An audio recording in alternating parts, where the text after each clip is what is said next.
Gladiator by Philip Wiley. Read and published by Audiobook Library. If you love audiobooks, make sure to subscribe, hit the bell, and give us a like if you're enjoying the content. Don't forget to drop a comment and let us know what you'd like to hear next. Chapter 1. Once upon a time in Colorado lived a man named Abednego Danner and his wife, Matilda. Abednego Danner was a professor of biology in a small college in the town of Indian Creek. He was a spindling wisp of a man, with a nature drawn well into itself by the assaults of the world and particularly of the grim Mrs. Danner, who understood nothing and undertook all. Nevertheless, these two lived modestly in a frame house on the hem of Indian Creek, and they appeared to be a settled and peaceful couple. The chief obstacle to Mrs. Danner's placid dominion of her hearth was Professor Danner's laboratory, which occupied a room on the first floor of the house. It was the one impregnable redoubt in her domestic stronghold. Neither threat nor entreaty would drive him, and what she termed his stinking, unchristian, unhealthy dinguses from that room. After he had lectured vaguely to his classes on the structure of the paramecium caudatum and the law discovered by Mendel, he would shut the door behind himself, and all the fury of the stalwart, black-haired woman could not drive him out until his own obscure ends were served. It never occurred to Professor Danner that he was a great man or a genius. His alarm at such a notion would have been pathetic. He was so fascinated by the trend of his thoughts and experiments, in fact, that he scarcely realized by what degrees he had outstripped a world that wore picture hats, hobble skirts, and straps beneath its trouser legs. However, as the century turned and the fashions changed, he was carried further from them, which was just as well. On a certain Sunday, he sat beside his wife in church, singing snatches of the hymns in a doleful and untrue voice and meditating, during the long sermon, on the structure of chromosomes. She, bolt upright and overshadowing him, like a coffin in the pew, rigid lest her black silk rustle, thrilled in some corner of her mind at the picture of hell and salvation. Mr. Danner's thoughts turned to Professor Mudge, whose barren pate showed above the congregation a few rows ahead of him. There, he said to himself, sat a stubborn and unenlightened man. And so, when the weekly tyranny of church was ended, he asked Mudge to dinner. That he accomplished by an argument with his wife, audible the length of the aisle. They walked to the Danner residence. Mrs. Danner changed her clothes hurriedly, basted the roast, made milk sauce for the string beans, and set 3 places. They went into the dining room. Danner carved, the homemade mint jelly was passed, the bread, the butter, the gravy, and Mrs. Danner dropped out of the conversation after guying her husband on his lack of skill at his task of carving. Mudge opened with the usual comment, "Well, Abednego, how are the bloodstream radicals progressing?" His host chuckled. "Excellently, thanks. Someday, I'll be ready to jolt you, hidebound biologists, into your senses." Mudge's left eyebrow lifted. "So, still the same thing, I take it. Still believe that chemistry controls human destiny." Almost ready to demonstrate it, Danner replied. "Along what lines?" "Muscular strength and the nervous discharge of energy." Mudge slapped his thigh. "Ho ho, nervous discharge of energy. You assume the human body to be a voltaic pile, eh? That's good. I'll have to tell Gropper. He'll enjoy it." Danner, in some embarrassment, gulped a huge mouthful of meat. "Why not?" he said. "Look at the insects, the ants. Strength 100 times our own. An ant can carry a large spider, yet an ant is tissue and fiber like a man. If a man could be given the same sinews, he could walk off with his own house." "Ha. There's a good one. Maybe you'll do it, Abednego." Possibly. And you would make a splendid piano mover." "Pianos? Pooh, consider the grasshoppers. Make a man as strong as a grasshopper, and he'll be able to leap over a church. I tell you, there is something that determines the quality of every muscle and nerve. Find it, transplant it, and you have the solution." Mirth overtook Professor Mudge in a series of paroxysms, from which he emerged rubicund and witty. "Probably your grasshopper man will look like a grasshopper, more insect than man. At least, Danner, you have imagination." "Few people have," Danner said, and considered that he had acquitted himself. His wife interrupted at that point. "I think this nonsense has gone far enough. It is wicked to tamper with God's creatures. It is wicked to discuss such matters, especially on the Sabbath. Abednego, I wish you would give up your work in the laboratory. Danner's cranium was overlarge and his neck small, but he stiffened it to hold himself in a posture of dignity. Never. His wife gazed from the defiant pose to the locked door visible through the parlor. She stirred angrily in her clothes and speared a morsel of food. You'll be punished for it. Later in the day, Mudge and Gropper laughed heartily at the expense of the former's erstwhile host. Danner read restively. He was forbidden to work on the Sabbath. It was his only compromise. Matilda Danner turned the leaves of the Bible and meditated in a partial vacuum of daydreams. On Monday, Danner hastened home from his classes. During the night, he had had a new idea. And a new idea was a rare thing after 14 years of groping investigation. Alkaline radicals, he murmured as he crossed his lawn. He considered a group of ultramicroscopic bodies. He had no name for them. They were the determinants of which he had talked. He locked the laboratory door behind himself and bent over the microscope he had designed. Huh, he said. An hour later, while he stirred a solution in a beaker, he said, huh, again. He repeated it when his wife called him to dinner. The room was a maze of test tubes, bottles, burners, retorts, instruments. During the meal, he did not speak. Afterwards, he resumed work. At 12, he prepared 6 tadpole eggs and put them to hatch. It would be his 361st separate tadpole hatching. Then, one day in June, Danner crossed the campus with unusual haste. Birds were singing, a gentle wind eddied over the town from the slopes of the Rocky Mountains, flowers bloomed. The professor did not heed the reburgeoning of nature. A strange thing had happened to him that morning. He had peeped into his workroom before leaving for the college and had come suddenly upon a phenomenon. One of the tadpoles had hatched in its aquarium. He observed it eagerly, first because it embodied his new idea, and second because it swam with a rare activity. As he looked, the tadpole rushed at the side of its domicile. There was a tinkle and a splash. It had swum through the plate glass. For an instant it lay on the floor. Then, with a flick of its tail, it flew into the air and hit the ceiling of the room. Good Lord, Danner said. Old years of work were at an end. New years of excitement lay ahead. He snatched the creature, and it wriggled from his grasp. He caught it again. His fist was not sufficiently strong to hold it.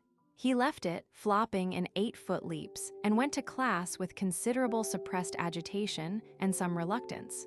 The determinant was known. He had made a living creature abnormally strong. When he reached his house and unlocked the door of the laboratory, he found that 4 tadpoles in all had hatched. Before they expired in the unfamiliar element of air, they had demolished a quantity of apparatus. Mrs. Danner knocked on the door. What's been going on in there? Nothing, her husband answered. And nothing. It sounded like nothing. What have you got there? Oh, a cat. No, yes. Well, I won't have such goings on, and that's all there is to it. Danner collected the debris. He buried the tadpoles. One was dissected first. Then he wrote for a long time in his notebook. After that he went out and, with some difficulty, secured a pregnant cat. A week later, he chloroformed the tabby and inoculated her. Then he waited. He had been patient for a long time. It was difficult to be patient now. When the kittens were born into this dark and dreary world, Mr. Danner assisted as sole obstetrician. In their first hours, nothing marked them as unique. The professor selected one and drowned the remainder. He remembered the tadpoles and made a simple calculation. When the kitten was 2 weeks old and its eyes opened, it was dieting on all its mother's milk and more besides. The professor considered that fact significant. Then one day it committed matricide. Probably the playful blow of its front paw was intended in the best spirit.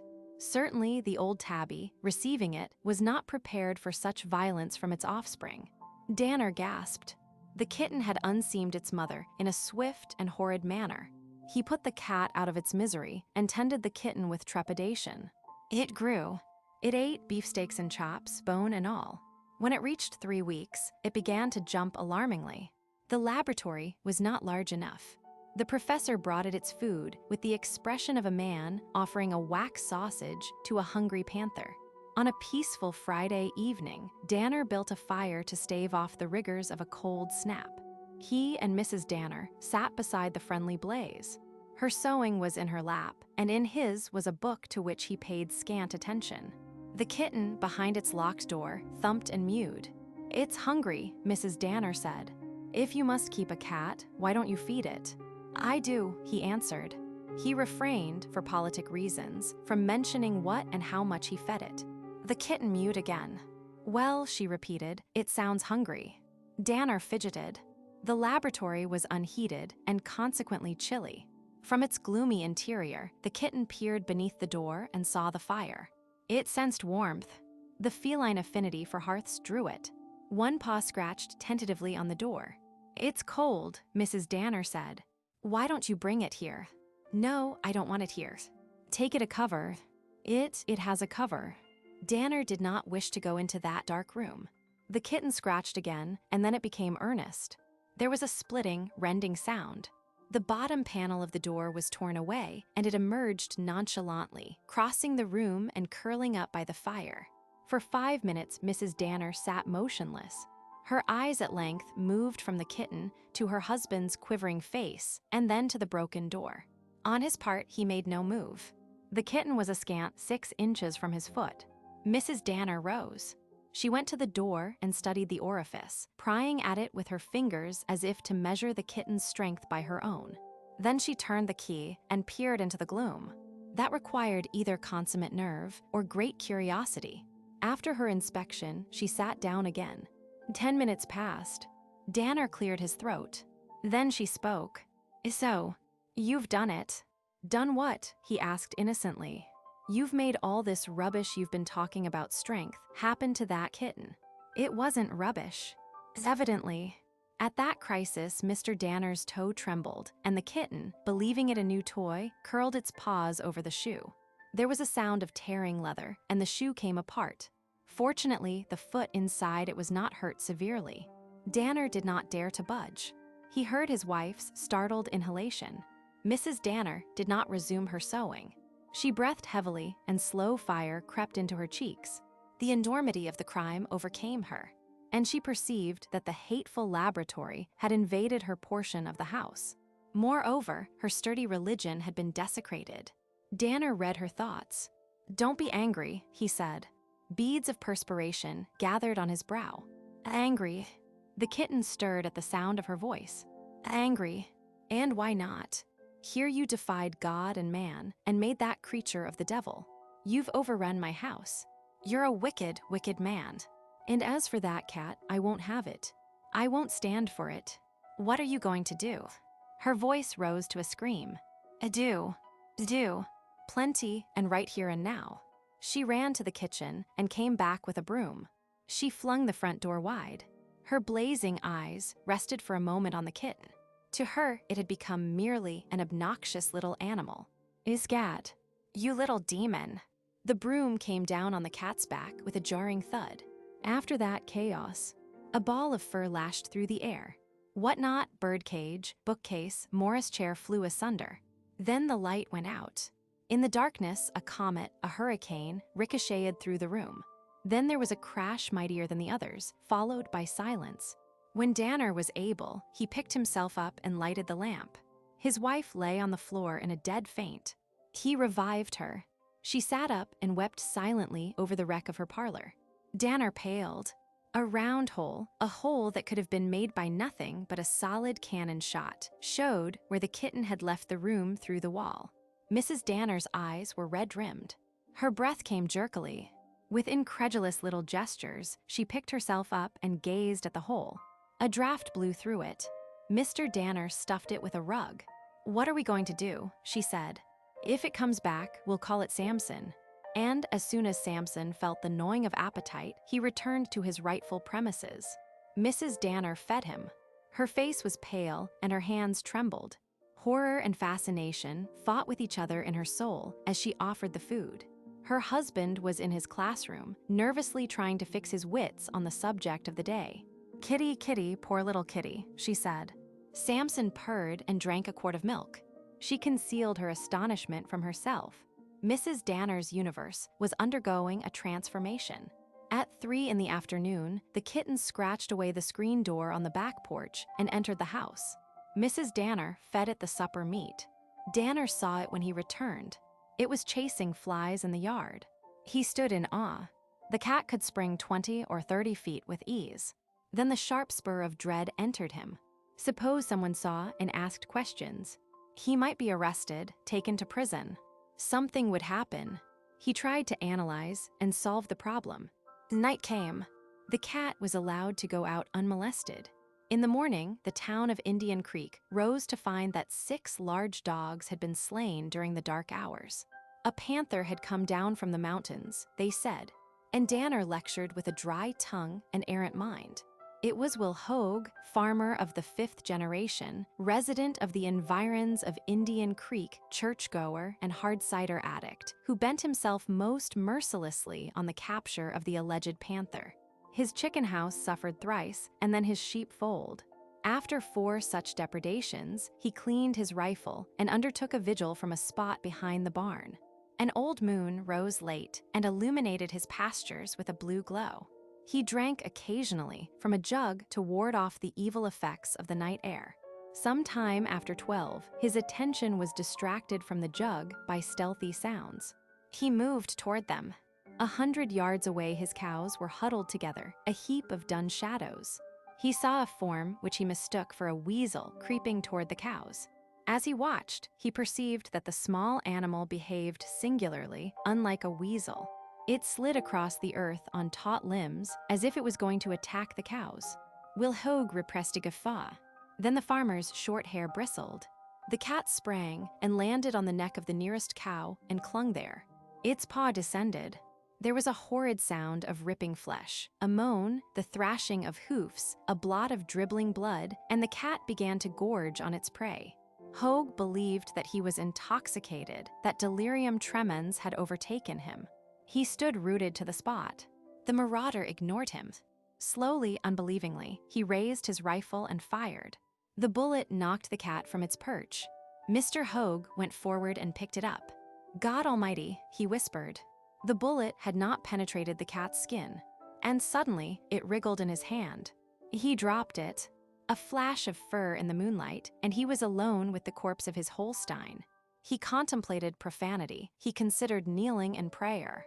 His joints turned to water. He called faintly for his family. He fell unconscious. When Danner heard of that exploit, it was relayed by jeering tongues who said the farmer was drunk and a panther had killed the cow, his lips set in a line of resolve. Samson was taking too great liberties. It might attack a person, in which case he, Danner, would be guilty of murder. That day, he did not attend his classes.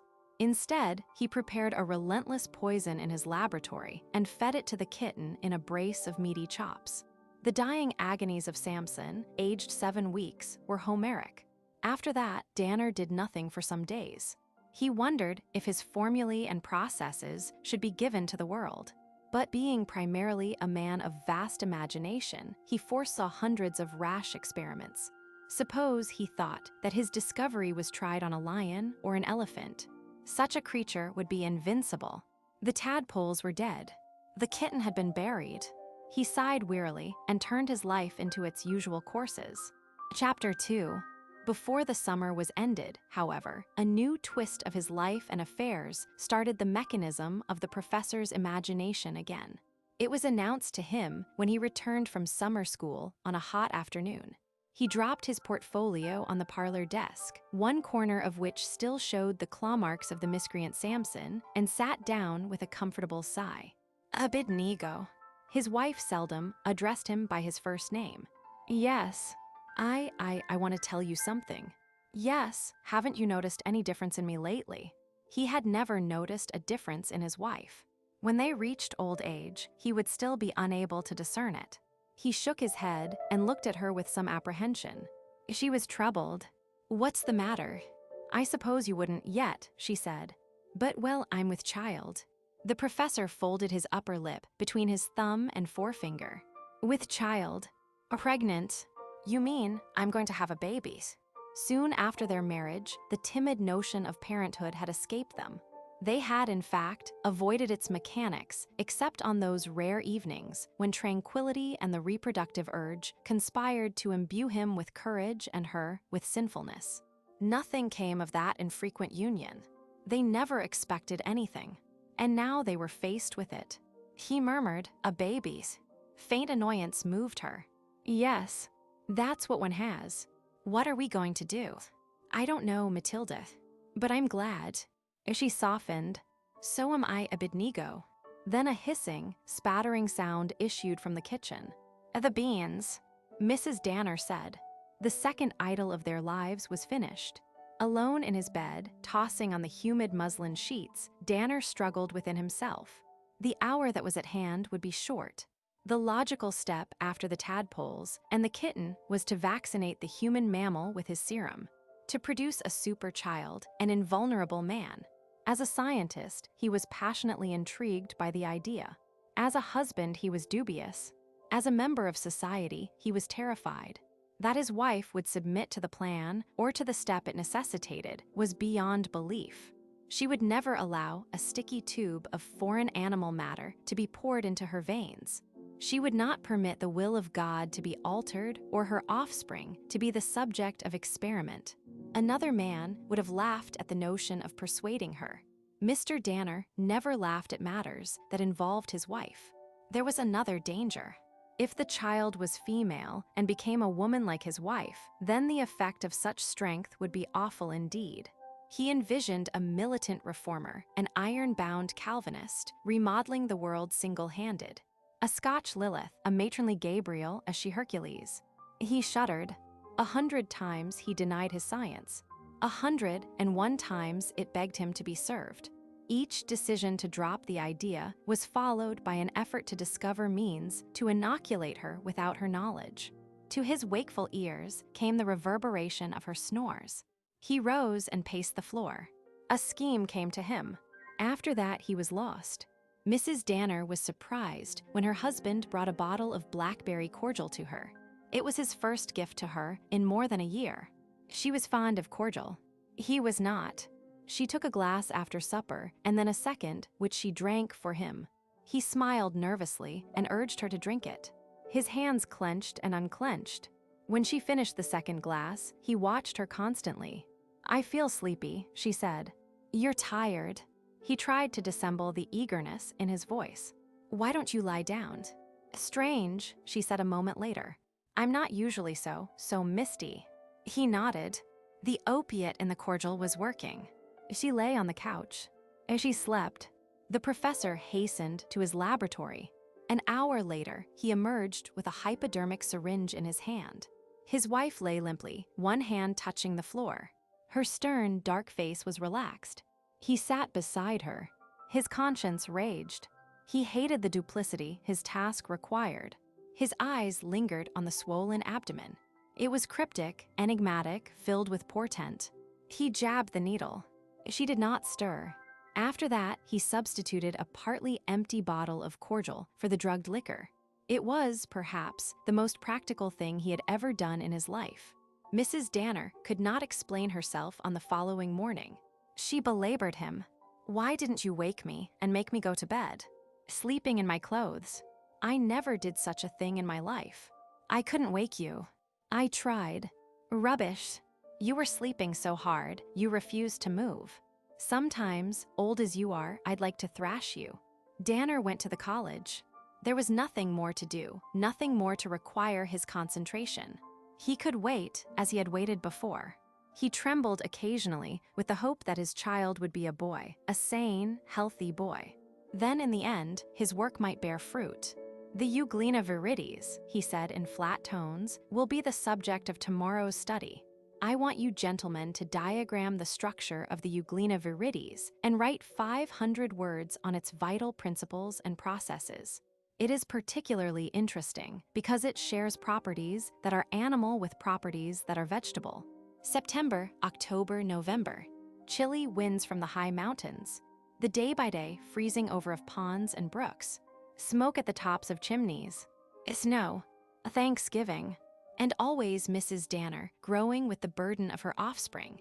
Mr. Danner sitting silent, watching, wondering, waiting. It would soon be time. On Christmas morning, there entered into Mrs. Danner's vitals a pain that was indefinable and at the same time certain. It thrust all thought from her mind. Then it diminished, and she summoned her husband. "Get the doctor. It's coming." Danner tottered into the street and executed his errand. The doctor smiled cheerfully. "Just beginning. I'll be over this afternoon." "But good Lord, you can't leave her like nonsense." He came home and found his wife dusting. He shook his head. "Get Mrs. Nolan," she said. Then she threw herself on the bed again. Mrs. Nolan, the nearest neighbor, wife of Professor Nolan and mother of 4 children, was delighted. This particular Christmas was going to be a day of some excitement. She prepared hot water and bustled with unessential occupation. Danner sat prostrate in the parlor. He had done it. He had done more, and that would be known later. Perhaps it would fail. He hoped it would fail. He wrung his hands. The concept of another person in his house had not yet occurred to him. Birth was his wife's sickness until it was over. The doctor arrived after Danner had made his 3rd trip. Mrs. Nolan prepared lunch. "I love to cook in other people's kitchens," she said. He wanted to strike her. Curious, he thought.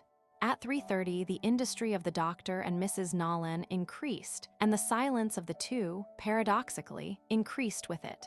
Then the early twilight fell. Mrs. Danner lay with her lank black hair plastered to her brow. She did not moan. Pain twisted and convulsed her. Downstairs Danner sat and sweated. A cry his wife's. Another unfamiliar. Scurrying feet on the bare parts of the floor. He looked up. Mrs. Nolan leaned over the stairwell. "It's a boy, Mr. Danner. A beautiful boy. And husky. You never saw such a husky baby." "It ought to be," he said. They found him later in the backyard, prancing on the snow with weird, ungainly steps. A vacant smile lighted his features. They didn't blame him. Chapter 3. Calm and quiet held their negative sway over the Danner ménage for an hour, and then there was a disturbed fretting that developed into a lusty bawl. The professor passed a fatigued hand over his brow. He was unaccustomed to the dissonances of his offspring. Young Hugo, they had named him after a maternal uncle, had attained the age of 1 week without giving any indication of unnaturalness. That is not quite true. He was as fleshy as most healthy infants, but the flesh was more than normally firm. He was inordinately active. His eyes had been gray, but already they gave promise of the inkiness they afterwards exhibited. He was born with a quantity of black hair so dark as to be nearly blue. Abednego Danner, on seeing it, exercised the liberty which all husbands take and investigated rumors of his wife's for bears with his most secret thoughts. The principal rumor was that one of her lusty Covenanter grandsires had been intrigued by a squaw to the point of forgetting his psalms and recalling only the Song of Solomon. However that may have been, Hugo was an attractive and virile baby. Danner spent hours at the side of his crib speculating and watching for any sign of biological variation. But it was not until a week had passed that he was given evidence. By that time, he was ready to concede the failure of his greatest experiment. The baby bawled and presently stopped, and Mrs. Danner, who had put it to breast, suddenly called her husband. "Abednego, come here. Hurry." The professor's heart skipped its regular timing, and he scrambled to the floor above. "What's the matter?" Mrs. Danner was sitting in a rocking chair. Her face was as white as paper. Only in her eyes was there a spark of life. He thought she was going to faint. "What's the matter?" he said again. He looked at Hugo and saw nothing terrifying in the ravishing hunger which the infant showed. Matter. You know the matters." Then he knew, and he realized that his wife had discovered. "I don't. You look frightened. Shall I bring some water?" Mrs. Danner spoke again. Her voice was icy, distant, terrible. "I came in to feed him just a minute ago. He was lying in his crib. I tried to hug him, and he put his arms out. As God lives, I could not pull that baby to me. He was too strong, Abednego. Too strong. I couldn't unbend his little arms when he stiffened them. I couldn't straighten them when he bent them. And he pushed me harder than you could push. Harder than I could push myself. I know what it means. You have done your horrible thing to my baby. He's just a baby, Abednego. And you've done your thing to him. How could you? Oh, how could you? Mrs. Danner rose and laid the baby gently on the chair. She stood before her husband, towering over him, raised her hand, and struck with all her force. Mr. Danner fell to one knee, and a red welt lifted on his face. She struck him again, and he fell against the chair. Little Hugo was dislodged. One hand caught a rung of the chair back, and he hung suspended above the floor. Look! Mrs. Danner screamed. As they looked, the baby flexed its arm and lifted itself back into the chair. It was a feat that a gymnast would have accomplished with difficulty. Danner stared, ignoring the blows, the crimson on his cheek. For once in his lifetime, he suddenly defied his wife. He pointed to the child. Yes, look. His voice rang clearly. I did it. I vaccinated you the night the cordial put you to sleep. And there's my son. He's strong, stronger than a lion's cub. And he'll increase in strength as he grows, until Samson and Hercules would be pygmies beside him. He'll be the first of a new and glorious race. A race that doesn't have to fear, because it cannot know harm. No man can hurt him, no man can vanquish him. He will be mightier than any circumstances. He, son of a weak man, will be stronger than the beasts, even than the ancient dinosaurs, stronger than the tides, stronger than fate, strong as God is strong. And you, Matilda, mother of him, will be proud of him. He will be great and famous. You can knock me down. You can knock me down 1,000 times. I have given you a son whose little finger you cannot bend with a crowbar. Oh, all these years I've listened to you and obeyed you and, yes, I've feared you a little, and God must hate me for it. Now take your son. And my son. You cannot change him. You cannot bend him to your will. He is all I might have been. All that mankind should be. Danner's voice broke and he sobbed. He relented. I know it's hard for you. It's against your religion, against your love even. But try to like him. He's no different from you and me, only stronger. And strength is a glorious thing, a great thing. Then afterwards, if you can, forgive me. He collapsed. Blood pounded in her ears. She stared at the huddled body of her husband. He had stood like a prophet and spoken words of fire. She was shaken from her pettiness. For one moment, she had loved Danner. In that same instant, she had glimpsed the superhuman energy that had driven him through the long years of discouragement to triumph. She had seen his soul. She fell at his feet, and when Danner opened his eyes, he found her there, weeping. He took her in his arms, timidly, clumsily. Don't cry, Maddie. It'll be all right. You love him, don't you? She stared at the babe. Of course I love him. Wash your face, Abednego. After that, there was peace in the house, and with it the child grew. During the next months, they ignored his peculiarities. When they found him hanging outside his crib, they put him back gently. When he smashed the crib, they discussed a better place for him to repose. No hysteria, no conflict. When, in the early spring, young Hugo began to recognize them and to assert his feelings, they rejoiced as all parents rejoice. When he managed to vault the sill of the second-story window by some antic contortion of his limbs, they dismissed the episode. Mrs. Danner had been baking. She heard the child's voice, and it seemed to come from the yard. Startled, incredulous, she rushed upstairs. Hugo was not in his room. His wail drifted through the window. She looked out. He was lying in the yard, 15 feet below. She rushed to his side. He had not been hurt. Danner made a pen of the iron heads and feet of 2 old beds. He wired them together. The baby was kept in the enclosure thus formed. The days warmed and lengthened. No one except the Danners knew of the prodigy harbored by their unostentatious house. But the secret was certain to leak out eventually. Mrs. Nolan, the next-door neighbor, was first to learn it. She had called on Mrs. Danner to borrow a cup of sugar. The call, naturally, included a discussion of various domestic matters and a visit to the baby. She voiced a question that had occupied her mind for some time. Why do you keep the child in that iron thing?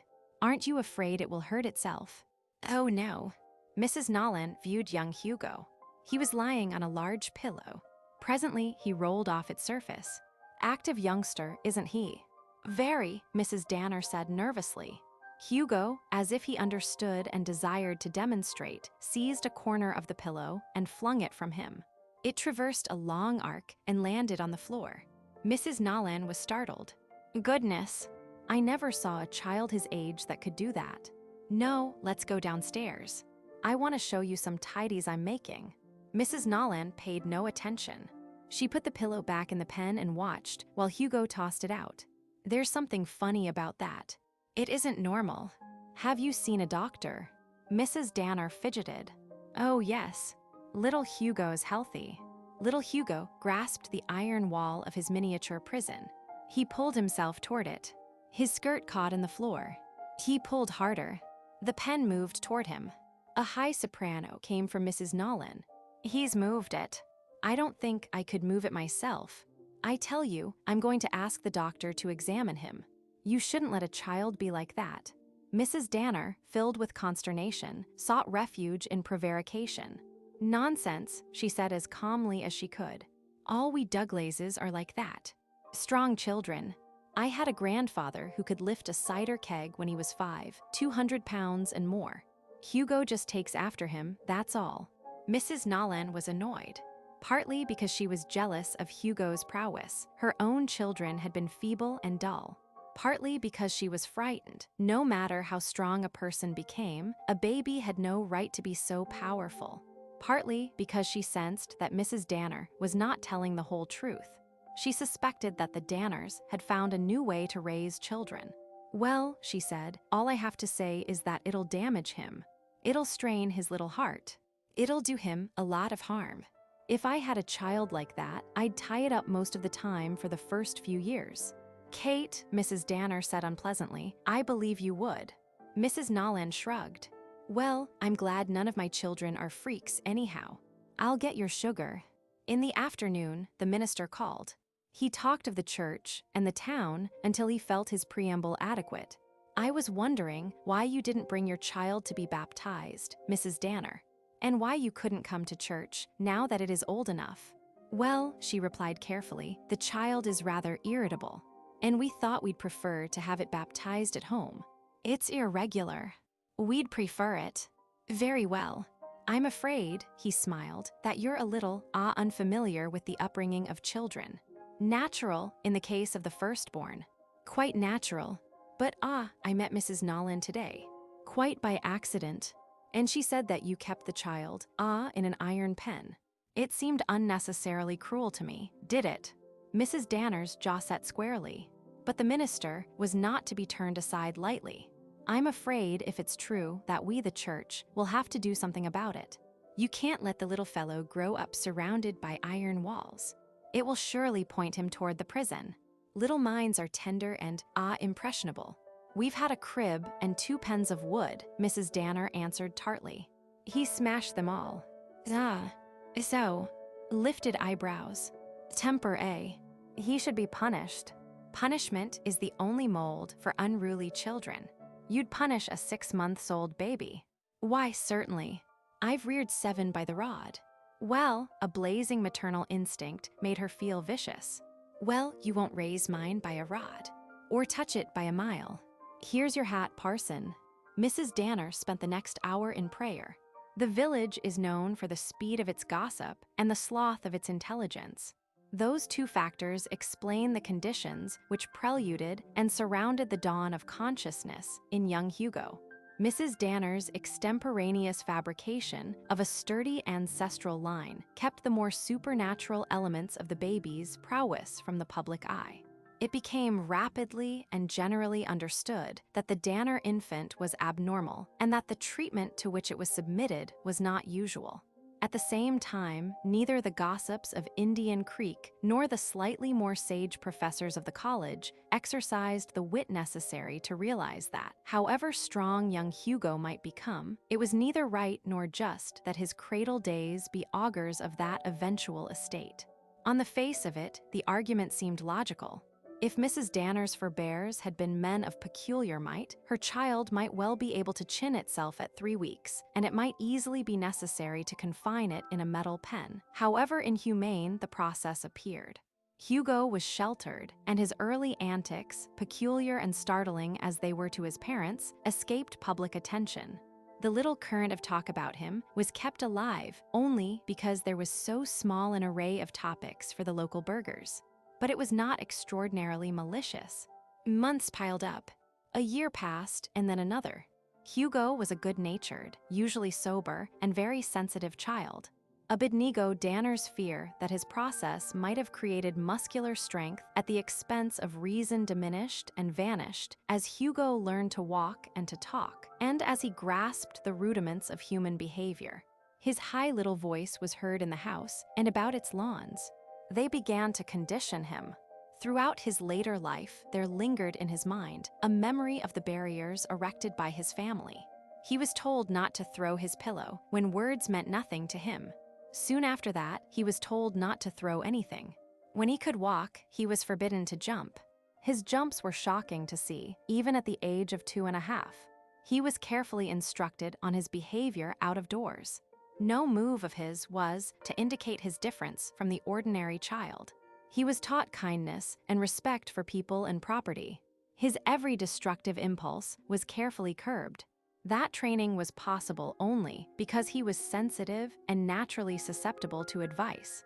Punishment had no physical terror for him because he could not feel it. But disfavor, anger, vexation, or disappointment in another person reflected itself in him at once. When he was 4.5, his mother sent him to Sunday school.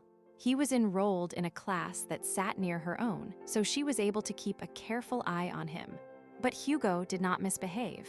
It was his first contact with a group of children, his first view of the larger cosmos. He sat quietly with his hands folded, as he had been told to sit. He listened to the teacher's stories of Jesus with excited interest.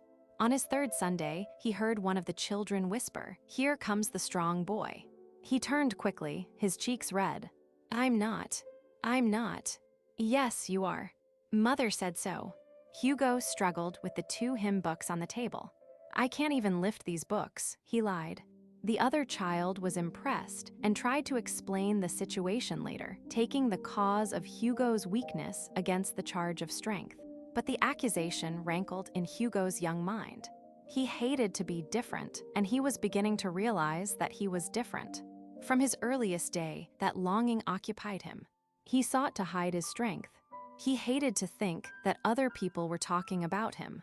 The distinction he enjoyed was odious to him because it aroused unpleasant emotions in other people. He could not realize that those emotions sprang from personal and group jealousy, from the hatred of superiority. His mother, ever zealous to direct her son in the path of righteousness, talked to him often about his strength and how great it would become and what great and good deeds he could do with it. Those lectures on virtuous crusades had 2 uses. They helped check any impulses in her son which she felt would be harmful to her, and they helped her to become used to the abnormality in little Hugo. In her mind, it was like telling a hunchback that his hump was a blessing disguised. Hugo was always aware of the fact that her words connoted some latent evil in his nature. The motif grew in Mrs. Danner's thoughts until she sought a definite outlet for it. One day she led her child to a keg filled with sand. "All of us," she said to her son, "have to carry a burden through life. One of your burdens will be your strength. But that might can make right. See that little keg? That keg is temptation. Can you say it? Temptation. Every day in your life, you must bear temptation and throw it from you. Can you bear it? Can you pick up that keg, Hugo?" He lifted it in his chubby arms. "Now take it to the barn and back," his mother directed. Manfully, he walked with the keg to the barn and back. He felt a little silly and resentful. "Now throw temptation as far away from you as you can." Mrs. Danner gasped. The distance he threw the keg was frightening. "You mustn't throw it so far, Hugo," she said, forgetting her allegory for an instant. "You said as far as I can. I can throw it farther too, if I wanna." "No, just throw it a little way. When you throw it far, it doesn't look right." Now fill it up with sand, and we'll do it over." Hugo was perplexed. A vague wish to weep occupied him as he filled the keg. The lesson was repeated. Mrs. Danner had excellent Sunday school instincts, even if she had no real comprehension of ethics. Some days later, the burden of temptation was exhibited in all its dramatic passages to Mrs. Nolan and another lady. Again, Hugo was resentful, and again he felt absurd. When he threw the keg, it broke. "My," Mrs. Nolan said in a startled tone. "How awful," the other woman murmured. "And he's just a child." That made Hugo suddenly angry, and he jumped. The woman screamed. Mrs. Nolan ran to tell whomever she could find. Mrs. Danner whipped her son, and he cried softly. Abednego Danner left the discipline of his son to his wife. He watched the child almost furtively. When Hugo was 5, Mr. Danner taught him to read. It was a laborious process and required an entire winter.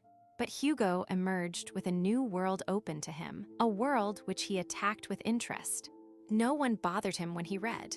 He could be found often on sunny days, when other children were playing, prone on the floor, puzzling out sentences in the books of the family library, and trying to catch their significance. During his 5th year, he was not allowed to play with other children.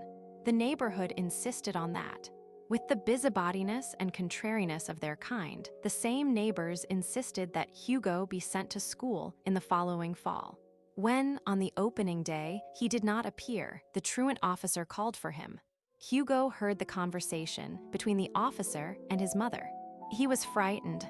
He vowed to himself that his abnormality should be hidden deeply. After that, he was dropped into that microcosm of human life to which so little attention is paid by adults. School frightened and excited Hugo. For one thing, there were girls in school, and Hugo knew nothing about them except that they were different from himself. There were teachers, and they made one work, whether one wished to work or not. They represented power, as a jailer represents power. The children feared teachers.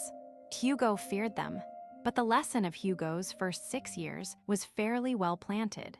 He blushingly ignored the direct questions of those children whom his fame had reached. He gave no reason to anyone for suspecting him of abnormality. He became so familiar to his comrades that their curiosity gradually vanished. He would not play games with them, his mother had forbidden that. But he talked to them and was as friendly as they allowed him to be. His sensitiveness and fear of ridicule made him a voracious student. He liked books. He liked to know things and to learn them. Thus, bound by the conditionings of his babyhood, he reached the spring of his first year in school without accident. Such tranquility could not long endure. The day which his mother had dreaded ultimately arrived.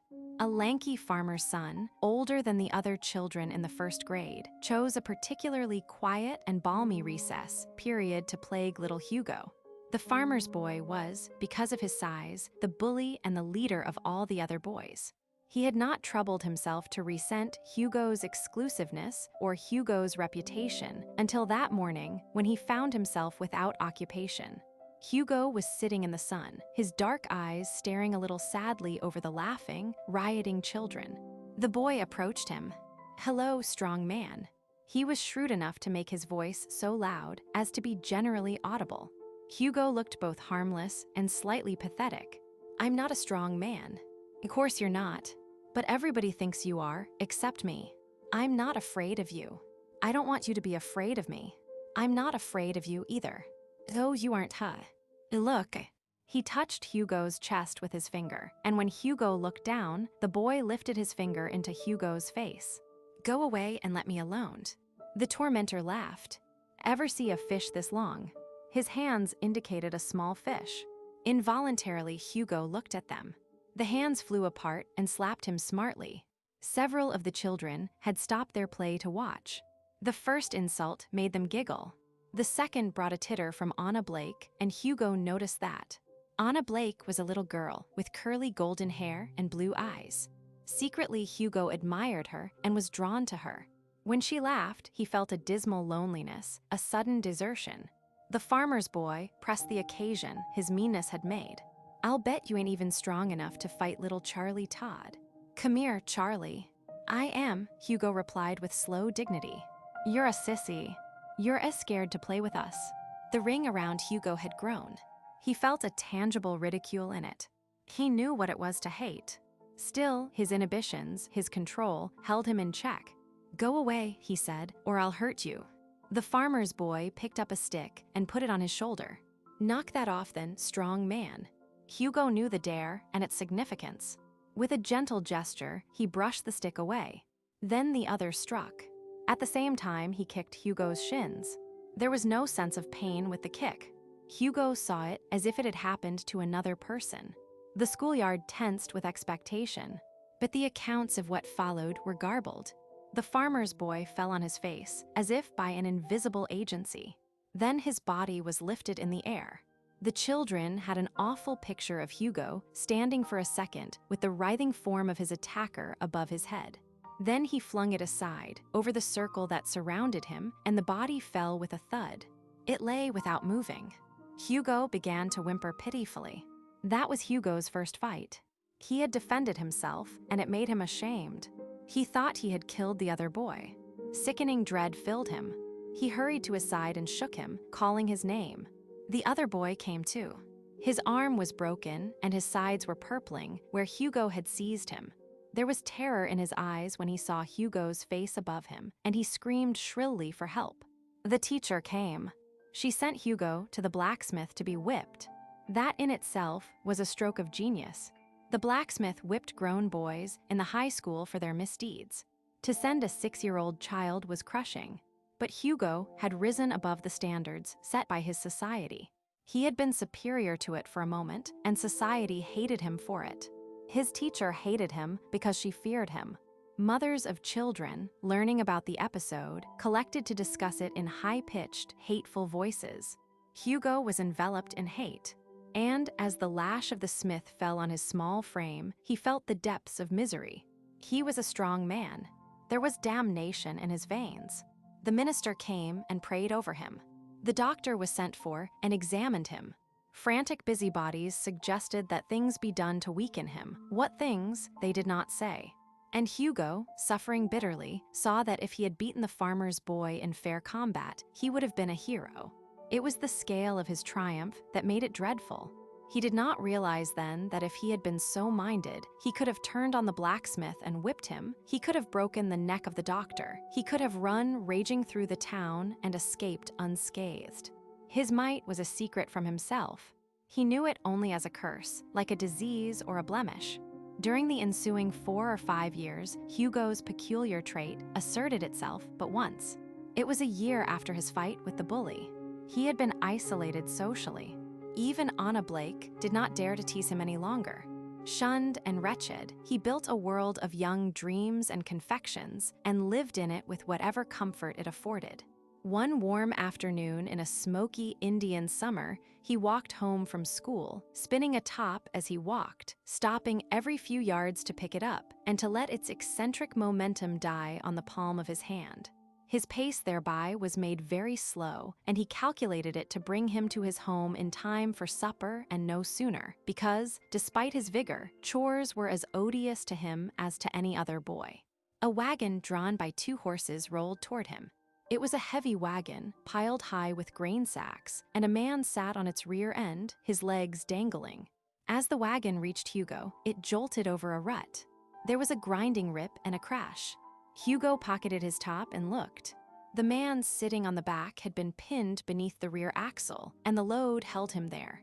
As Hugo saw his predicament, the man screamed in agony. Hugo's blood chilled. He stood transfixed. A man jumped out of a buggy. A Negro ran from a yard. 2 women hurried from the spot. In an instant, there were 6 or 7 men around the broken wagon.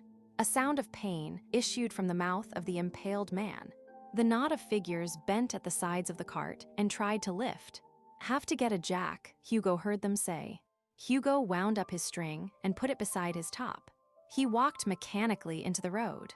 He looked at the legs of the man on the ground. They were oozing blood where the backboard rested on them. The men gathered there were lifting again, without result. Hugo caught the side and bent his small shoulders. With all his might, he pulled up.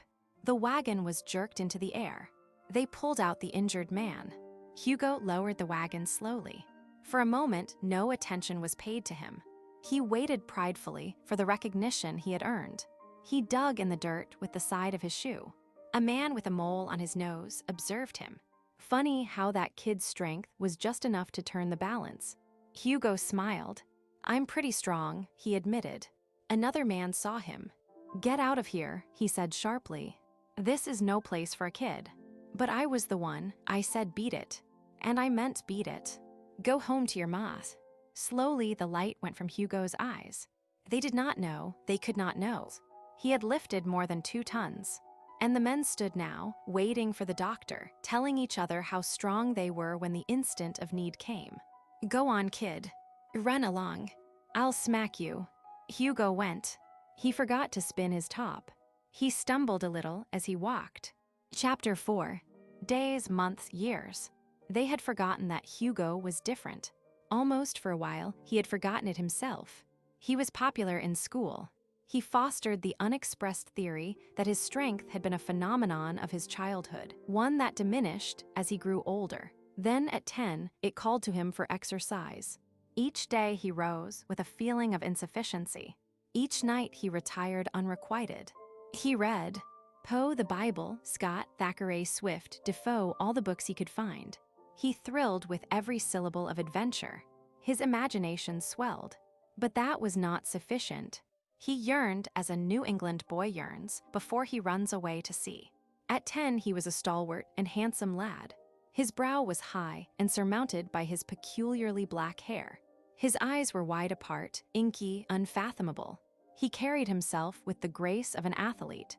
He studied hard and he worked hard for his parents, taking care of a cow and chickens, of a stable and a large lawn, of flowers and a vegetable garden. Then one day, he went by himself to walk in the mountains. He had not been allowed to go into the mountains alone. A wanderlust that came half from himself and half from his books led his feet along a narrow, leafy trail into the forest depths. Hugo lay down and listened to the birds in the bushes, to the music of a brook, and to the sound of the wind. He wanted to be free and brave and great. By and by, he stood up and walked again. An easy exhilaration filled his veins. His pace increased. "I wonder," he thought, "how fast I can run, how far I can jump." He quickened his stride. In a moment, he found that the turns in the trail were too frequent for him to see his course. He ran ahead, realizing that he was moving at an abnormal pace. Then he turned, gathered himself, and jumped carefully. He was astonished when he vaulted above the green covering of the trail. He came down heavily. He stood in his tracks, tingling. "Nobody can do that, not even an acrobat," he whispered. Again he tried, jumping straight up. He rose fully 40 feet in the air. "Good Jesus," he exulted. In those lonely, incredible moments, Hugo found himself. There in the forest, beyond the eye of man, he learned that he was superhuman. It was a rapturous discovery. He knew at that hour that his strength was not a curse. He had inklings of his invulnerability. He ran. He shot up the steep trail like an express train, at a rate that would have been measured in miles to the hour rather than yards to the minute. Tireless blood poured through his veins. Green streaked at his sides. In a short time, he came to the end of the trail. He plunged on, careless of obstacles that would have stopped an ordinary mortal. From trunk to trunk, he leaped a burned stretch. He flung himself from a high rock. He sped like a shadow across a pine-carpeted knoll. He gained the bare rocks of the first mountain, and in the open, where the horror of no eye would tether his strength, he moved in flying bounds to its summit. Hugo stood there, panting. Below him was the world. A little world. He laughed. His dreams had been broken open. His depression was relieved. But he would never let them know, he, Hugo the giant. Except perhaps his father. He lifted his arms, to thank God, to jeer at the world. Hugo was happy. He went home wondering. He was very hungry, hungrier than he had ever been, and his parents watched him eat with hidden glances. Samson had eaten thus, as if his stomach were bottomless, and his food digested instantly to make room for more. And as he ate, Hugo tried to open a conversation that would lead to a confession to his father. But it seemed impossible. Hugo liked his father. He saw how his mother dominated the little professor, how she seemed to have crushed and bewildered him until his mind was unfocused from its present. He could not love his mother because of that. He did not reason that her religion had made her blind and selfish, but he felt her blindness and the many cloaks that protected her and her interests. He held her in respect and he obeyed her. But often and wistfully, he had tried to talk to his father, to make friends with him, to make himself felt as a person. Abednego Danner's mind was buried in the work he had done. His son was a foreign person for whom he felt a perplexed sympathy. It is significant that he had never talked to Hugo about Hugo's prowess. The 10-year-old boy had not wished to discuss it. Now, however, realizing its extent, he felt he must go to his father. After dinner, he said, "Dad, let's you and me take a walk." Mrs. Danner's protective impulses functioned automatically. "Not tonight. I won't have it." But Mother Danner guessed the reason for that walk. He said to his wife with rare firmness, "If the boy wants to walk with me, we're going." After supper, they went out. Mrs. Danner felt that she had been shut out of her own son's world, and she realized that he was growing up. Danner and his son strolled along the leafy street. They talked about his work in school. His father seemed to Hugo more human than he had ever been. He even ventured the first step toward other conversation. "Well, son, what is it?" Hugo caught his breath. "Well, I kind of thought I ought to tell you.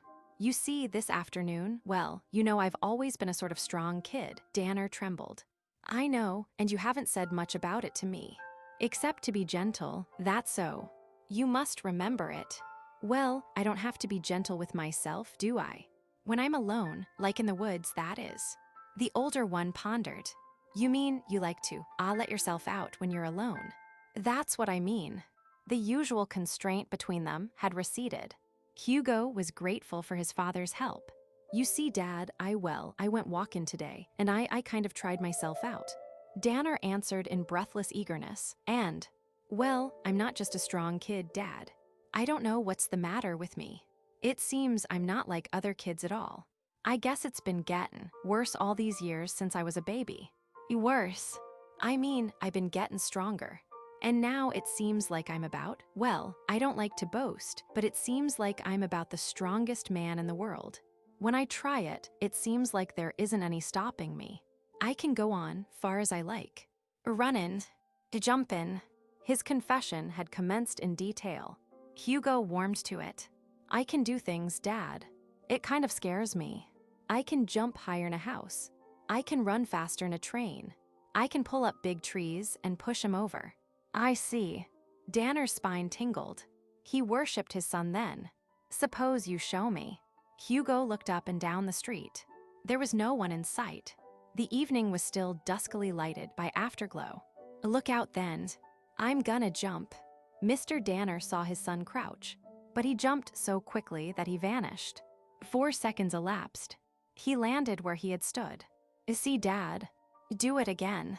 On the second trial, the professor's eyes followed the soaring form, and he realized the magnitude of the thing he had wrought. "Did you see me?" Danner nodded. "I saw you, son. Kind of funny, isn't it? Let's talk some more." There was a pause. "Do you realize, son, that no one else on Earth can do what you just did?" "Yeah, I guess not." Danner hesitated. "It's a glorious thing. And dangerous." "Yeah." The professor tried to simplify the biology of his discovery. He perceived that it was going to involve him in the mysteries of sex. He knew that to unfold them to a child was considered immoral. But Danner was far, far beyond his epoch. He put his hand on Hugo's shoulder, and Hugo set off the process.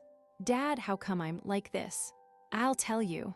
It's a long story, and a lot for a boy your age to know.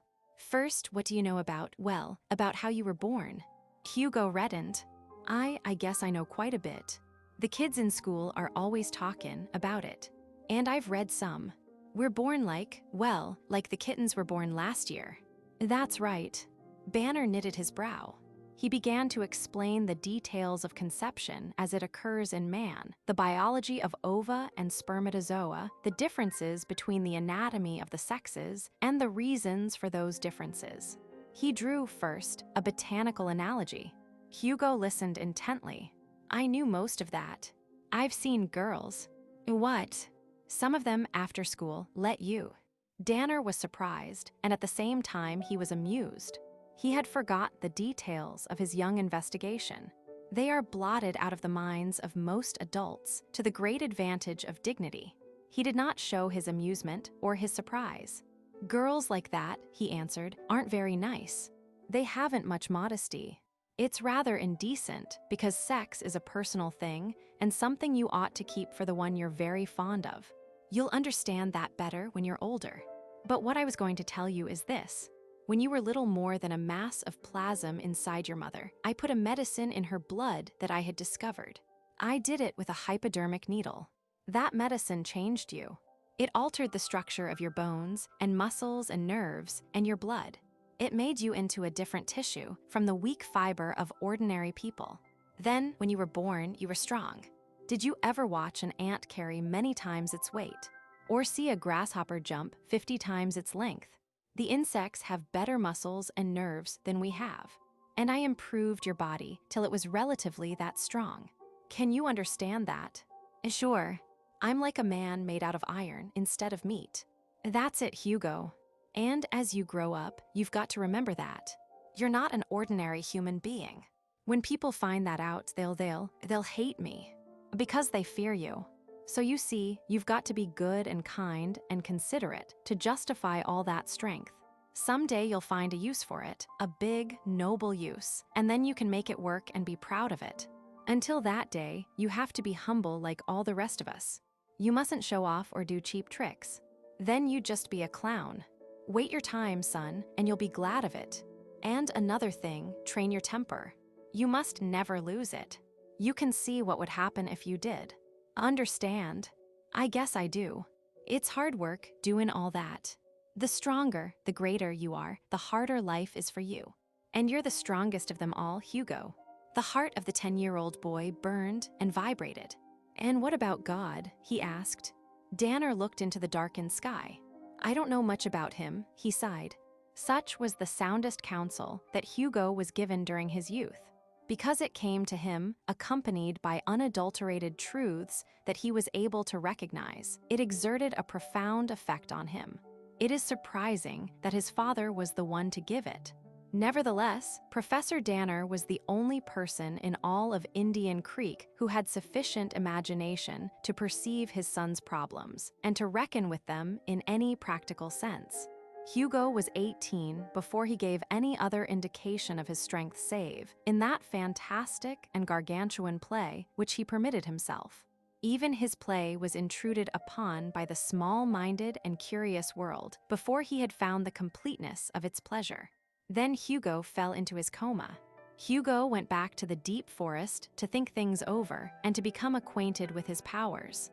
At first, under full pressure of his sinews, he was clumsy and inaccurate. He learned deafness by trial and error. One day, he found a huge pit in the tangled wilderness. It had been an open mine long years before. Sitting on its brink, staring into its pool of verdure, dreaming, he conceived a manner of entertainment suitable for his powers. He jumped over its craggy edge and walked to its center. There he selected a high place, and with his hands he cleared away the growth that covered it. Next, he laid the foundations of a fort, over which he was to watch the fastnesses for imaginary enemies. The foundations were made of boulders. Some he carried, and some he rolled from the floor of the man-made canyon. By the end of the afternoon, he had laid out a square wall of rock some 3 feet in height. On the next day, he added to it until the 4 walls reached as high as he could stretch. He left space for one door, and he made a single window. He roofed the walls with the trunks of trees, and he erected a turret over the door. For days the creation was his delight. After school he sped to it. Until dark he strained and struggled with bare rocks. When it was finished, it was an edifice that would have withstood artillery fire creditably. Then Hugo experimented with catapults, but he found no engine that could hurl the rocks he used for ammunition as far as his arms. He cached his treasures in his fortress: an old axe, the scabbard of a sword, tops and marbles, 2 cans of beans for emergency rations, and he made a flag of blue and white cloth for himself. Then he played in it. He pretended that Indians were stalking him. An imaginary head would appear at the rim of the pit. Hugo would see it through a chink. A swish, crash. A puff of dust would show where rock met rock, with the attacker's head between. At times, he would be stormed on all sides. To get the effect, he would leap the canyon and hurl boulders on his own fort. Then he would return and defend it. It was after such a strenuous sally, and while he was waiting in high excitement for the enemy to reappear, that Professors Whitaker and Smith from the college stumbled on his stronghold. They were walking together through the forest, bent on scaling the mountain to make certain observations of an ancient cirque that was formed by the seventh Great Glacier. As they walked, they debated matters of strata curvature. Suddenly, Whitaker gripped Smith's arm. Look. They stared through the trees and over the lip of Hugo's mine. Their eyes bulged as they observed the size and weight of the fortress. Moonshiners, Smith whispered. Rubbish. Moonshiners don't build like that. It's a second Stonehenge. An Indian relic. But there's a sign of fresh work around it. Whitaker observed the newly turned earth and the freshly bared rock. Perhaps, Professor, we've fallen upon something big. A lost race of Indian engineers. A branch of the Incas, or maybe they'll be hostile. The men edged forward, and at the moment they reached the edge of the pit, Hugo emerged from his fort. He saw the men with sudden fear. He tried to hide. Hey, they said. He did not move, but he heard them scrambling slowly toward the spot where he lay. Dressed in civilized clothes, the first professor said in a loud voice as his eye located Hugo in the underbrush. Hey, Hugo showed himself. What? Who are you? Hugo Danner. Oh, old Danner's boy, eh? Hugo did not like the tone in which they referred to his father. He made no reply. Can you tell us anything about these ruins? What ruins? They pointed to his fort. Hugo was hurt. Those aren't ruins. I built that fort. It's to fight Indians in. The pair ignored his answer and started toward the fort. Hugo did not protest. They surveyed its weighty walls and its relatively new roof. Looks recent, Smith said. This child has evidently renovated it, but it must have stood here for thousands of years. It didn't. I made it mostly last week. They noticed him again. Whitaker simpered. Don't lie, young man. Hugo was sad. I'm not lying. I made it. You see, I'm strong. It was as if he had pronounced his own damnation. Tut, tut. Smith interrupted his survey. Did you find it? I built it. I said, the professor spoke with increasing annoyance. I said not to tell me stories any longer. It's important, young man, that we know just how you found this dolmen and in what condition. It isn't a dolly. Whatever you said, it's a fort and I built it and I'm not lying. The professor, in the interest of science, made a grave mistake. He seized Hugo by the arms and shook him. Now, see here, young man, I'll have no more of your impertinent lip. Tell me just what you've done to harm this noble monument to another race, or, I swear, I'll slap you properly. The professor had no children. He tried, at the same time, another tack, which insulted Hugo further. If you do, I'll give you a penny to keep. Hugo wrenched himself free with an ease that startled Smith. His face was dark, almost black. He spoke slowly, as if he was trying to piece words into sense. You, both of you go away from here and leave me, or I'll break your two rotten old necks. Whitaker moved toward him, and Smith interceded. We better leave him and come back later. He was still frightened by the strength in Hugo's arms. The child is mad. He may have hydrophobia. He might bite. The men moved away hastily. Hugo watched them climb the wall. When they reached the top, he called gently. They wheeled, and Hugo, sobbing, tears streaming from his face, leaped into his fort. Rocks vomited themselves from it, huge rocks that no man could budge. Walls toppled and crashed. The men began to move. Hugo looked up. He chose a stone that weighed more than 100 pounds. Hey, he said, I'm not a liar. The rock arched through the air, and Professors Whitaker and Smith escaped death by a scant margin. Hugo lay in the wreck of the first thing his hands had built and wept. After a little while, he sprang to his feet and chased the retreating professors. When he suddenly appeared in front of them, they were stricken dumb. "Don't tell anyone about that or about me," he said. "If you do, I'll break down your house just like I broke mine. Don't even tell my family. They know it anyhow." He leaped toward them, over them. The forest hid him. Whitaker wiped clammy perspiration from his brow. "What was it, Smith?" "A demon." "We can't mention it," he repeated, thinking of the warning. "We can't speak of it anyway. They'll never believe us." Chapter 5. Extremely dark of hair, of eyes and skin, moderately tall, and shaped with that compact, breathtaking symmetry that the male figure sometimes assumes, a brilliantly devised, aggressive head topping his broad shoulders, graceful, a man vehemently alive, a man with the promise of a young god. Hugo at 18. His emotions ran through his eyes like hot steel in a dark mold. People avoided those eyes. They contained a statement from which ordinary souls shrank. His skin glowed and sweated into a shiny red-brown. His voice was deep and alluring. During 12 long and fierce years, he had fought to know and control himself. Indian Creek had forgotten the terrible child. Hugo's life at that time revolved less about himself than it had during his first years. That was both natural and fortunate. If his classmates in school and the older people of the town had not discounted his early physical precocity, even his splendid vitality might not have been sufficient to prevent him from becoming moody and melancholy.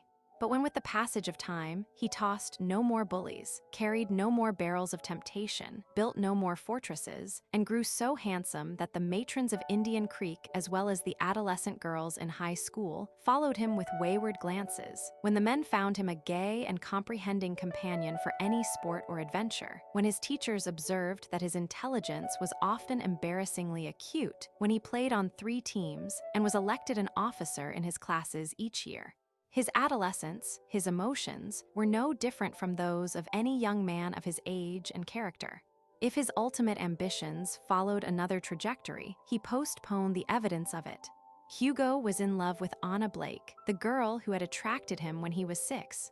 The residents of Indian Creek knew it. Her family received his calls with the winking tolerance which the middle class grants to young passion. And she was warm and tender and flirtatious, and shy according to the policies that she had learned from custom. The active part of Hugo did not doubt that he would marry her after he had graduated from the college in Indian Creek, that they would settle somewhere nearby, and that they would raise a number of children.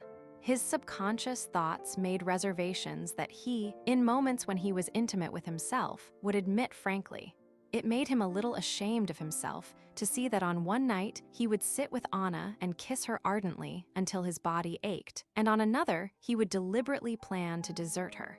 His idealism at that time was very great and untried, and it did not occur to him that all men are so deliberately calculating in the love they disguise as absolute. Anna had grown into a very attractive woman. Her figure was rounded and tall. Her hair was darker than the waxy curls of her childhood, and a vital gleam had come into it. Her eyes were still as blue, and her voice, shorn of its faltering youngness, was sweet and clear. She was undoubtedly the prettiest girl in high school and the logical sweetheart for Hugo Danner. A flower ready to be plucked at 18. When Hugo reached his senior year, that readiness became almost an impatience. Girls married at an early age in Indian Creek. She looked down the corridor of time during which he would be in college. She felt the pressure of his still slumbering passion, and she sensed his superiority over most of the town boys. Only a very narrow critic would call her resultant tactics dishonorable. They were too intensely human and too clearly born of social and biological necessity. She had let him kiss her when they were 16. And afterwards, before she went to sleep, she sighed rapturously at the memory of his warm, firm lips, his strong, rough arms. Hugo had gone home through the dizzily spinning dusk, through the wind-strummed trees and the fragrant fields, his breath deep in his chest, his eyes hot and somewhat understanding. Gradually, Anna increased that license. She knew, and she did not know what she was doing. She played a long game in which she said, "If our love is consummated too soon, the social loss will be balanced by a speedier marriage, because Hugo is honorable, but that will never happen.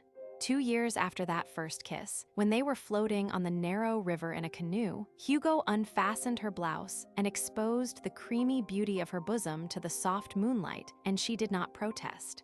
That night, he nearly possessed her, and after that night, he learned through her unspoken, voluptuous suggestion all the technique of lovemaking this side of consummation. When, finally, he called one night at her house and found that she was alone and that her parents and her brother would not return until the next day, they looked at each other with a shining agreement. He turned the lights out, and they sat on the couch in the darkness, listening to the passing of people on the sidewalk outside. He undressed her. He whispered halting, passionate phrases. He asked her if she was afraid and let himself be laughed away from his own conscience. Then he took her and loved her. Afterwards, going home again in the gloom of late night, he looked up at the stars and they stood still. He realized that a certain path of life had been followed to its conclusion. He felt initiated into the adult world. And it had been so simple, so natural, so sweet. He threw a great stone into the river and laughed, and walked on after a while. Through the summer that followed, Hugo and Anna ran the course of their affair. They loved each other violently and incessantly, and with no other evil consequence than to invite the open humphs of village gossips, and to involve him in several serious talks with her father. Their courtship was given the benefit of conventional doubt, however, and their innocence was hotly, if covertly, protested by the Blakes. Mrs. Danner coldly ignored every fragment of insinuation. She hoped that Hugo and Anna would announce their engagement, and she hinted that hope. Hugo himself was excited and absorbed. Occasionally, he thought he was sterile, with an inclination to be pleased rather than concerned if it was true. He added tenderness to his characteristics, and he loved Anna too much. Toward the end of that summer, she lost weight and became irritable. They quarreled once and then again. The criteria for his physical conduct being vague in his mind, Hugo could not gauge it correctly, and he did not realize that the very ardor of his relation with her was abnormal. Her family decided to send her away, believing the opposite of the truth responsible for her nervousness and weakness. A week before she left, Hugo himself tired of his excesses. One evening, dressing for a last passionate rendezvous, he looked in his mirror as he tied his scarf and saw that he was frowning.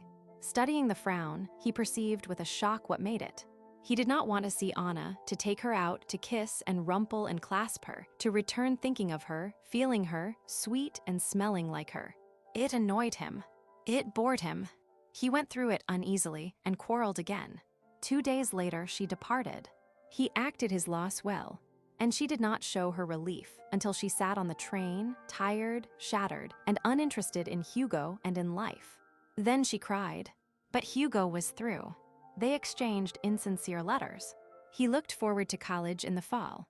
Then he received a letter from Anna saying that she was going to marry a man she had met and known for 3 weeks.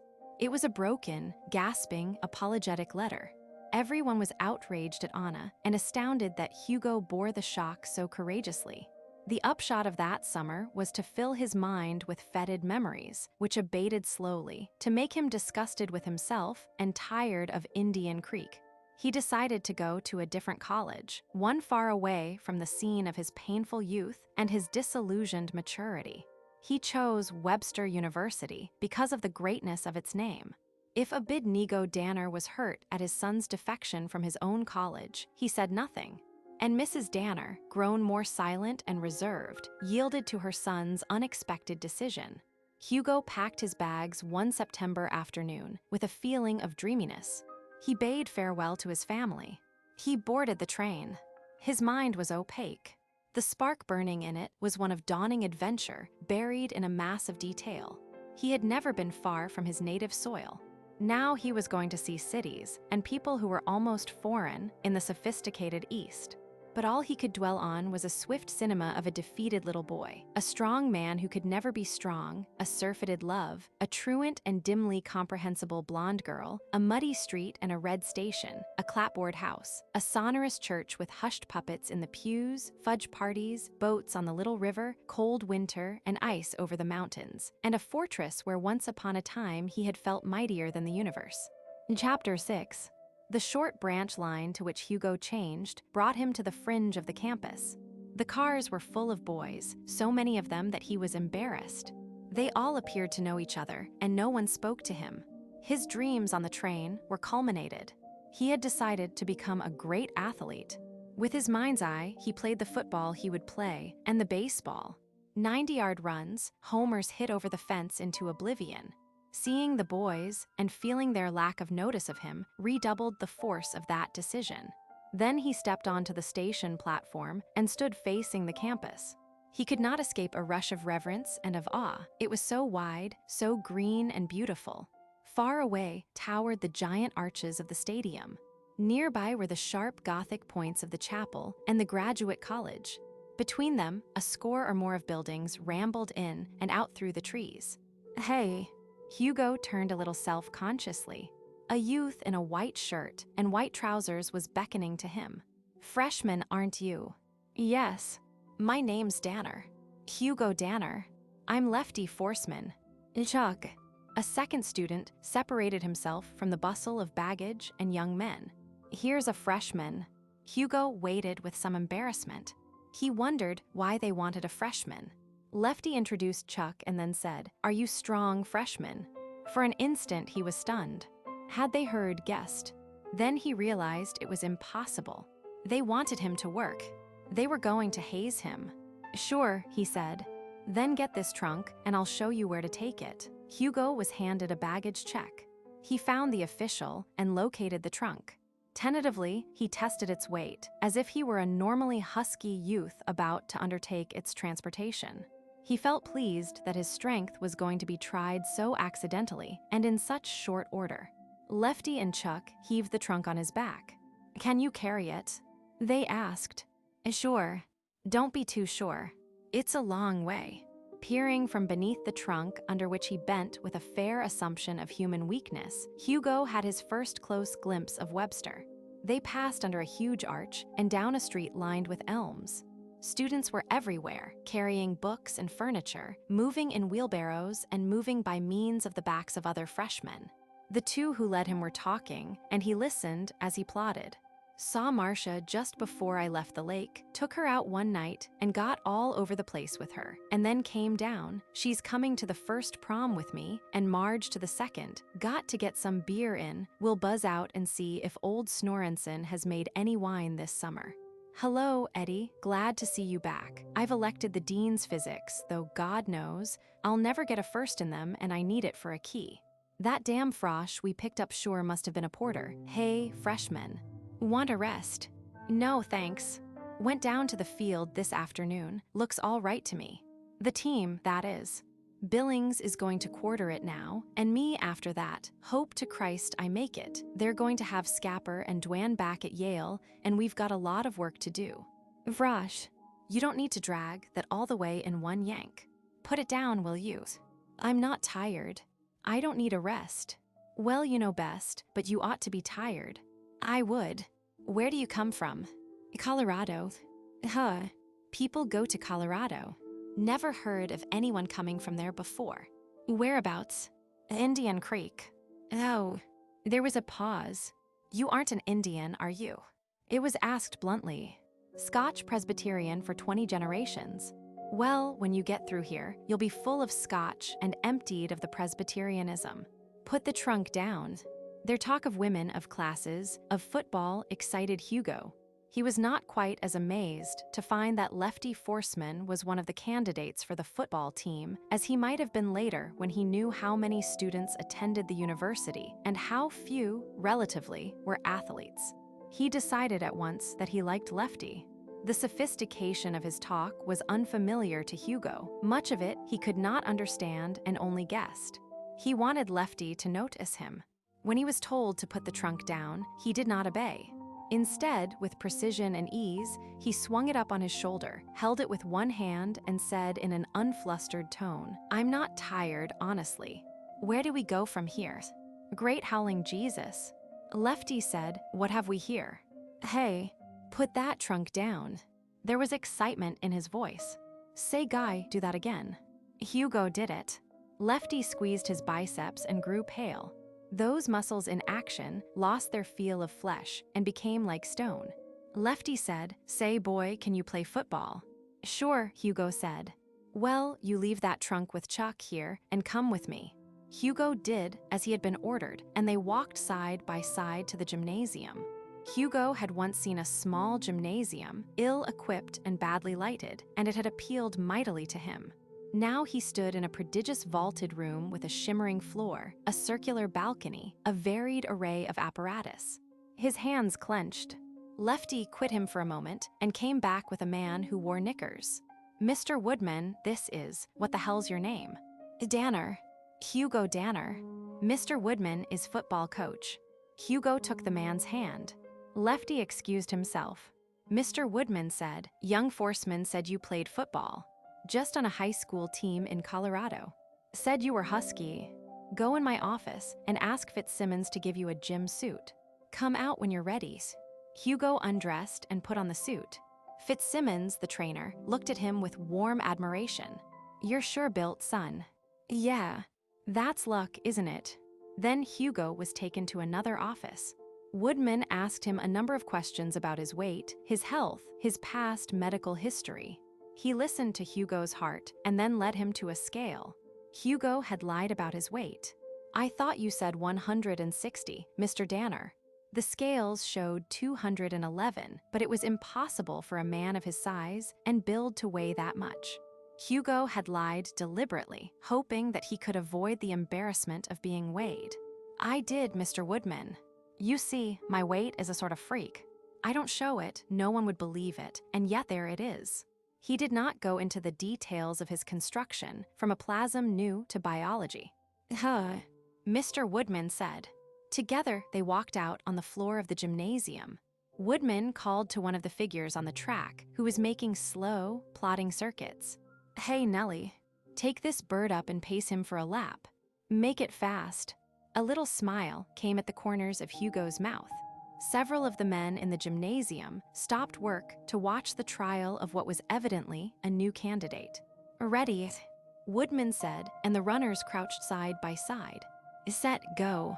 Nelson, one of the best sprinters Webster had had for years, dashed forward. He had covered 30 feet when he heard a voice almost in his ear. "Faster, old man." Nelson increased. "Faster, boy, I'm passing you." The words were spoken quietly, calmly. A rage filled Nelson. He let every ounce of his strength into his limbs and skimmed the canvas. Half a lap. Hugo ran at his side, and Nelson could not lead him. The remaining half was not a race.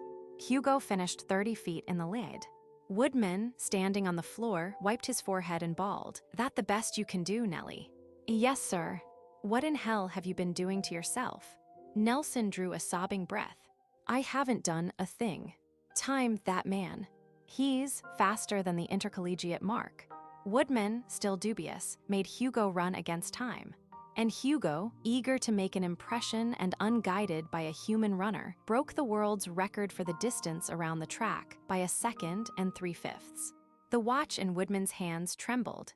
"Hey," he said, uncertain of his voice, "come down here, will you?" Hugo descended the spiral iron staircase. He was breathing with ease. Woodman stared at him. "Let's see you jump." Hugo was familiar with the distances for jumping made in track meets. He was careful not to overdo his effort. His running jump was 28 feet, and his standing jump was 11 feet and some inches. Woodman's face ran water. His eyes gleamed. "Danner," he said, "where did you get that way?" "What way?" "I mean, what have you done all your life?" "Nothing. Gone to school."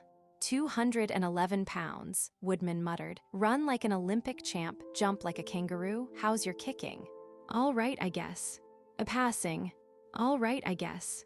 "Come on outside." "Hey, Fitz, bring a ball." An hour later, Fitzsimmons found Woodman sitting in his office. Beside him was a bottle of whiskey, which he kept to revive wounded gladiators. "Fitz," said Woodman, looking at the trainer with dazed eyes, "did you see what I saw?" "Yes, I did, Woody." "Tell me about it." Fitzsimmons scratched his graying head. "Well, Woody, I seen a young man, saw Fitz. I saw a young man come into the gym and undress. He looked like an oiled steam engine." I saw him go and knock hell out of 3 track records without even losing his breath. Then I seen him go out on the field and kick a football from one end to the other and pass it back. That's what I seen. Woodman nodded his head. So did I. But I don't believe it, do you? I do. That's the man you and all the other coaches have been wanting to see. The perfect athlete. Better in everything than the best man at any one thing. Just a freak, Woody, but God Almighty, how New Haven and Colgate are going to feel it these next years. Meb he's dumb, Fitz. Meb not. Find out. Fitz wasted no time. He telephoned to the registrar's office. Mr. H. Danner, said the voice of a secretary, passed his examinations with the highest honors and was admitted among the first 10.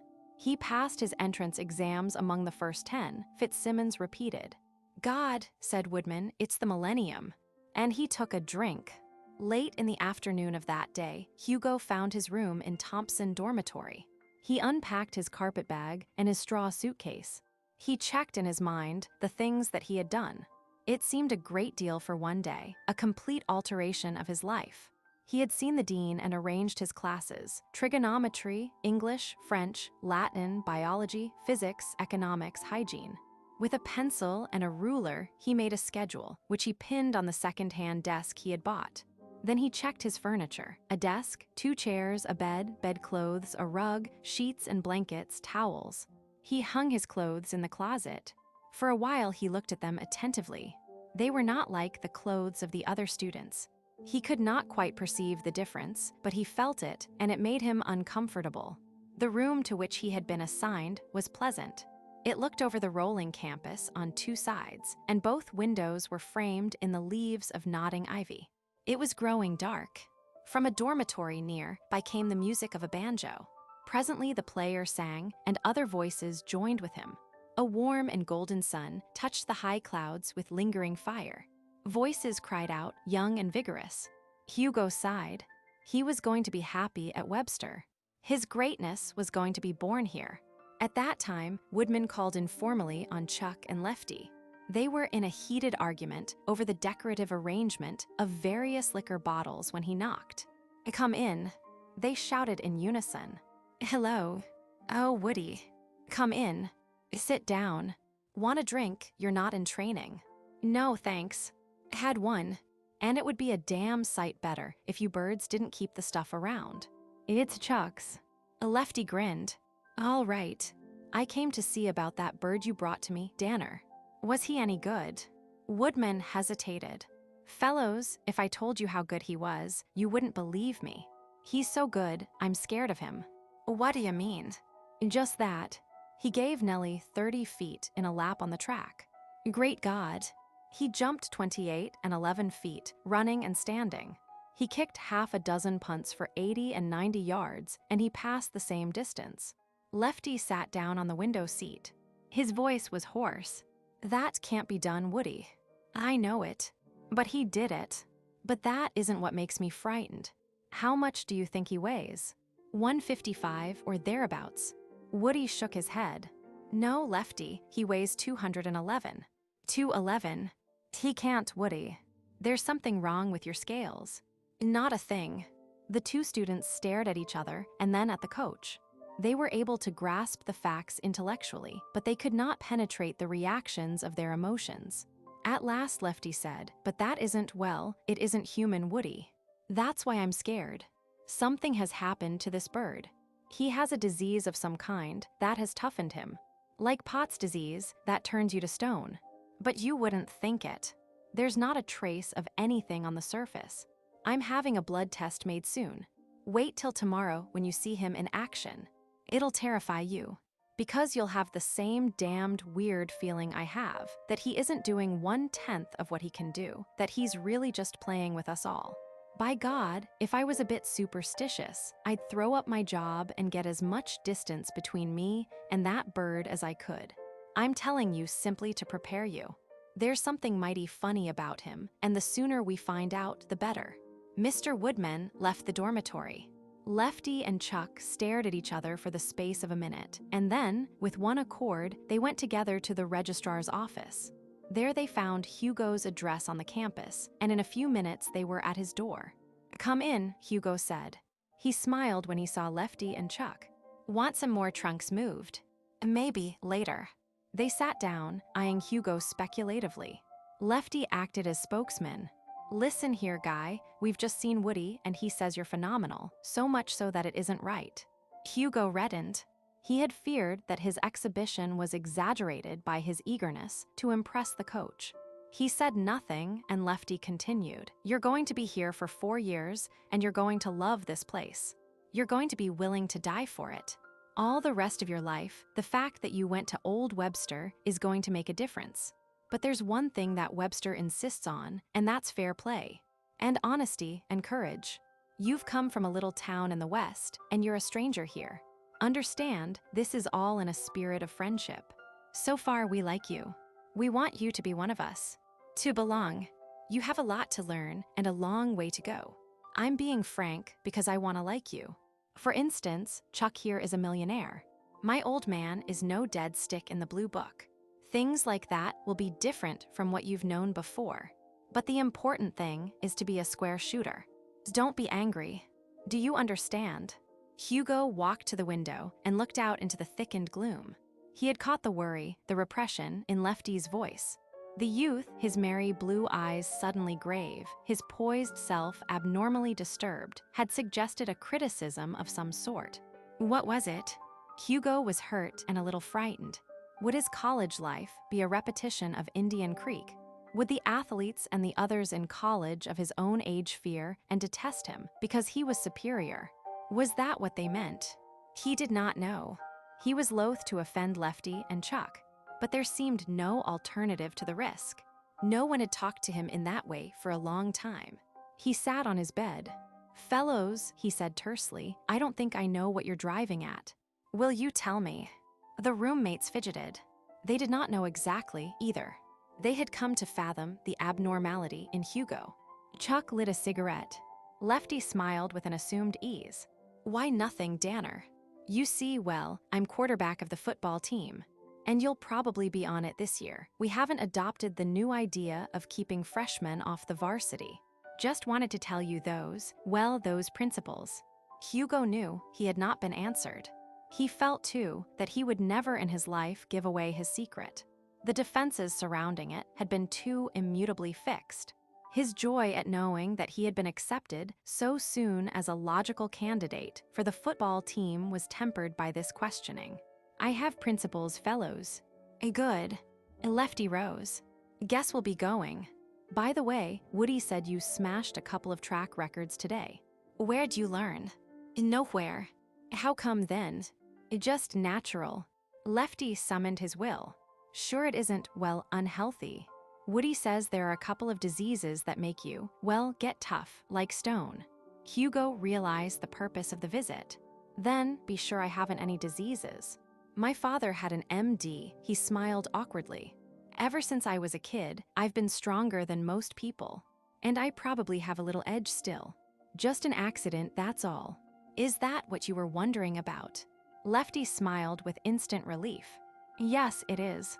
And I'm glad you take it that way. Listen, why don't you come over to the inn and take dinner with Chuck and me? Let Commons go for tonight." "What say?" At 11, Hugo wound his alarm clock and set it for 7. He yawned and smiled. All during supper, he had listened to the glories of Webster and the advantages of belonging to the Psi Delta fraternity, to descriptions of parties, and to episodes with girls.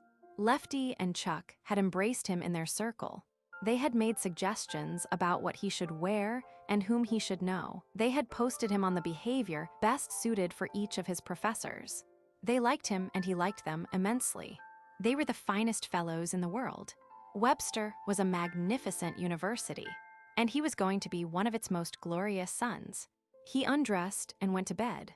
In a moment he slept, drawing in deep, swift breaths. His face was smiling, and his arm was extended. Whether to ward off shadows or to embrace a new treasure could not be told. In the bright sunshine of morning, his alarm jangled, and he woke to begin his career as an undergraduate. Chapter 7. From the day of his arrival, Webster University felt the presence of Hugo Danner. Classes, football practice, hazing, fraternity scouting began on that morning with a feverish and good-natured hurly-burly that, for a time, completely bewildered him. Hugo participated in everything. He went to the classroom with pleasure. It was never difficult for him to learn, and never easier than in those first few weeks. The professors he had known, and he reluctantly included his own father, were dry-as-dust individuals who had none of the humanities. And at least some of the professors at Webster were brilliant, urbane, capable of all understanding. Their lectures were like tonic to Hugo. The number of his friends grew with amazing rapidity. It seemed that he could not cross the campus without being hailed by a member of the football team and presented to another student. The Psi Deltas saw to it that he met the entire personnel of their chapter at Webster. Other fraternities looked at him with covetous eyes, but Lefty Forceman, who was chairman of the membership committee, let it be known that the Psi Deltas had marked Hugo for their own. And no one refused their bid. On the second Monday after college opened, Hugo went to the class elections and found to his astonishment that he received 28 votes for president. A boy from a large preparatory school was elected, but 28 votes spoke well for the reputation he had gained in that short time. On that day, too, he learned the class customs. Freshmen had to wear black caps, black shoes and socks and ties. They were not allowed to walk on the grass or to ride bicycles. The ancient cannon in the center of the class square was defended annually by the sophomores, and its theft was always attempted by the freshmen. No entering class had stolen it in 8 years. Those things amused Hugo. They gave him an intimate feeling of belonging to his school. He wrote to his parents about them. Dean Aiken, the newly elected president of the freshman class, approached Hugo on the matter of the cannon. "We want a gang of good husky boys to pull it up some night and take it away. Are you with us?" "Sure." Left to his own considerations, Hugo recalled his promise and walked across the campus with the object of studying the cannon. It was a medium-sized piece of Revolutionary War vintage. It stood directly in the rear of Webster Hall, and while Hugo regarded it, he noticed that 2 sophomores remained in the vicinity. He knew that guard, changed every 2 hours, would be on duty day and night until Christmas was safely passed. Well, the cannon was secure. It couldn't be rolled away. The theft of it would require first a free-for-all with the sophomores, and after a definite victory, a mob assault of the gun. Hugo walked closer to it. Off the grass, freshman. He wheeled obediently. One of the guards approached him. "Get off the grass and stay off, and don't look at that cannon with longing. It isn't healthy for young freshmen." Hugo grinned. "All right, fella, but you better keep a double guard on that thing while I want it." 2 nights later, during a heavy rain that had begun after the fall of dark, Hugo clad himself in a slicker and moved vaguely into the night. Presently, he reached the cannon yard, and in the shelter of an arch, he saw the sophomore guards. They smoked cigarettes, and one of them sang softly. Day and night, a pair of conscripted sentries kept watchful eyes on the gun. A shout from either of them would bring the whole class tumbling from its slumber in a very few moments. Hugo moved out of their vision. The campus was empty. He rounded Webster Hall, the mud sucking softly under his feet and the rain dampening his face.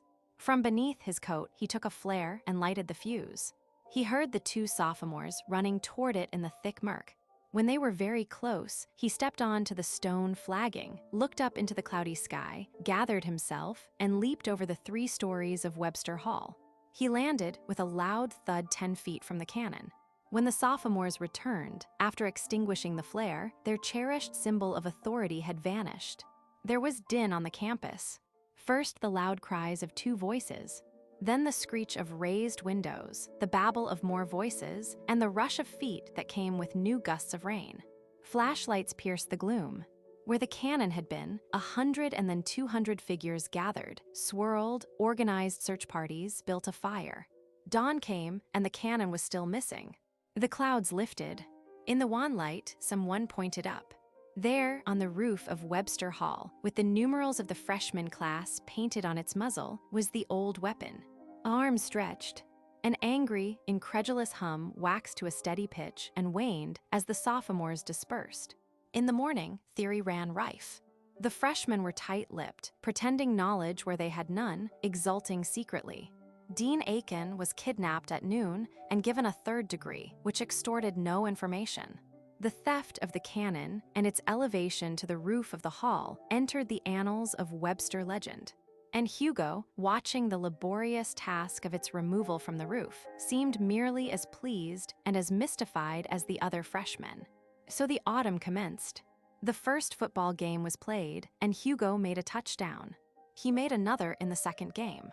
They took him to New York in November for the dinner that was to celebrate the entrance of a new chapter to Psi Delta. His fraternity had hired a private car.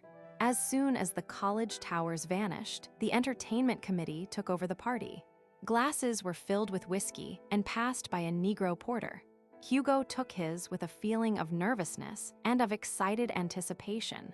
The coach had given him permission to break training, advised it, in fact. And Hugo had never tasted liquor. He watched the others, holding his glass gingerly. They swallowed their drinks, took more. The effect did not seem to be great. He smelled the whiskey, and the smell revolted him. "Drink up, Danner. Never use the stuff. I'm afraid it'll throw me." "And not you. Come on. Bottoms up." It ran into his throat, hot and steaming. He swallowed 1,000 needles and knew the warmth of it in his stomach. They gave another glass to him, and then a third. Some of the brothers were playing cards. Hugo watched them. He perceived that his feet were loose on their ankles and that his shoulders lurched. It would not do to lose control of himself, he thought. For another man, it might be safe. Not for him. He repeated the thought inanely. Someone took his arm. "Nice work in the game last week." "Pretty. Thanks. Woody says you're the best man on the team. Glad you went Psi Delt. Best house on the campus. Great school, Webster. You'll love it." "Sure," Hugo said. The railroad coach was twisting and writhing peculiarly. Hugo suddenly wanted to be in the air. He hastened to the platform of the car and stood on it, squinting his eyes at the countryside. When they reached the Grand Central Terminal, he was cured of his faintness. They rode to the theater in an omnibus and saw the matinee of a musical show. Hugo had never realized that so many pretty girls could be gathered together in one place. Their scant, glittering costumes flashed in his face. He wanted them. Between the acts, the fraternity repaired in a body to the lavatory and drank whiskey from bottles. Hugo began to feel that he was living at last. He was among men, sophisticated men, and learning to be like them. Nothing like the camaraderie, the show, the liquor in Indian Creek. He was wearing the suit that lefty forcemen had chosen for him. He felt well-dressed, cool, capable. He was intensely well-disposed toward his companions. When the show was over, he stood in the bright lights, momentarily depressed by the disappearance of the long file of girls. Then he shouldered among his companions and went out of the theater riotously. 2 long tables were drawn up at the Raven, a restaurant famous for its roast meats, its beer, and its lack of scruples about the behavior of its guests. The Psi Deltas took their places at the tables. The dining room they occupied was private. Hugo saw as if in a dream the long rows of silverware, the dishes of celery and olives, and the ranks of shining glasses. They sat. Waiters wound their way among them. There was a song. The Toastmaster, a New York executive who had graduated from Webster 20 years before, understood the temper of his charge. He was witty, ribald, genial. He made a speech, but not too long a speech. He called on the president of a bank, who rose totteringly and undid the Toastmaster's good offices by making too long a speech. Its reiterated dear old Websters were finally lost in the ring and tinkle of glassware and cutlery. At the end of the long meal, Hugo realized that his being had undergone change. Objects approached and receded before his vision. The voice of the man sitting beside him came to his ears as if through water. His mind continually turned upon itself in a sort of infatuated examination. His attention could not be held even on his own words. He decided that he was feverish. Then someone said, "Well, Danner, how do you like being drunk?" "Drunk? Sure. You aren't going to tell me you're sober, are you?" When the speaker had gone, Hugo realized that it was Chuck. There had been no feeling of recognition. I'm drunk, he said. Someone give Danner a drink. He has illusions. Drunk. Why, this man isn't drunk. It's monstrous. He has a weakened spine, that's all. I'm drunk, Hugo repeated. He knew then what it was to be drunk. The Toastmaster was rising again. Hugo saw it dimly. Fellows. A fork banged on a glass. Fellows. There was a slow increase in silence. Fellows. It's 11 o'clock now, and I have a surprise for you. A surprise. Hey guys, shut up for the surprise. Fellows. What I was going to say is this. The girls from the show we saw this afternoon are coming over here, all 30 of them. We're going up to my house for a real party, and the little be off. Anything goes, only anybody that fights gets thrown out straight off without an argument. Are you on? The announcement was greeted by a stunned quiet, which grew into a bellow of approval. Plates and glasses were thrown on the floor. Lefty leaped onto the table and performed a dance. The proprietor came in, looked, and left hastily, and then the girls arrived. They came through the door, after a moment of reluctant hesitation, like a flood of brightly colored water. They sat down in the laps of the boys, on chairs, on the edge of the disarrayed tables. They were served with innumerable drinks as rapidly as the liquor could be brought. They were working, that night, for the $10 promised to each one. But they were working with college boys, which was a rest from the stream of affluent and paunchy males who made their usual escort. Their gaiety was better than assumed. Hugo had never seen such a party or dreamed of one. His vision was cleared instantly of its cobwebs. He saw 3 boys seize one girl and turn her heels overhead. A piano was moved in. She jumped up and started dancing on the table. Then there was a voice at his side. Hello, good looking. I could use that drink if you can spare it. Hugo looked at the girl. She had brown hair that had been curled. Her lips and cheeks were heavily rouged, and the corners of her mouth turned down in a sort of petulance or fatigue. But she was pretty, and her body, showing whitely above her evening dress, was creamy and warm. He gave the drink to her. She sat in his lap. Gosh, he whispered. She laughed. I saw her first, someone said, pulling at the girl's arm. Go away, Hugo shouted. He pushed the other from them. What's your name? Bessie. What's yours? Hugo. The girl accepted 2 glasses from a waiter. They drained them, looking at each other over the rims. Got any money, Hugo? Hugo had. He carried on his person the total of his cash assets. Some $50. Sure. I have $50, he answered. He felt her red lips against his ear. Let's you and me duck this party and have a little one of our own. I've got an apartment not far from here. He could hear the pounding of his heart. Let's. They moved unostentatiously from the room. Outside in the hall, she took his hand. They ran to the front door. There was the echo of bedlam in his whirling mind when they walked through the almost deserted street. She called to a taxi, and they were driven for several blocks. At a cheap dance hall, they took a table and drank more liquor.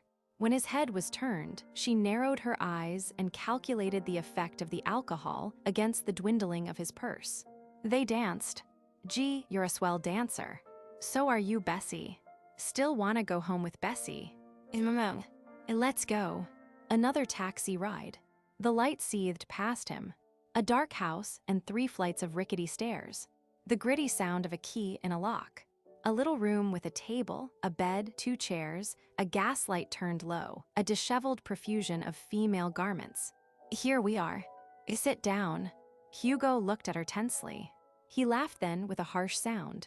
She flew into his arms, returning his searching caresses with startling frankness.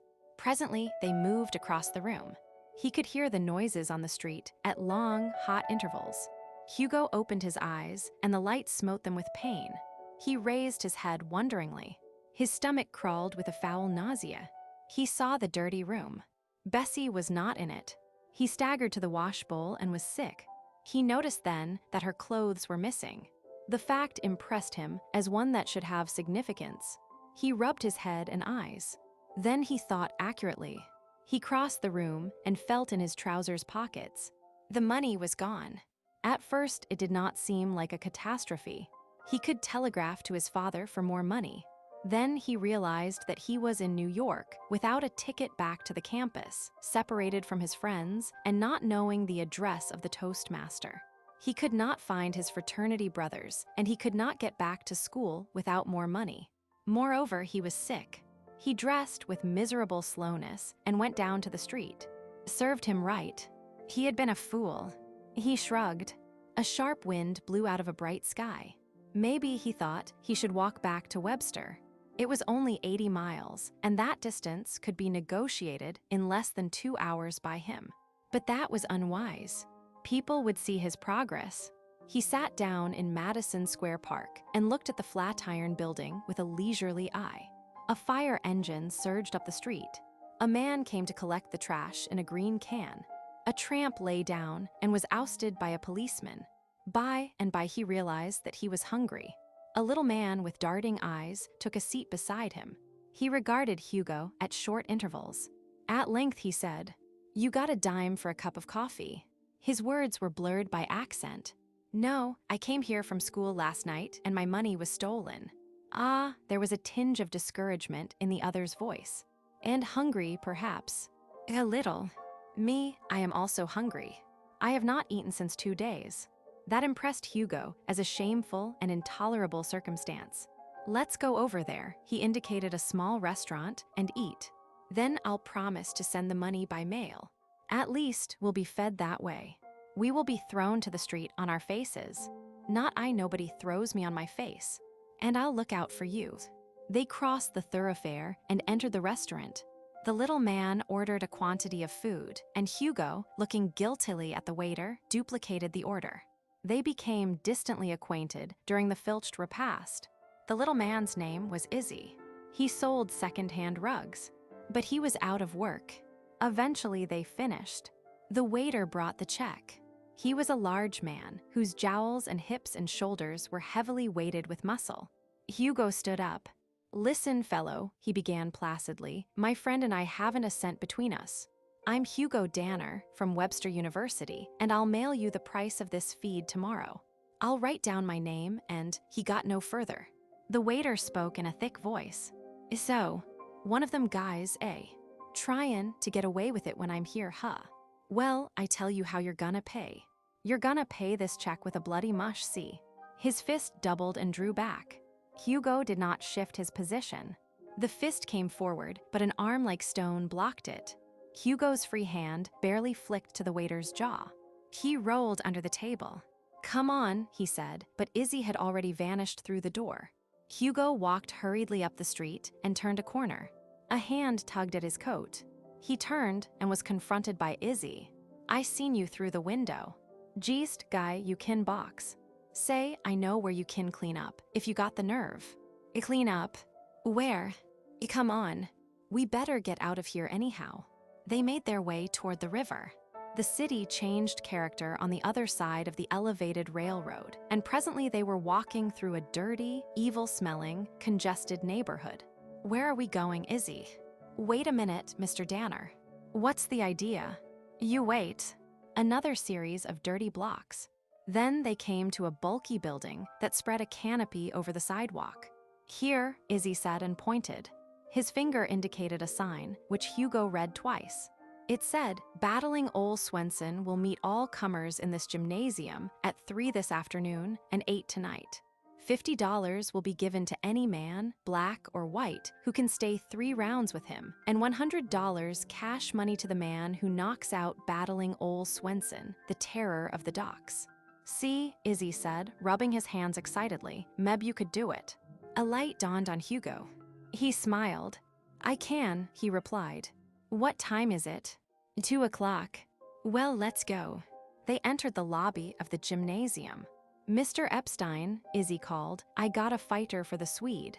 Mr. Epstein was a pale, fat man who ignored the handicap of the dank cigar in his mouth and roared when he spoke. He glanced at Hugo and then addressed Izzy. "Where is he?" "There." Epstein looked at Hugo and then was shaken by laughter. "There you says, and there I looks, and what do I see? But a pink young angel face that Ole would swallow without chewing." Hugo said, "I don't think so. I'm willing to try." Epstein scowled. "Run away from here, kid, before you get hurt." Ole would laugh at you. "This isn't easy money. It takes a man to get a look at it." Izzy stamped impatiently. "I tell you, Mr. Epstein, I seen this boy fight. He's the goods. He can beat your Ole. I bet he can." His voice caught and he glanced nervously at Hugo. "I bet $10 he can." "How much?" Epstein bellowed. "Well, say $20. "How much?" $50. "It's all I got, Epstein." "All right, go in and sign up and leave your wad." "Kid," he turned to Hugo, "you may think you're husky, but Ole is a killer. He's 6'9" in his socks, and he weighs 280. He'll mash you." "I don't think so," Hugo repeated. "Well, you'll be meat. We'll put you second on the list, and the lights'll go out fast enough for ya." Hugo followed Izzy and reached him in time to see a $50 bill peeled from a roll, which was extracted with great intricacy from Izzy's clothes. "I thought you hadn't eaten for 2 days." "It's God's truth," Izzy answered uneasily. "I was savin' this dough, and it's lucky too, isn't it?" Hugo did not know whether to laugh or to be angry. He said, "And you'd have let me take a poke in the jaw from that waiter. You're a hell of a guy, Izzy." Izzy moved his eyes rapidly. "I ain't so bad. I'm bettin' on you, ain't I? And I got you a chance at the Swede, didn't I? How'd you know that waiter couldn't kill me?" "Well, he didn't. Anyhow, what's a poke in the jaw to a square meal, eh? When the other fellow gets the poke and you get the meal." "All right, Izzy. I wish I thought Ole was going to lick me." Hugo wrote his name under a printed statement to the effect that the fight managers were not responsible for the results of the combat. The man who led him to a dressing room was filled with sympathy and advice. He told Hugo that one glance at Ole would discourage his reckless avarice. But Hugo paid no attention. The room was dirty. It smelled of sweat and rubber sneakers. He sat there for half an hour, reading a newspaper. Outside, somewhere, he could hear the mumble of a gathering crowd, punctuated by the voices of candy and peanut hawkers. At last, they brought some clothes to him. A pair of trunks that flapped over his loins, ill-fitting canvas shoes, a musty bathrobe. When the door of his room opened, the noise of the crowd was louder. Finally, it was hushed. He heard the announcer. It was like the voice of a minister coming through the stained windows of a church. It rose and fell. Then the distant note of the gong. After that, the crowd called steadily, sometimes in loud rage and sometimes almost in a whisper. Finally, they brought Ole's first victim into Hugo's cell. He was a man with the physique of a bull. His face was cut and his eyes were darkening. One of the men, heaving his stretcher, looked at Hugo. "Better beat it, kid, while you can still do it on your own feet. You ain't even got the reach for Ole. He's a grizzly beau. He'll just about kill you." Hugo tightened his belt and swung the electric light back and forth with a slow-moving fist. Another man expertly strapped his fists with adhesive tape. "When do I go out?" Hugo asked. "You mean, when do you get knocked out?" The second laughed. "Fight. Well, if you're determined to get croaked, you do it now." In the arena, it was dazzling. A bank of noisy people rose on all sides of him. Hugo walked down the aisle and clambered into the ring. Ole was one of the largest men he had ever seen in his life. There was no doubt of his 6 feet 9 inches and his 280 pounds. Hugo imagined that the man was not a scientific fighter. A bruiser. Well, he knew nothing of fighting either. A man in his shirt sleeves stood up in the ring and bellowed. The next contestant for the reward of $50 to stay 3 rounds with battling Ole and $100 to knock him out is Mr. H. Smith. They cheered. It was a nasty sound, filled with the lust for blood. Hugo realized that he was excited. His knees wobbled when he rose, and his hand trembled as he took the monstrous paw of the Swede and saw his unpleasant smile. Hugo's heart was pounding. For one instant, he felt weak and human before battling Ole. He whispered to himself, "Quit it, you fool. You know better, you can't even be hurt." It did not make him any more quiet. Then they were sitting face to face. A bell rang. The hall became silent as the mountainous Swede lumbered from his corner. He towered over Hugo, who stood up and went out to meet him like David approaching Goliath. To the crowd, the spectacle was laughable. There was jeering before they met. "Where's your mama?" "Got your bottle, baby." Put the poor little bastard back in his carriage. What's this, a fight or a freak show? Laughter. It was like cold water to Hugo. His face set. He looked at Ole. The Swede's fist moved back like the piston of a great engine into which steam has been let slowly. Then it came forward. Hugo, trained to see and act in keeping with his gigantic strength, dodged easily. Atta boy. One for Johnny dear. The fist went back and came again and again, as if that piston, gathering speed, had broken loose and was flailing through the screaming air. Hugo dodged like a beam of light, and the murderous weapon never touched him. The spectators began to applaud his speed. He could beat the Swede's fist every time. Run him, kiddo. It's only 3 rounds. The bell. Ole was panting. As he sat in his corner, his coal scuttle gloves dangling, he cursed in his native tongue. Too little to hit. Bell. The second round was the same.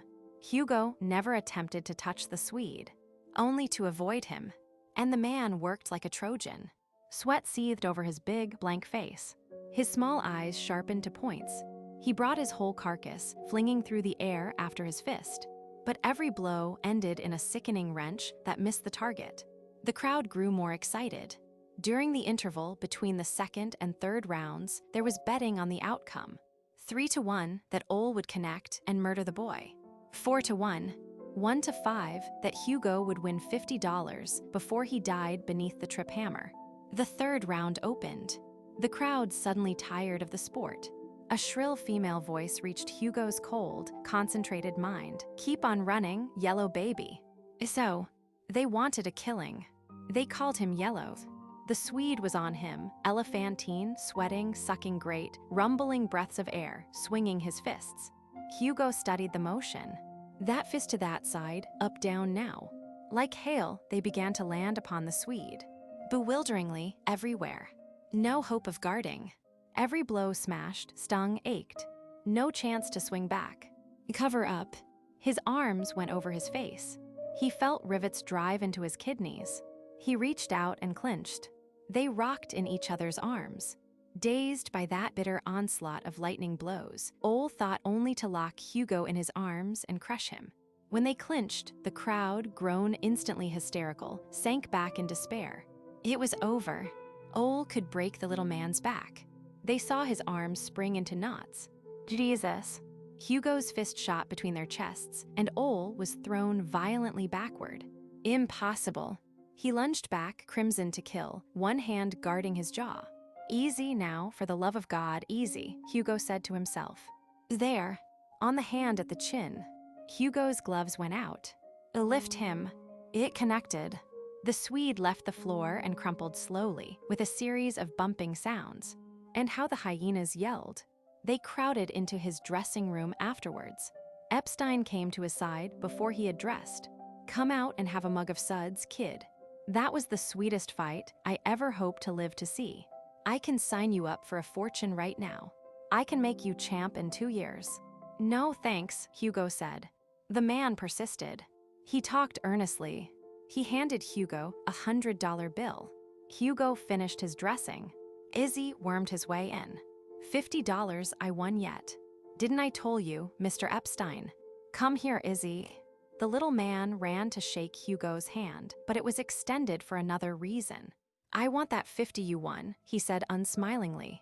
When a bird tracks along for a free feed and lets another guy fight for him and has a roll big enough to stop up a rainspout, he owes money.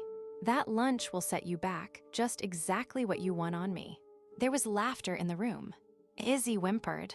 Ain't you got 100 already that I got for you? Ain't it enough that you got it? Ain't I got a wife wit kids yet? No, it ain't yet. Hugo snapped the fingers of his extended hand. The other hand doubled significantly. Izzy gave him the money. He was almost in tears. The others guffawed. Wait up, Beau. Give us your address if you ever change your mind. You can pick up a nice livin' in this game. No, thanks. All I needed was railroad fare. Thank you, gentlemen, and goodbye. No one undertook to hinder Hugo's departure. Chapter 8.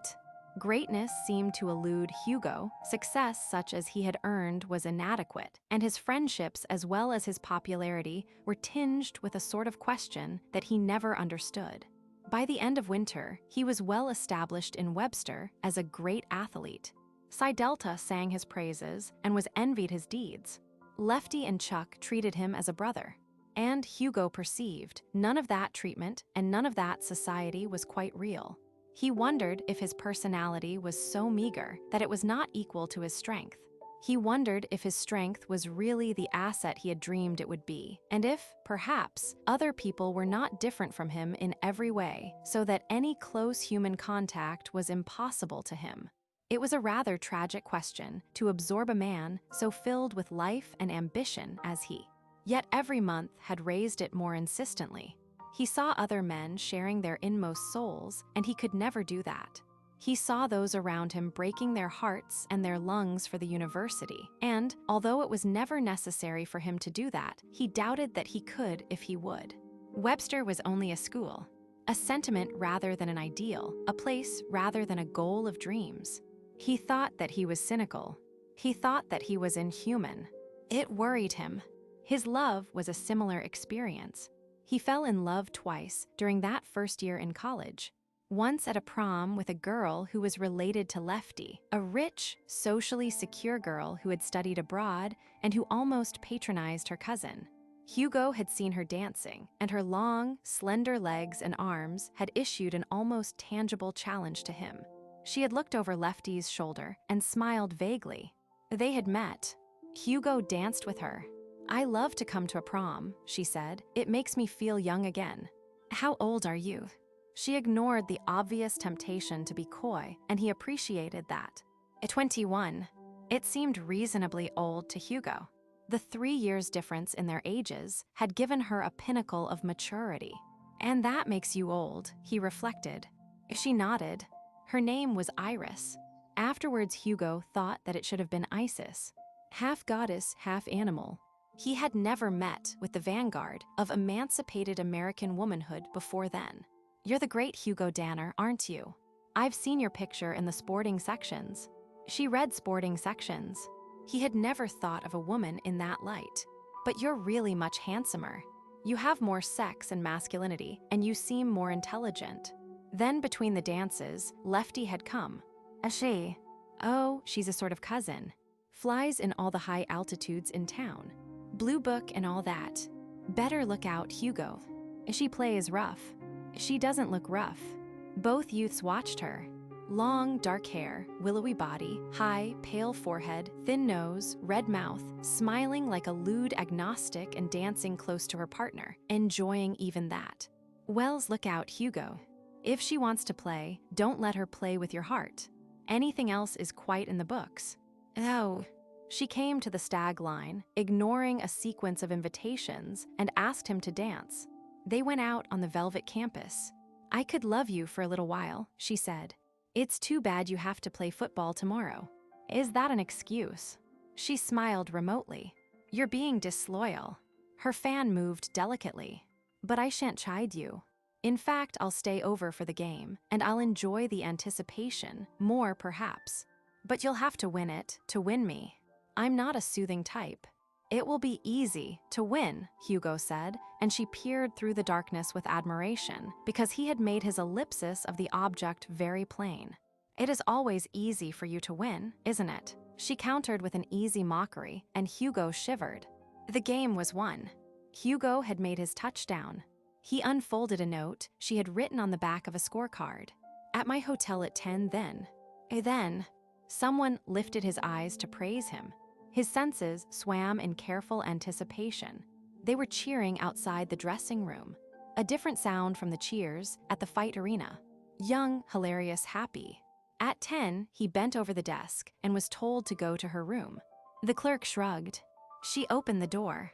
One light was burning. There was perfume in the air. She wore only a translucent kimono of pale-colored silk. She taught him a great many things that night. And Iris learned something, too, so that she never came back to Hugo and kept the longing for him as a sort of memory which she made hallowed in a shorn soul. It was, for her, a single asceticism in a rather selfish life. Hugo loved her for 2 weeks after that, and then his emotions wearied and he was able to see what she had done and why she did not answer his letters. His subdued fierceness was a vehement fire to women. His fiercer appetite was the cause of his early growth in a knowledge of them. When most of his companions were finding their way into the mysteries of sex both unhandily and with much turmoil, he learned well and abnormally. It became a part of his secret self, another barrier to the level of the society that surrounded him. When he changed the name of Iris to Isis in his thoughts, he moved away from the Psi Deltas, who would have been incapable of the notion. In person, he stayed among them, but in spirit, he felt another difference, which he struggled to reconcile. In March, the thaws came, and under the warming sun, Hugo made a deliberate attempt to fall in love with Janice, who was the daughter of his French professor. She was a happy, innocent little girl, with gold hair and brown eyes that lived oddly beneath it. She worshipped Hugo. He petted her, talked through long evenings to her, tried to be faithful to her in his most unfettered dreams, and once considered proposing to her. When he found himself unable to do that, he was compelled to resist an impulse to seduce her. Ashamed, believing himself unfit for a nice girl, he untangled that romance as painlessly as he could, separating himself from Janice little by little and denying every accusation of waning interest. Then, for a month, he believed that he could never be satisfied by any woman, that he was superior to women. He read the lives of great lovers and adulterers, and he wished that he could see Bessie, who had taken his money long before in New York City. She appealed to him then more than all the others, probably, he thought, because he was drunk and had not viewed her in sharp perspective. For hours he meditated on women, while he longed constantly to possess a woman. But the habitual routine of his life did not suffer. He attended his classes and lectures, played on the basketball team, tried tentatively to write for the campus newspaper, learned to perform indifferently on the mandolin, and made himself into the semblance of an ideal college man. His criticism of college, then, was at its lowest ebb. He spent Christmas in New York at Lefty Forsman's parents' elaborate home, slightly intoxicated through the 2 weeks, hastening to the opera, to balls and parties, ill at ease when presented to people whose names struck his ears familiarly, seeing for the first time the exaggeration of scale on which the very rich live, and wondering constantly why he never met Iris, wishing for and fearing that meeting while he wondered. When his first year at college was near to its end, and that still and respectful silence that marks the passing of a senior class had fallen over the campus, Hugo realized with a shock that he would soon be on his way back to Indian Creek. Then, suddenly, he saw what an amazing and splendid thing that year at college had been. He realized how it had filled his life to the brim with activities of which he had not dreamed, how it had shaped him so that he would be almost a stranger in his own home, how it had aged and educated him in the business of living. When the time of parting with his new friends drew near, he understood that they were valuable to him, in spite of his questioning, and they made it clear that he would be missed by them. At last, he shared a feeling with his classmates, a fond sadness, an illimitable poignancy that was young and unadulterated by motive. He was perversely happy when he became aware of it. He felt somewhat justified for being himself and living his life. A day or two before college closed, he received a letter from his father. It was the third he had received during the year. It said, "Dear son, your mother and I have decided to break the news to you before you leave for home, because there may be better opportunities for you in the East than here at Indian Creek. When you went away to Webster University, I agreed to take care of all your expenses. It was the least I could do, I felt, for my only son. The $2,000 your mother and I had saved seemed ample for your 4 years. But the bills we have received, as well as your own demands, have been staggering. In March, when a scant $600 of the original fund remained, I invested the money in a mine stock which, the salesman said, would easily net the $6,000 you appeared to need. I now find to my chagrin that the stock is worthless. I am unable to get back my purchase money. It will be impossible during the coming year for me to let you have more than $500. Perhaps with what you earn this summer and with the exercise of economy, you can get along. I trust so. But anxious as we are to see you again, we felt that, in the light of such information, you might prefer to remain in the East to earn what you can. We are both despondent over the situation, and we wish that we could do more than tender our regrets. But we hope that you will be able to find some solution to this situation. Thus, with our very warmest affection and our fondest hope, we wish you good fortune. Your loving father, Abednego Danner. Hugo read the letter down to the last period after the rather tremulous signature. His emotions were confused, touched by the earnest and pathetically futile efforts of his father, and by the attempt of that lonely little man to express what was, perhaps, a great affection. Hugo was nevertheless aghast at a prospect that he had not considered. He was going to be thrown into the world on his own resources. And resting his frame in his worn chair, a frame capable of smashing into banks and taking the needed money without fear of punishment, Hugo began to wonder dismally if he was able even to support himself. No trade, no occupation suggested itself. He had already experienced some of the merciless coldness of the world. The boys would all leave soon, and then he would be alone, unprovided for, helpless. Hugo was frightened. He read the letter again, his wistful thoughts of his parents diminishing before the reality of his predicament. He counted his money, $80 in the bank and $12 in his pockets. He was glad he had started an account after his experience with Bessie. He was glad that he had husbanded more than enough to pay his fare to Indian Creek. $92. He could live on that for a long time, perhaps for the summer, and he would be able to get some sort of job. He was strong anyway. That comforted him.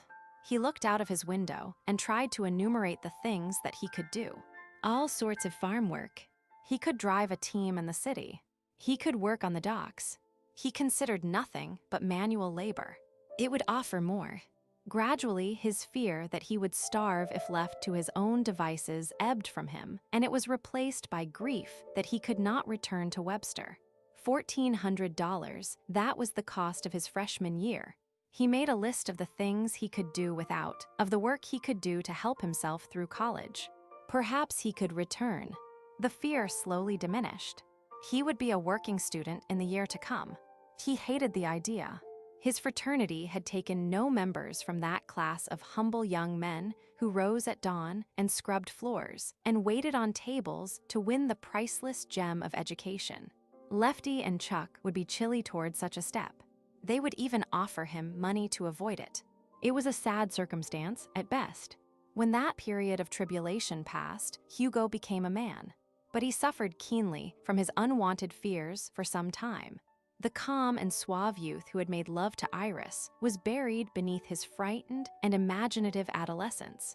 It wore out the last of his childishness. Immediately afterwards, he learned about money and how it is earned. He sat there in the dormitory, almost trembling with uncertainty, and used mighty efforts to do the things he felt he must do. He wrote a letter to his father which began, "Dear Dad, why in Sam Hill didn't you tell me you were being reamed so badly by your nit-witted son, and I'd have shoveled out and dug up some money for myself long ago." On rereading that letter, he realized that its tone was false. He wrote another in which he apologized with simple sincerity for the condition he had unknowingly created, and in which he expressed every confidence that he could take care of himself in the future. He bore that braver front through the last days of school. He shook Lefty's hand warmly and looked fairly into his eyes. "Well, so long, old sack. Be good. Be good, Hugo. And don't weaken. We'll need all your beef next year. Decided what you're going to do yet?" "No, have you?" Lefty shrugged. "I suppose I've got to go abroad with the family as usual. They wrote a dirty letter about the allowance I'd not have next year if I didn't. Why don't you come with us? Iris'll be there." Hugo grinned. "No, sir. Iris once is very nice, but no man's equal to Iris twice." His grin became a chuckle. "And that's a poem which you can say to Iris if you see her, and tell her I hope it makes her mad." Lefty's blue eyes sparkled with appreciation. Danner was a wonderful boy, full of wit and not dumb like most of his kind. Getting smooth, too. Be a great man. Too bad to leave him, even for the summer. Well, so long, old man. Hugo watched Lefty lift his bags into a cab and roll away in the warm June dust. Then Chuck, well, bye-bye, Hugo. See you next September. Yeah, take care of yourself. No chance of your going abroad, is there? Because we sure could paint the old Avenue de Elipara red if you did. Not this year, Chuck. Well, don't take any wooden money. Don't do anything you wouldn't eat. Hugo felt a lump in his throat. He could not say any more farewells. The campus was almost deserted. No meals would be served after the next day. He stared at the vacant dormitories and listened to the waning sound of departures. A train puffed and fumed at the station. It was filled with boys. Going away. He went to his room and packed. He'd leave, too. When his suitcases were filled, he looked round the room with damp eyes. He thought that he was going to cry, mastered himself, and then did cry. Sometime later, he remembered Iris and stopped crying. He walked to the station, recalling his first journey in the other direction, his pinch-backed green suit, the trunk he had carried. Grand old place, Webster. Suddenly gone dead all over. There would be a train for New York in half an hour. He took it. Some of the students talked to him on the trip to the city. Then they left him, alone, in the great vacuum of the terminal. The glittering corridors were filled with people. He wondered if he could find Bessie's house. At a restaurant, he ate supper. When he emerged, it was dark. He asked his way, found a hotel, registered in a $1 room, went out on the street again. He walked to the Ravens. Then he took a cab. He remembered Bessie's house. An old woman answered the door. Bessie, Bessie. No girl by that name I remember. Hugo described her. Oh, that tart. She ran out on me, owing a week's rent. When was that? Sometime last fall. Oh. Hugo meditated. The woman spoke again. I did hear from one of my other girls that she'd gone to work at Coney, but I ain't had time to look her up. Owes me $4, she does. But Bessie, as you calls her name's Sue, wasn't never much good. Still, the woman scrutinized Hugo and giggled. Bessie ain't the only girl in the world. I got a cute little piece up here, named Pomerley, says only the other night she's lonely. Glad to introduce you. Hugo thought of his small capital. No, thanks. He walked away. A warm moon was dimly sensible above the lights of the street. He decided to go to Coney Island and look for the lost Bessie. It would cost him only a dime, and she owed him money. He smiled a little savagely and thought that he would collect its equivalent. Then he boarded the subway, cursing himself for a fool and cursing his appetite for the fool's master. Why did he chase that particular little harlot on an evening when his mind should be bent toward more serious purposes? Certainly not because he had any intention of getting back his money. Because he wished to surprise her. Because he was angry that she had cheated him. Or because she was the only woman in New York whom he knew. He decided it was the last reason. Finally, the train reached Coney Island, and Hugo descended into the fantastic hurly-burly on the street below. He realized the ridiculousness of his quest as he saw the miles of thronging people in the loud streets.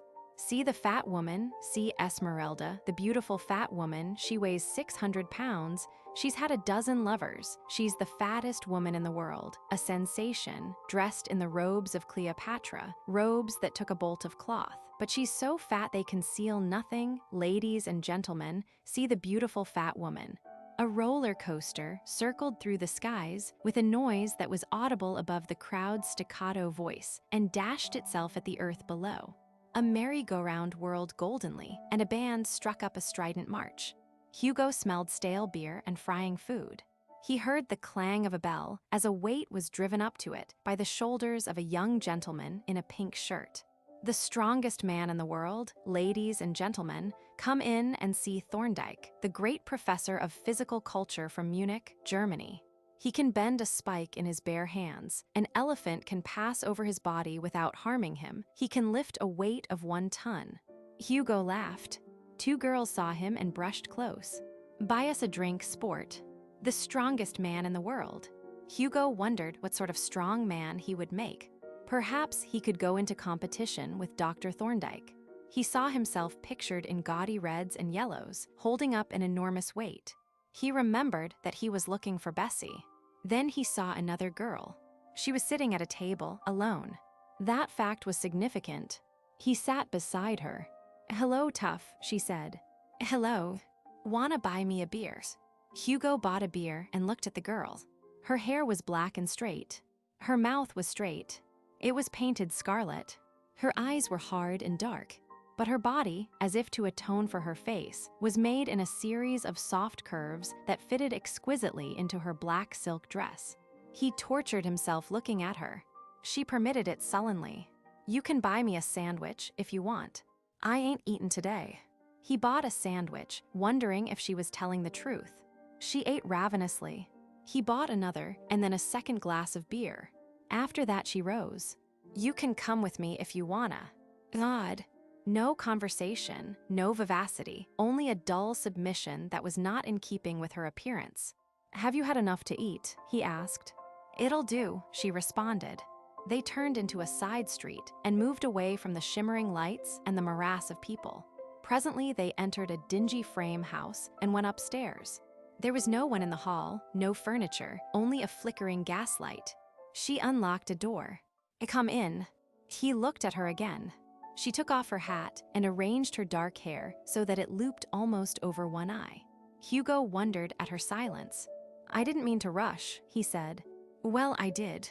Gotta make some more." "It'll be," she hesitated, $2.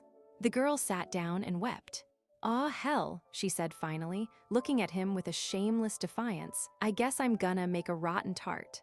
I was in a show, and I got busted out for not being nice to the manager. I says to myself, well, what am I gonna do? And I starts to get hungry this morning. So I says to myself, well, there ain't but one thing to do, Charlotte, but to get you a room, I says, and here I am, so help me God." She removed her dress with a sweeping motion. Hugo looked at her, filled with pity, filled with remorse at his sudden surrender to her passionate good looks, intensely discomfited. "Listen, I have a roll in my pocket. I'm damn glad I came here first. I haven't got a job, but I'll get one in the morning. And I'll get you a decent room and stake you till you get work. God knows I picked you up for what I thought you were, Charlotte, and God knows, too, that I haven't any noble nature. But I'm not going to let you go on the street simply because you're broke. Not when you hate it so much."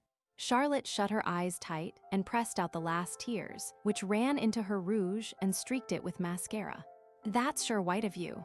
I don't know. Maybe it's selfish. I had an awful yen for you when I sat down at that table. But let's not worry about it now. Let's go out and get a decent dinner." You mean you want me to go out and eat now?" "Sure. Why not? But you ain't, forget it. Come on." Charlotte sniffled and buried her black tresses in her black dress. She pulled it over the curves of her hips. She inspected herself in a spotted mirror and sniffled again. Then she laughed. A throaty, gurgling laugh. Her hands moved swiftly, and soon she turned. "How am I? Wonderful. Let's go." She tucked her hand under his arm when they reached the street. Hugo walked silently. He wondered why he was doing it and to what it would lead. It seemed good, wholly good, to have a girl at his side again, especially a girl over whom he had so strong a claim. They stopped before a glass-fronted restaurant that advertised its seafood and its steaks. She sat down with an apologetic smile. "I'm afraid I'm going to eat you out of house and home." "Go ahead. I had a big supper, but I'll string along with some pie and cheese and beer." Charlotte studied the menu. "Mind if I have a little steak?" Hugo shook his head slowly. "Waiter." A big T-bone and some lyonnaise potatoes and some string beans and corn and a salad and ice cream. "Bring some pie and cheese for me and a beer." "Gosh," Charlotte said. Hugo watched her eat the food. He knew such pity as he had seldom felt. Poor little kid. All alone, scared, going on the street because she would starve otherwise. It made him feel strong and capable. Before the meal was finished, she was talking furiously. Her pathetic life was unraveled. "I come from Brooklyn. Old man took to drink, and Ma beat it with a gent from Astoria, never knew what happened to her. I kept house for the old man till he tried to get funny with me. Burlesque on the road, the leading man. He flew the coop when I told him, and then when it came, it was dead. Another job, the manager. Coney and her dismissal. I just couldn't let him have it when I didn't like him, mister. Guess I'm not tough like the other girls. My mother was French, and she brought me up kind of decent. Well, the little outward turning of her hands, the shrug of her shoulders. Don't worry, Charlotte. I won't let them eat you. Tomorrow, I'll set you up to a decent room, and we'll go out and find some jobs here. You don't have to do that, mister. I'll make out. All I needed was a square and another day. Charlotte sighed and smoked a cigarette with her coffee. Then they went out on the street and mixed with the throng. The voices of a score of barkers wheedled them. Hugo began to feel gay. He took Charlotte to see the strong man and watched his feats with a critical eye. He took her on the roller coaster and became taut and laughing when she screamed and held him. Then, laughing louder than before, they went through steeplechase. She fell in the rolling barrel and he carried her out. They crossed over moving staircases and lost themselves in a maze and slid down polished chutes into fountains of light and excited screaming. Always afterwards, her hand found his arm, her great dark eyes looked into his and laughed. Always they turned toward the other men and girls with a proud and haughty expression that pointed to Hugo as her man, her conquest. Later they danced. They drank more beer. Golly, she whispered, as she snuggled against him, you sure strut a mean fox trot. So do you, Charlotte. I been doing it a lot, I guess. The brazen crash of a finale. The table. A babble of voices, voices of people snatching pleasure from Coney Island's gaudy barrel of cheap amusements. Hugo liked it then. He liked the smell and touch of the multitude and the incessant hysteria of its presence. After midnight, the music became more aggravating, muted, insinuating. Several of the dancers were drunk. One of them tried to cut in. Hugo shook his head. Jay, Charlotte said, I was sure hoppin' you wouldn't let him. Why, I never thought of it. Most fellows would. He's a tough. It was an introduction to an unfamiliar world. The tough came to their table and asked for a dance in thick accents. Charlotte paled and accepted. Hugo refused. Sabo, I'm askin' for a dance. I got concessions here. You can't refuse me, see. I guess you got me wrong. Beat it, Hugo said, before I take a poke at you. The intruder's answer was a swinging fist, which missed Hugo by a wide margin. Hugo stood and dropped him with a single clean blow. The manager came up, expostulated, ordered the tough's inert form from the floor, started the music. You shouldn't ought to have done it, mister. He'll get his gang. The hell with his gang. Charlotte sighed. That's the first time anybody ever stuck up for me. Jeest, mister, I've been wishin' and wishin' for the day when somebody would bruise his knuckles for me. Hugo laughed. Hey, waiter. 2 beers. When she yawned, he took her out to the boulevard and walked at her side toward the shabby house. They reached the steps, and Charlotte began to cry. What's the matter? I was going to thank you, but I don't know how. It was too nice of you. And now I suppose I'll never see you again. Don't be silly. I'll show up at 8 in the morning, and we'll have breakfast together. Charlotte looked into his face wistfully. Say, kid, be a good guy, and take me to your hotel, will you? I'm scared I'll lose you. He held her hands. You won't lose me. And I haven't got a hotel, yet. Then come up and stay with me. Honest, I'm all right. I can prove it to you. It'll be doing me a favor. I ought not to, Charlotte. She threw her arms around him and kissed him. He felt her breath on his lips and the warmth of her body. You got a kid. You're all I ever had. Please, please. Hugo walked up the stairs thoughtfully. In her small room, he watched her disrobe. So willingly now, so eagerly. She turned back the covers of the bed. It ain't much of a dump, baby, but I'll make you like it. Much later in the abyss of darkness, he heard her voice, sleepy and still husky. Say, mister, what's your name? In the morning, they went down to the boulevard together. The gay debris of the night before lay in the street, and men were sweeping it away. But their spirits were high. They had breakfast together in a quiet enchantment. Once she kissed him. Would you like to keep house for me? He asked. Do you mean it?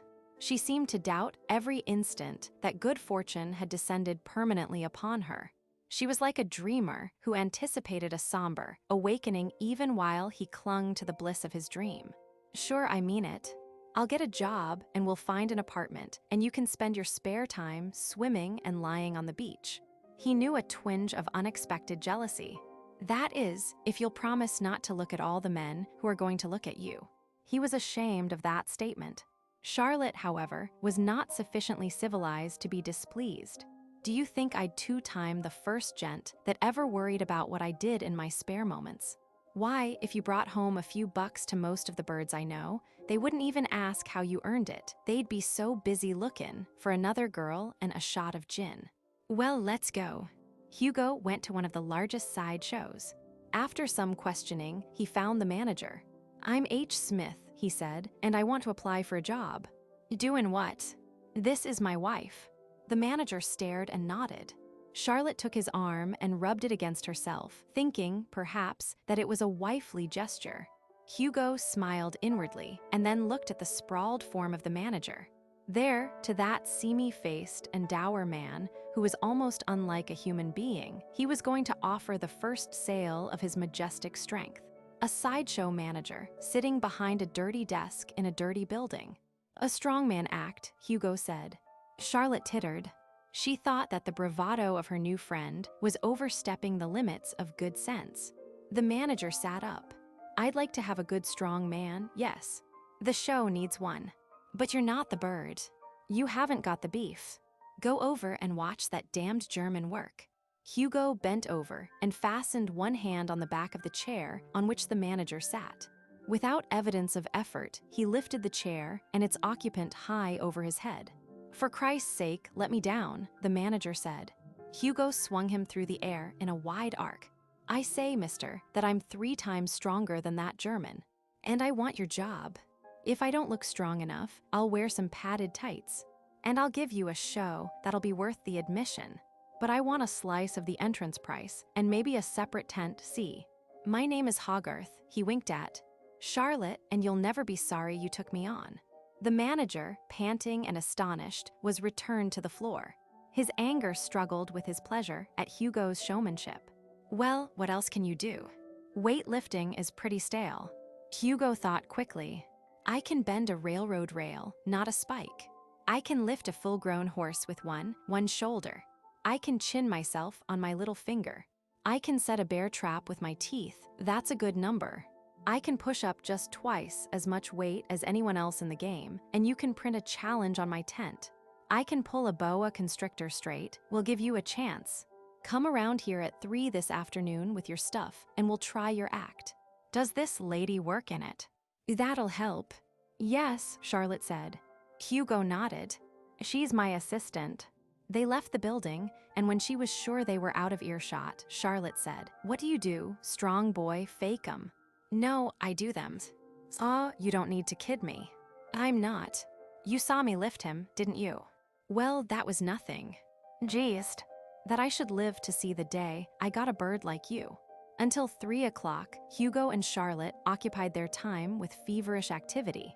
They found a small apartment not far from the seashore. It was clean and bright, and it had windows on 2 sides. Its furniture was nearly new, and Charlotte, with tears in her eyes, sat in all the chairs, lay on the bed, took the egg beater from the drawer in the kitchen table, and spun it in an empty bowl. They went out together and bought a quantity and a variety of food.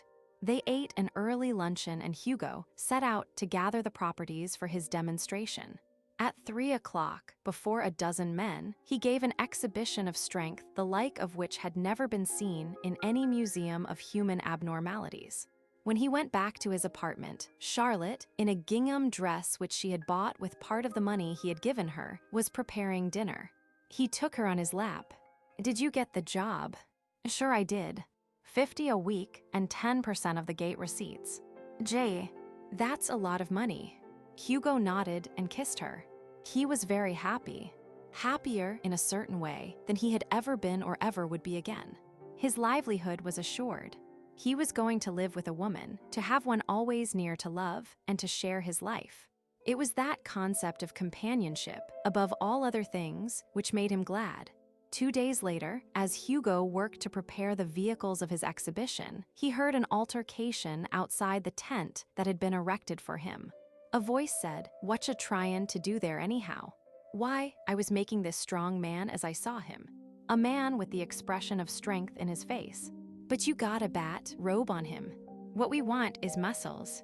Muscles, bow. Bigger and better than any picture of any strong man ever made. Put one here and one there, but that isn't correct anatomy. To hell with that stuff. Put one there, I says. But he'll be out of drawing, awkward, absurd. Say, listen, do you want $10 for painting this sign, or shall I give it to someone else? Very well. I'll do as you say. Only it isn't right. Hugo walked out of the tent. A young man was bending over a huge sheet made of many lengths of oilcloth sewn together. He was a small person, with pale eyes and a white skin. Beside him stood the manager, eyeing critically the strokes applied to the cloth. In a semi-finished state was the young man's picture of the imaginary Hogarth. That's pretty good, Hugo said. The young man smiled apologetically. It isn't quite right. You can see for yourself you have no muscles there and there. I suppose you're Hogarth. Yes. Well, I tried to explain the anatomy of it, but Mr. Smoot says anatomy doesn't matter. So here we go. He made a broad orange streak. Hugo smiled. Smoots is not an anatomical critic of any renown. I say, Smoots, let him paint it as he sees best. God knows the other posters are atrocious enough. The youth looked up from his work. Good God, don't tell me you're really Hogarth. Sure. Why not? Well, I guess it was your English. That's funny. And I don't blame you. Hugo realized that the young sign painter was a person of some culture. He was about Hugo's age, although he seemed younger on first glance. As a matter of fact, I'm a college man. Smoots had moved away. But for the love of God, don't tell anyone around here.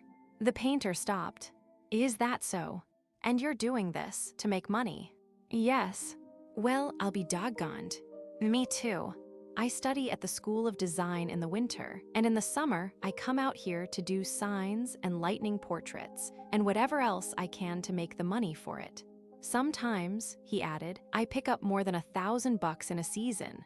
This is my 4th year at it. There was in the young artist's eye a hint of amusement, a suggestion that they were in league. Hugo liked him. He sat down on a box. Alive here. Yes. 3 blocks away. Me too. Why not come up and have supper with my wife and me? Are you married? The artist commenced work again. Hugo hesitated. Yeah, sure I'll come up. My name's Valentine Mitchell.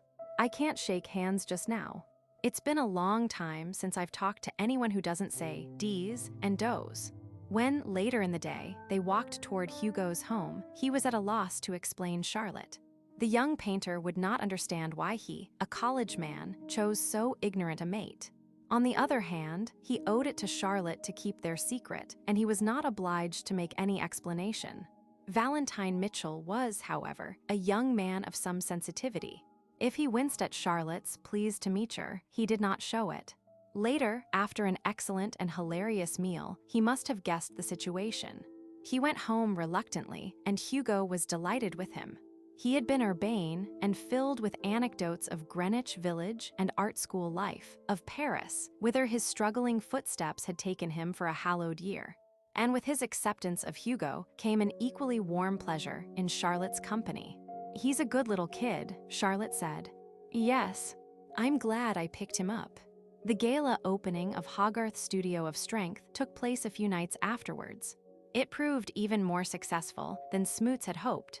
The flamboyant advertising posters attracted crowds to see the man who could set a bear trap with his teeth, who could pull an angry boa constrictor into a straight line. Before ranks of gaping faces that were supplanted by new ranks every hour, Hugo performed. Charlotte, resplendent in a black dress that left her knees bare, and a red sash that all but obliterated the dress, helped Hugo with his ponderous props, setting off his strength by contrast, and sold the pamphlets Hugo had written at Smoot's suggestion, pamphlets that purported to give away the secret of Hogarth's phenomenal muscle power. Valentine Mitchell watched the entire performance. When it was over, he said to Hugo, "Now you better beat it back and get a hot bath. You're probably all in." "Yes," Charlotte said. "Come, I myself will bathe you." Hugo grinned. "Hell no. Now we're all going on a bender to celebrate. We'll eat at Villa Pieg's and we'll take a moonlight sail. They went together, marveling at his vitality, gay, young, and living in a world that they managed to forget did not exist. The night was warm. The days that followed were warmer. The crowds came, and the brassy music hooted and coughed over them night and day. There are, in the lives of almost every man and woman, certain brief episodes that, enduring for a long or a short time, leave in the memory a sense of completeness. To those moments humanity returns for refuge, for courage, and for solace. It was of such material that Hugo's next 2 months were composed. The items of it were nearly all sensuous. The sound of the sea when he sat in the sand late at night with Charlotte, the whoop and bellow of the merry-go-round that spun and glittered across the street from his tent, the inarticulate breathing, and the white-knuckled clenchings of the crowd as it lifted its face to his efforts, for each of which he assumed a slow, painful motion that exaggerated its difficulty, the smell of the sea intermingled with 1,000 man-made odors. Only once that he could recall afterwards did he allow his intellect to act in any critical direction, and that was in a conversation with the young artist. They were sitting together in the sand, and Charlotte, browned by weeks of bathing, lay nearby. "Here I am," Mitchell said with an unusual thoughtfulness, with a talent that should be recognized, wanting to be an illustrator, able to be one, and yet forced to dawdle with this horrible business to make my living. Hugo nodded. "You'll come through, some winter, and you won't ever return to Coney Island. I know it. Unless I do it for sentimental reasons someday, in a limousine." "It's myself," Hugo said then, "and not you who is doomed too well to this sort of thing. You have a talent that is at least understandable, and," he was going to say mediocre.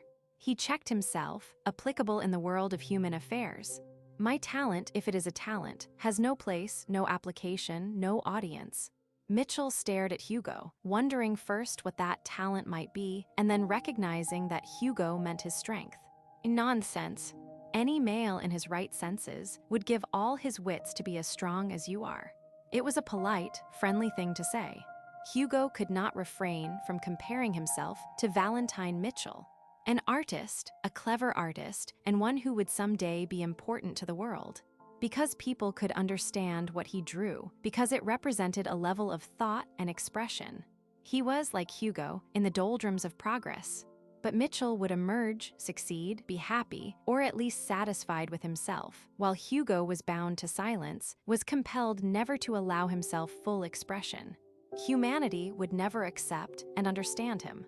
They were not similar people, but their case was, at that instant, ironically parallel. "It isn't only being strong," he answered meditatively, "but it's knowing what to do with your strength." "Why, there are 1,000 things to do." "Such as?" Mitchell raised himself on his elbows and turned his watercolored eyes on the populous beach. "Well, let's see. You could, of course, be a strong man and amuse people, which you're doing. You could, there are lots of things you could do." Hugo smiled. "I've been thinking about them for years, and I can't discover any that are worth the effort." "Bosh." Charlotte moved close to him.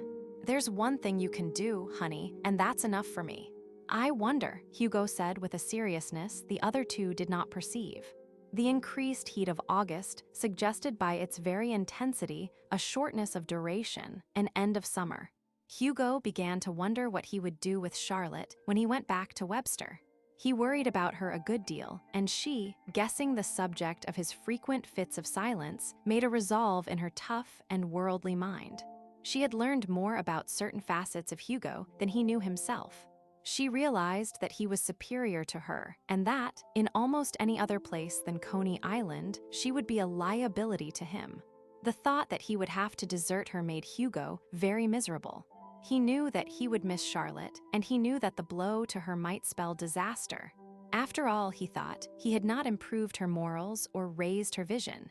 He did not realize that he had made both almost sublime by the mere act of being considerate. White, Charlotte called it. Nevertheless, she was not without an intense sense of self-protection, despite her condition on the night he had found her. She knew that womankind lived at the expense of mankind. She saw the emotional respect in which Valentine Mitchell unwittingly held Hugo. He had scarcely spoken 10 serious words to her. She realized that the artist saw her as a property of his friend. That, in a way, made her valuable. It was a subtle advantage, which she pressed with all the skill it required. One night, when Hugo was at work and the chill of autumn had breathed on the hot shore, she told Valentine that he was a very nice boy and that she liked him very much. He went away distraught, which was what she had intended, and he carried with him a new and as yet inarticulate idea, which was what she had foreseen. He believed that he loved her. He told himself that Hugo was going to desert her, that she would be forsaken and alone. At that point, she recited to him the story of her life and the tale of her rescue by Hugo, and said at the end that she would be very lonely when Hugo was gone. Because Hugo had loved her, Mitchell thought she contained depths and values which did not appear. That she contained such depths, neither man really knew then. Both of them learned it much later. Mitchell found himself in that very artistic dilemma of being in love with his friend's mistress. It terrified his romantic soul, and it involved him inextricably. When she felt that the situation had ripened to the point of action, she waited for the precise moment. It came swiftly and in a better guise than she had hoped. On a night in early September, when the crowds had thinned a little, Hugo was just buckling himself into the harness that lifted the horse. The spectators were waiting for the denouement with bickering patience.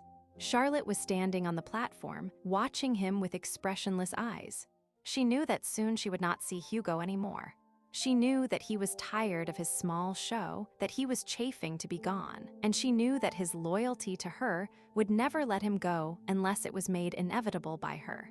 The horse was ready. She watched the muscles start out beneath Hugo's tawny skin. She saw his lips set, his head thrust back. She worshipped him like that. Unemotionally, she saw the horse lifted up from the floor. She heard the applause. There was a bustle at the gate. Half a dozen people entered in single file. 3 young men, 3 girls. They were intoxicated. They laughed and spoke in loud voices. She saw by their clothes and their manner that they were rich, slumming in Coney Island. She smiled at the young men as she had always smiled at such young men, friendlily, impersonally. Hugo did not see their entrance. They came very near. "My God, it's Hugo Danner." Hugo heard Lefty's voice and recognized it. The horse was dropped to the floor. He turned. An expression of startled amazement crossed his features. Chuck, Lefty, Iris, and 3 people whom he did not know were staring at him. He saw the stupefied recognition on the faces of his friends. One despairing glance he cast at Charlotte, and then he went on with his act. They waited for him until it was over. They clasped him to their bosoms. They acknowledged Charlotte with critical glances. "Come on and join the party," they said. After that, their silence was worse than any questions. They talked freely and merrily enough, but behind their words was a deep reserve. Lefty broke it when he had an opportunity to take Hugo aside. "What in hell is eating you? Aren't you coming back to Webster?" "Sure. That is, I think so. I had to do this to make some money. Just about the time school closed, my family went broke. But good God, man, why didn't you tell us? My father is an alumnus, and he'd put up $5,000 a year, if necessary, to see you kept on the football team." Hugo laughed. "You don't think I'd take it, Lefty?" "Why not?" A pause. "No, I suppose you'd be just the goddamned kind of a fool that wouldn't." "Who's the girl?" Hugo did not falter. "She's a tart I've been living with. I never knew a better one, girl, that is." "Have you gone crazy?" "On the contrary, I've got wise." "Well, for Christ's sake, don't say anything about it on the campus." Hugo bit his lip. "Don't worry. My business is my own." They joined the others, drinking at the table. Charlotte was telling a joke.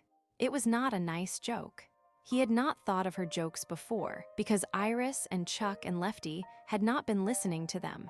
Now he was embarrassed. Iris asked him to dance with her. They went out on the floor. "Lovely little thing, that Charlotte," she said acidly. "Isn't she?" Hugo answered with such enthusiasm that she did not speak during the rest of the dance. Finally, the ordeal ended. Lefty and his guests embarked in an automobile for the city. "You know such people," Charlotte half whispered.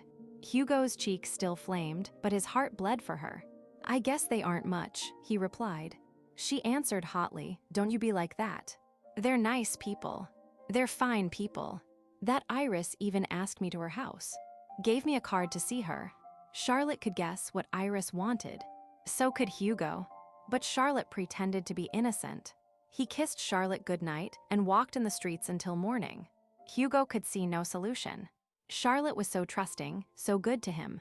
He could not imagine how she would receive any suggestion that she go to New York and get a job while he returned to college, that he see her during vacations, that he send money to her. But he knew that a hot fire dwelt within her, and that her fury would rise, her grief, and that he would be made very miserable and ashamed. She chided him at breakfast for his walk in the dark. She laughed and kissed him and pushed him bodily to his work. He looked back as he walked down to the curb. She was leaning out of the window. She waved her hand. He rounded the corner with wretched, leaden steps. The morning, concerned with the petty business of receipts, refurbishings, cleaning, went slowly. When he returned for lunch, it was with the decision to tell her the truth about his life and its requirements and to let her decide. She did not come to the door to kiss him. She had imagined that lonely return. She did not answer his brave and cheerful hail. She had let the sound of it ring upon her ear 1,000 times. She was gone. She knew he would sit down and cry. Then, stumbling, he found the 2 notes. But he already understood. The message from Valentine Mitchell was reckless, impetuous. "Dear Hugo, Charlotte and I have fallen in love with each other, and I've run away with her. I almost wish you'd come after us and kill me. I hate myself for betraying you. But I love her, so I cannot help it. I've learned to see in her what you first saw in her. Goodbye, good luck." Hugo put it down. Charlotte would be good to him. In a way, he didn't deserve her. And when he was famous someday, perhaps she would leave him too. He hesitated to read her note. "Goodbye, darling, I do not love you anymore." See, it was ludicrous, transparent, pitiful, and heroic. Hugo saw all those qualities. "Goodbye, darling, I do not love you anymore." She had written it under Valentine's eyes. But she was shrewd enough to placate her new lover while she told her sad little story to her old. She would want him to feel bad. Well, God knew he did. Hugo looked at the room. He sobbed. He bolted into the street, tears streaming down his cheeks. He drew his savings from the bank, $784.64. He rushed to the haunted house, flung his clothes into a bag. He sat drearily on a subway for an hour. He paced the smooth floor of a station. He swung aboard a train. He came to Webster, his head high, feeling a great pride in Charlotte and in his love for her, walking in glad strides over the familiar soil. Chapter 9. Hugo sat alone and marveled at the exquisite torment of his Weltschmerz. Far away, across the campus, he heard singing. Against the square segment of sky visible from the bay window of his room, he could see the light of the great fire they had built to celebrate victory, his victory. The light leaped into the darkness above like a great golden ghost in some fantastic ascension, and beneath it, he knew, 1,000 students were dancing. They were Druid priests at a rite to the god of football. His fingers struggled through his black hair. The day was fresh in his mind, the bellowing stands, the taut, almost frightened faces of the 11 men who faced him, the smack and flight of the brown oval, the lumbering sound of men running, the sucking of the breath of men and their sharp, painful fall to earth. In his mind was a sharp picture of himself, and the eyes that watched him as he broke away time and again, with infantile ease, to carry that precious ball. He let them make a touchdown that he could have averted. He made one himself, then another. The bell on Webster Hall was booming its paean of victory. He stiffened under the steady monody. He remembered again. Lefty barking signals with a strange agony in his voice. Lefty pounding on his shoulder. "Go in there, Hugo, and give it to them." "I can't." Lefty pleading. And the captain, Jerry Painter, cursing in open jealousy of Hugo, vying hopelessly with Hugo Danner, the man who was a god. It was not fair. Not right. The old and early glory was ebbing from it. When he put down the ball, safely across the goal for the winning touchdown, he saw 3 of the men on the opposing team lie down and weep. There he stood, pretending to pant, feigning physical distress, making himself a hero at the expense of innocent victims. Jackstraws for a giant. There was no triumph in that. He could not go on. Afterwards they had made him speak, and the breathless words that had once come so easily moved heavily through his mind. Yet he had carried his advantage beyond the point of turning back. He could not say that the opponents of Webster might as well attempt to hold back a juggernaut, to throw down a siege gun, to outrace light, as to lay their hands on him to check his intent. Webster had been good to him. He loved Webster, and it deserved his best. His best. He peered again into the celebrating night and wondered what that awful best would be. He desired passionately to be able to give that, to cover the earth, making men glad and bringing a revolution into their lives, to work himself into a fury and to fatigue his incredible sinews, to end with the feeling of a race well run, a task nobly executed. And for a year, that ambition had seemed in some small way to be approaching fruition. Now it was turned to ashes. It was not with the muscles of men that his goal was to be attained. They could not oppose him. As he sat gloomy and distressed, he wondered for what reason there burned in him that wish to do great deeds. Humanity itself was too selfish and too ignorant to care. It could boil in its tiny prejudices for centuries to come and never know that there could be a difference. Moreover, who was he to grind his soul and beat his thoughts for the benefit of people who would never know and never care? What honor, when he was dead, to lie beneath a slab on which was punily graven some note of mighty accomplishment. Why could he not content himself with the food he ate, the sunshine, with wind in trees and cold water and a woman? It was that sad and silly command within to transcend his vegetable self that made him human. He tried to think about it bitterly. Fool man, grown suddenly more conscious than the other beasts, how quickly he had become vain because of it, and how that vanity led him forever onward. Or was it vanity, when his aching soul proclaimed that he would gladly achieve and die without other recognition or acclaim than that which rose within himself? Martyrs were made of such stuff, and was not that, perhaps, an even more exaggerated vanity? It was so pitiful to be a man and nothing more. Hugo bowed his head and let his body tremble with strange agony. Perhaps, he thought, even the agony was a selfish pleasure to him. Then he should be ashamed. He felt shame and then thought that the feeling rose from a wish for it and foundered angrily in the confusion of his introspection. He knew only and knew, but dimly, that he would lift himself up again and go on, searching for some universal foe to match against his strength. So pitiful to be a man. So Christ must have felt in Gethsemane. Hey, Hugo. Yeah. What the hell did you come over here for? To be alone. Is that a hint? Lefty entered the room. They want you over at the bonfire. We've been looking all over for you. All right. I'll go. But honest to God, I've had enough of this business for today. Lefty slapped Hugo's shoulders. The great must pay for their celebrity. Come on, you sap. All right. What's the matter? Anything the matters. No, nothing's the matter. Only it's sort of sad to be. Hugo checked himself. Sad? Good God, man, you're going stale. Maybe that's it. Hugo had a sudden fancy. Do you suppose I could be let out of next week's game? What for? My God, Hugo pursued the idea. It's the last game. I can sit on the lines. You fellows all play good ball. You can probably win. If you can't, then I'll play. If you only knew, Lefty, how tired I get sometimes. Tired. Why don't you say something about it? You can lay off practice for 3 or 4 days. Not that. Tired in the head, not the body. Tired of crashing through and always getting away with it. Oh, I'm not conceited, but I know they can't stop me. You know it. It's a gift of mine and a curse. How about it?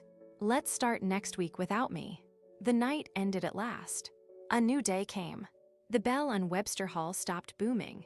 Woody, the coach, came to see Hugo between classes. Lefty says you want us to start without you next week. What's the big idea? I don't know. I thought the other birds would like a shot at Yale without me. They can do it. Mr. Woodman eyed his player. That's pretty generous of you, Hugo. Is there any other reason? Not that I can explain. I see. The coach offered Hugo a cigarette after he had helped himself. Take it.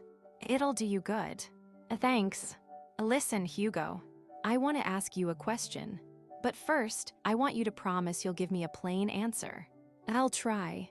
That won't do. Well, I can't promise. Woodman sighed. I'll ask it anyway. You can answer or not, just as you wish. He was silent. He inhaled his cigarette and blew the smoke through his nostrils.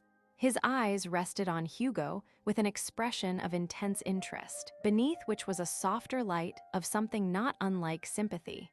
I'll have to tell you something first, Hugo. When you went away last summer, I took a trip to Colorado.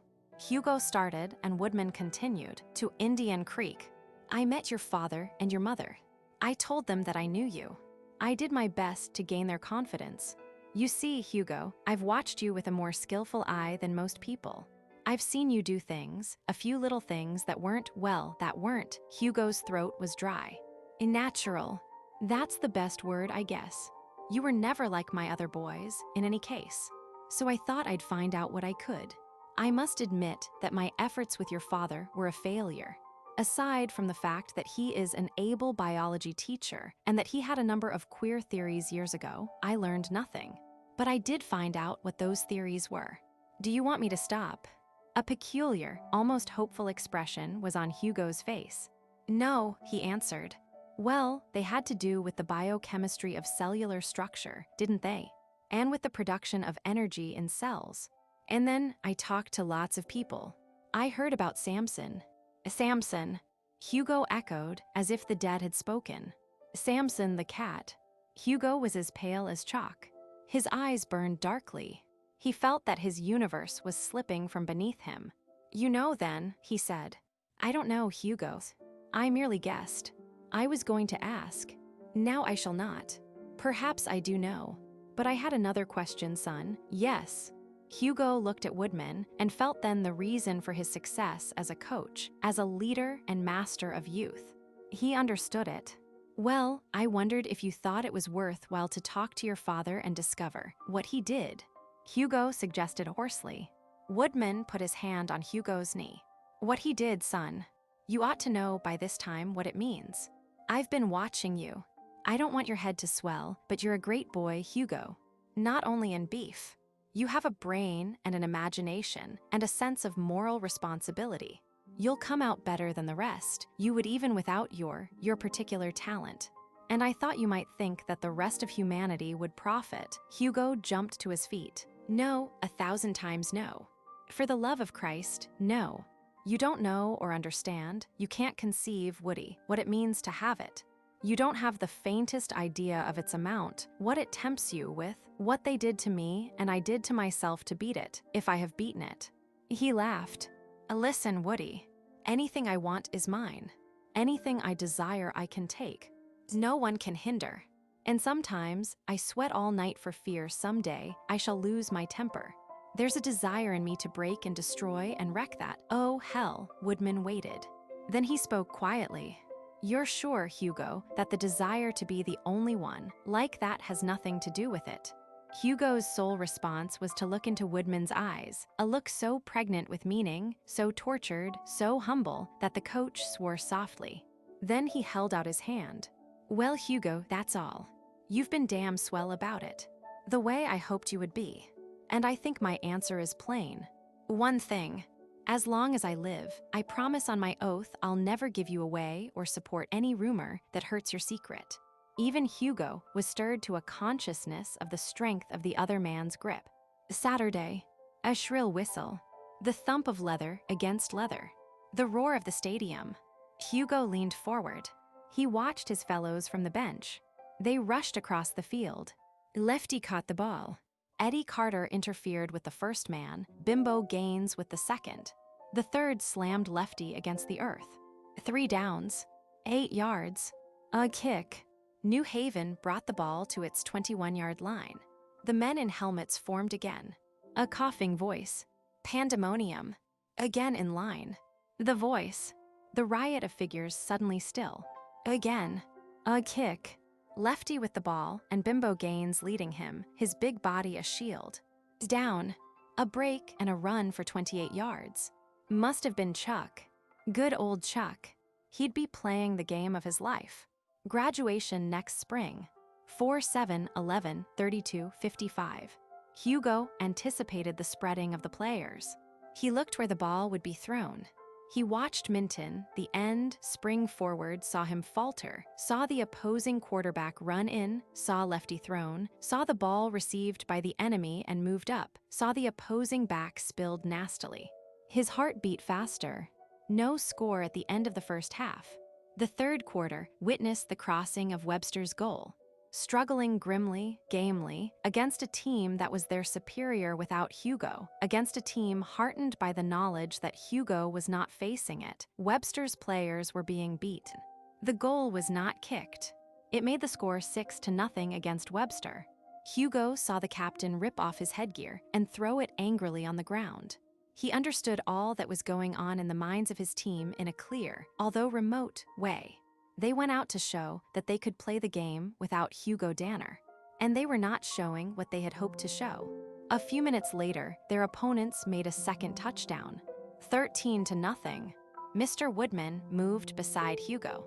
They can't do it, and I don't altogether blame them. They've depended on you too much. It's too bad. We all have. Hugo nodded. Shall I go in? The coach watched the next play. I guess you better. When Hugo entered the line, Jerry Painter and Lefty spoke to him in strained tones. You've got to take it over, Hugo, all the way. All right. The men lined up. A tense silence had fallen on the Yale line. They knew what was going to happen. The signals were called, the ball shot back to Lefty, Hugo began to run, the men in front rushed together, and Lefty stuffed the ball into Hugo's arms. Go on, he shouted. The touchdown was made in one play. Hugo saw a narrow hole and scooted into it. A man met his outstretched arm on the other side. Another. Hugo dodged twice. The crescendo roar of the Webster section came to him dimly. He avoided the safety man and ran to the goal. In the pandemonium afterwards, Jerry kicked the goal. A new kickoff. Hugo felt a hand on his shoulder. You've got to break this up. Hugo broke it up. He held Yale almost single-handed. They kicked back. Hugo returned the kick to the middle of the field. He did not dare to do more. Then he stood in his leather helmet, bent, alert, waiting to run again. They called the captain's signal. He made 4 yards. Then Lefty's. He made a first down. Then Jerry's. 2 yards. 6 yards. 5 yards. Another first down. The stands were insane. Hugo was glad they were not using him, glad until he saw Jerry Painter's face. It was pale with rage. Blood trickled across it from a small cut. 3 tries failed. Hugo spoke to him. I'll take it over, Jerry, if you say so. Jerry doubled his fist and would have struck him if Hugo had not stepped back. God damn you, Danner. You come out here in the last few minutes all fresh and make us look like a lot of fools. I tell you, my team and I will take that ball across, and not you with your bastard tricks. But good God, man, you heard me. This is your last down. There was time for nothing more. Lefty called Jerry's signal, and Jerry failed. The other team took the ball, rushed it twice, and kicked back into the Webster territory. Again, the tired, dogged players began a march forward. The ball was not given to Hugo. He did his best, using his body as a ram to open holes in the line, tripping tacklers with his body, fighting within the limits of an appearance of human strength to get his teammates through to victory. And Jerry, still pale and profane, drove the men like slaves. It was useless. If Hugo had dared more, they might have succeeded. But they lost the ball again. It was only in the last few seconds that an exhausted and victorious team relinquished the ball to Webster. Jerry ordered his own number again. Hugo, cold and somewhat furious at the vanity and injustice of the performance, gritted his teeth. How about letting me try, Jerry? I can make it. It's for Webster, not for you. You go to hell. Lefty said, You're out of your head, Jerry. I said I'd take it. For one instant, Hugo looked into his eyes. And in that instant, the captain saw a dark and flickering fury that filled him with fear. The whistle blew. And then Hugo, to his astonishment, heard his signal. Lefty was disobeying the captain. He felt the ball in his arms. He ran smoothly. Suddenly, he saw a dark shadow in the air. The captain hit him on the jaw with all his strength. After that, Hugo did not think lucidly. He was momentarily berserk. He ran into the line raging and upset it like a row of 10 pins. He raced into the open. A single man, 30 yards away, stood between him and the goal. The man drew near in an instant. Hugo doubled his arm to slug him. He felt the arm straighten, relented too late, and heard, above the chaos that was loose, a sudden, dreadful snap. The man's head flew back and he dropped. Hugo ran across the goal. The gun stopped the game. But before the avalanche fell upon him, Hugo saw his victim lying motionless on the field. What followed was nightmare. The singing and the cheering. The parade. The smashing of the goalposts. The gradual descent of silence. A pause. A shudder. He realized that he had been let down from the shoulders of the students. He saw Woodman, waving his hands, his face a graven mask. The men met in the midst of that turbulence. You killed him, Hugo. The earth spun and rocked slowly. He was paying his first price for losing his temper. It killed him. His neck was broken in 3 places. Some of the others heard. They walked away.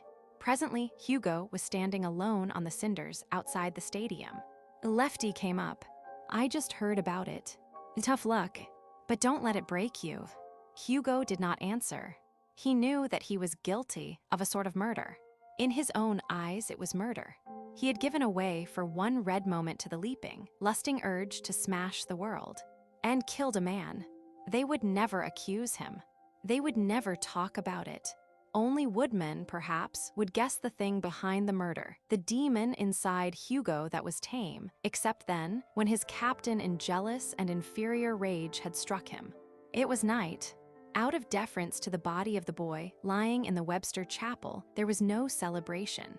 Every ounce of glory and joy had been drained from the victory. The students left Hugo to a solitude that was more awful than 1,000 scornful tongues. They thought he would feel as they would feel about such an accident. They gave him respect when he needed counsel. As he sat by himself, he thought that he should tell them the truth, all of them, confess a crime and accept the punishment. Hours passed. At midnight, Woodman called. There isn't much to say, Hugo. I'm sorry, you're sorry, we're all sorry. But it occurred to me that you might do something foolish. Tell these people all about it, for example. I was going to. Don't. They'd never understand. You'd be involved in a legal war that would undoubtedly end in your acquittal. But it would drag in all your friends and your mother and father, particularly him. The papers would go wild. You might, on the other hand, be executed as a menace. You can't tell. It might be a good thing, Hugo answered bitterly. Don't let me hear you say that, you fool. I tell you, Hugo, if you go into that business, I'll get up on the stand and say I knew it all the time. And I let a man play on my team when I was pretty sure that sooner or later he'd kill someone. Then I'll go to jail surely. You're a pretty fine man, Mr. Woodman. Hell, what shall I do? Hugo's voice trembled. He suffered as he had not dreamed it was possible to suffer. That's up to you. I'd say live it down. Live it down. Do you know what that means in a college? Yes, I think I do, Hugo. You can live down almost anything, except that one thing, murder. It's too ugly, Woody. Maybe. You've got to decide, son. If you decide against trying, and mind you, you might be justified. I've got a brother-in-law who has a ranch in Alberta, a couple of 100 miles from any place. You'd be welcome there. Hugo did not reply. He took the coach's hand and wrung it. Then for an hour, the 2 men sat side by side in the darkness.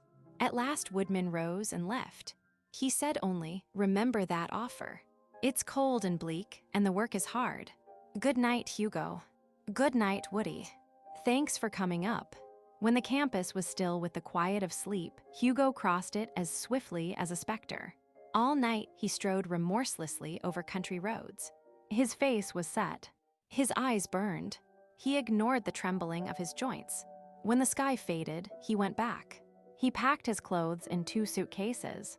With them swinging at his side, he stole out of the Psi Delta house, crossed the campus, stopped. For a long instant, he stared at Webster Hall. The first light of morning was just touching it. The debris collected for a fire that was never lighted was strewn around the cannon. He saw the initials he had painted there a year and more ago, still faintly legible. A lump rose in his throat. "Goodbye, Webster," he said. He lifted the suitcase and vanished. In a few minutes, the campus was 5 miles behind him, 6, 10, 20. When he saw the first early caravan of produce headed toward the market, he slowed to a walk. The sun came over a hill and sparkled on a billion drops of dew. A bird flew singing from his path. Hugo Danner had fled beyond the gates of Webster. Chapter 10. A year passed. In the harbor of Cristobal, at the northern end of the locks, waiting for the day to open the great steel jaws that dammed the Pacific from the Atlantic, the Katrina pulled at her anchor chain in the gentle swell. A few stars, liquid bright, hung in the tropical sky. A little puff of wind, coming occasionally from the south, carried the smell of the jungle to the ship. The crew was awakening. A man with a bucket on a rope went to the rail and hauled up a brimming pail from the warm sea. He splashed his face and hands into it. Then he poured it back and repeated the act of dipping up water. "Hey," he said. Another man joined him. "Here, swab off your sweat. Look yonder." The dorsal fin of a shark rippled momentarily on the surface and dipped beneath it. A third man appeared. He accepted the proffered water and washed himself. His roving eye saw the shark as it rose for the second time. He dried on a towel. The offshore breeze stirred his dark hair. There was a growth of equally dark beard on his tanned jaw and cheek. Steely muscles bulged under his shirt. His forearm, when he picked up the pail, was corded like cable. A smell of coffee issued from the galley, and the smoke of the cook's fire was wafted on deck for a pungent moment. 2 bells sounded. The music went out over the water in clear, humming waves. The man who had come first from the forecastle leaned his buttocks against the rail. One end of it had been unhooked to permit the discharge of mail. The rail ran, the man fell back, clawing, and then, thinking suddenly of the sharks, he screamed. The third man looked. He saw his fellow seaman go overboard. He jumped from where he stood, clearing the scuppers and falling through the air before the victim of the slack rail had landed in the water. The 2 splashes were almost simultaneous. A boatswain, hearing the cry, hastened to the scene. He saw one man lifted clear of the water by the other, who was treading water furiously. He shouted for a rope. He saw the curve and dip of a fin. The first man seized the rope and climbed and was pulled up. The second, his rescuer, dived underwater as if aware of something there that required his attention. The men above him could not know that he had felt the rake of teeth across his leg, powerful teeth, which nevertheless did not penetrate his skin. As he dived into the green depths, he saw a body lunge toward him, turn, yawn a white-fringed mouth. He snatched the lower jaw in one hand and the upper in the other. He exerted his strength. The mouth gaped wider, a tail 12 feet behind it lashed. The thing died with fingers like steel claws tearing at its brain. It floated belly up. The man rose, took the rope, climbed aboard. Other sharks assaulted the dead one. The dripping sailor clasped his savior's hand. "God Almighty, man, you saved my life." "Jesus." "That's 4, Hugo Danner said abstractedly, and then he smiled. "It's all right. Forget it. I've had a lot of experience with sharks." He had never seen one before in his life. He walked aft, where the men grouped around him. "How'd you do it?" "It's a trick I can't explain very well," Hugo said. "You use their rush to break their jaws. It takes a good deal of muscle. Anyway, Guy, thanks." "Sure." A whistle blew. The ships were lining up in the order of their arrival for admission to the Panama Canal. Gatun loomed in the feeble sun of dawn. The anchor chain rumbled. The Katrina edged forward at half speed. The sea. Blue, green, restless, ghost-ridden, driven in empty quarters by devils riding the wind, secretive, mysterious, making a last gigantic, primeval stand against the conquest of man, hemming and isolating the world, beautiful, horrible, dead god of 10,000 voices, universal incubator, universal grave. The Katrina came to the islands in the South Pacific, islands that issued from the water like green wreaths and seemed to float on it. The small boats were put out, and sections of the cargo were sent to rickety wharves where white men and brown islanders took charge of it and carried it away into the fringe of the lush vegetation. Hugo, looking at those islands, was moved to smile. The place where broken men hid from civilization, where the derelicts of the world gathered to drown their shame in a verdant paradise that had no particular position in the white man's scheme of the earth. At one of the smaller islands, an accident to the engine forced the Katrina to linger for 2 weeks. It was during those 2 weeks, in a rather extraordinary manner, that Hugo Danner laid the first foundation of the fortune that he accumulated in his later life.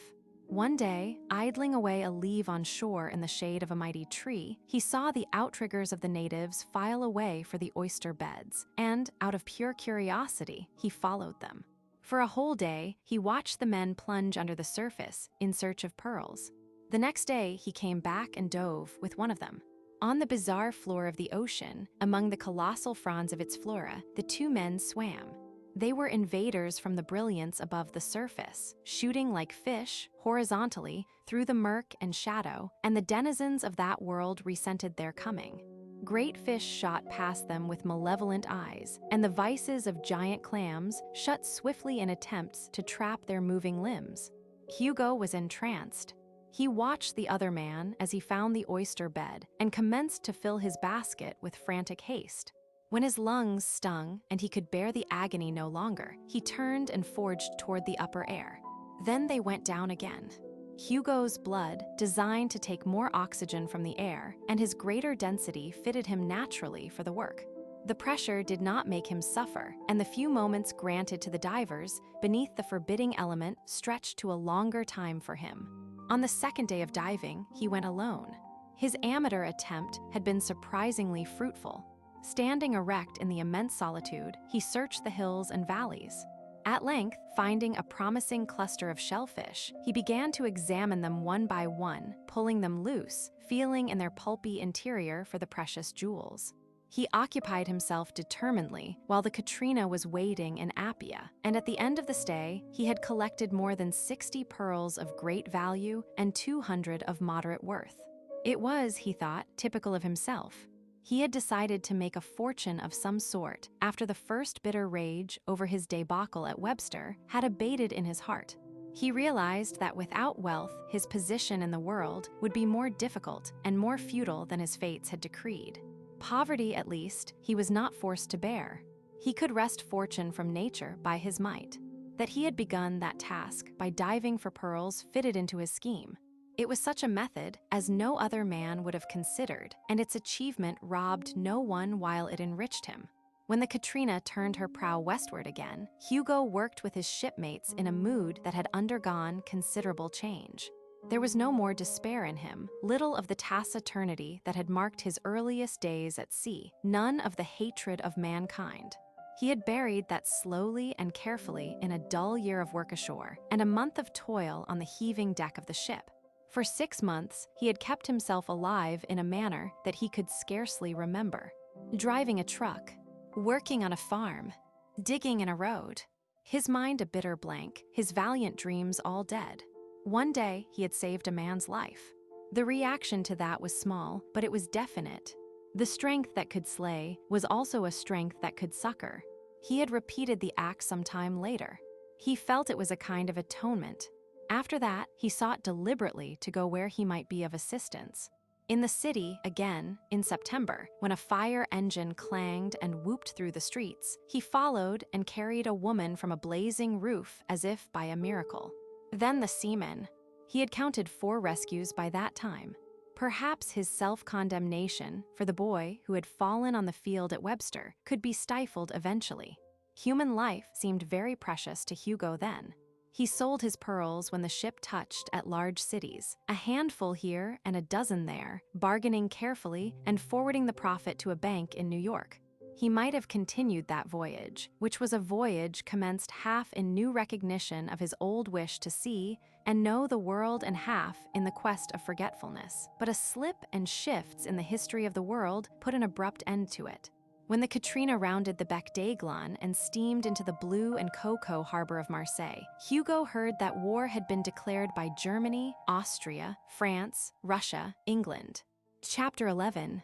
In a day, the last veil of mist that had shrouded his feelings and thoughts, making them numb and sterile, vanished. In a day, Hugo found himself, or believed that he had. In a day, his life changed and flung itself on the course which, in a measure, destined its fixation. He never forgot that day.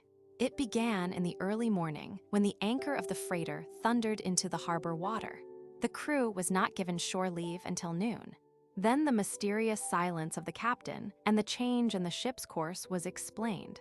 Through the third officer, he sent a message to the seamen. War had been declared. The seaways were unsafe. The Katrina would remain indefinitely at Marseille. The men could go ashore. They would report on the following day. The first announcement of the word sent Hugo's blood racing. War? What war? With whom? Why? Was America in it, or interested in it? He stepped ashore and hurried into the city. The populace was in feverish excitement. Soldiers were everywhere, as if they had sprung up magically like the seed of the dragon. Hugo walked through street after street in the furious heat. He bought a paper and read the French accounts of mobilizations, of a battle impending. He looked everywhere for someone who could tell him. Twice he approached the American consulate, but it was jammed with frantic and frightened people who were trying only to get away. Hugo's ambition, growing in him like a fire, was in the opposite direction. War. And he was Hugo Danner. He sat at a cafe toward the middle of the afternoon.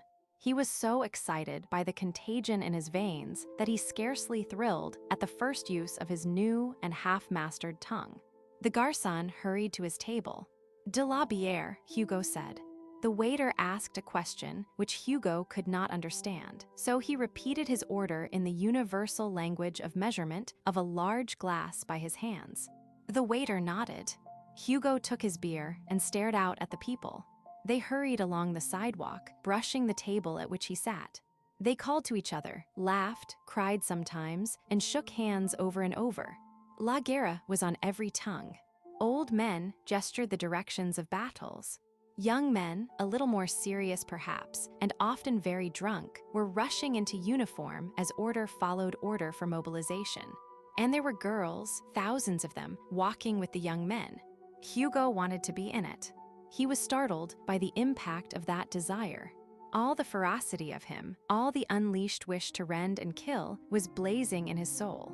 But it was a subtle conflagration, which urged him in terms of duty, in words that spoke of the war as his one perfect opportunity to put himself to a use worthy of his gift. A war. In a war, what would hold him, what would be superior to him, who could resist him? He swallowed glass after glass of the brackish beer, quenching a mighty thirst and firing a mightier ambition. He saw himself charging into battle, fighting till his ammunition was gone, till his bayonet broke, and then turning like a titan and doing monster deeds with bare hands. And teeth. Bands played and feet marched. His blood rose to a boiling point. A Frenchman flung himself at Hugo's table. "And you, why aren't you a soldier?" "I will be," Hugo replied. "Bravo. We shall revenge ourselves." The man gulped a glass of wine, slapped Hugo's shoulder, and was gone. Then a girl talked to Hugo. Then another man. Hugo dwelt on the politics of the war and its sociology only in the most perfunctory manner. It was time the imperialistic ambitions of the Central Powers were ended. A war was inevitable for that purpose. France and England had been attacked. They were defending themselves. He would assist them.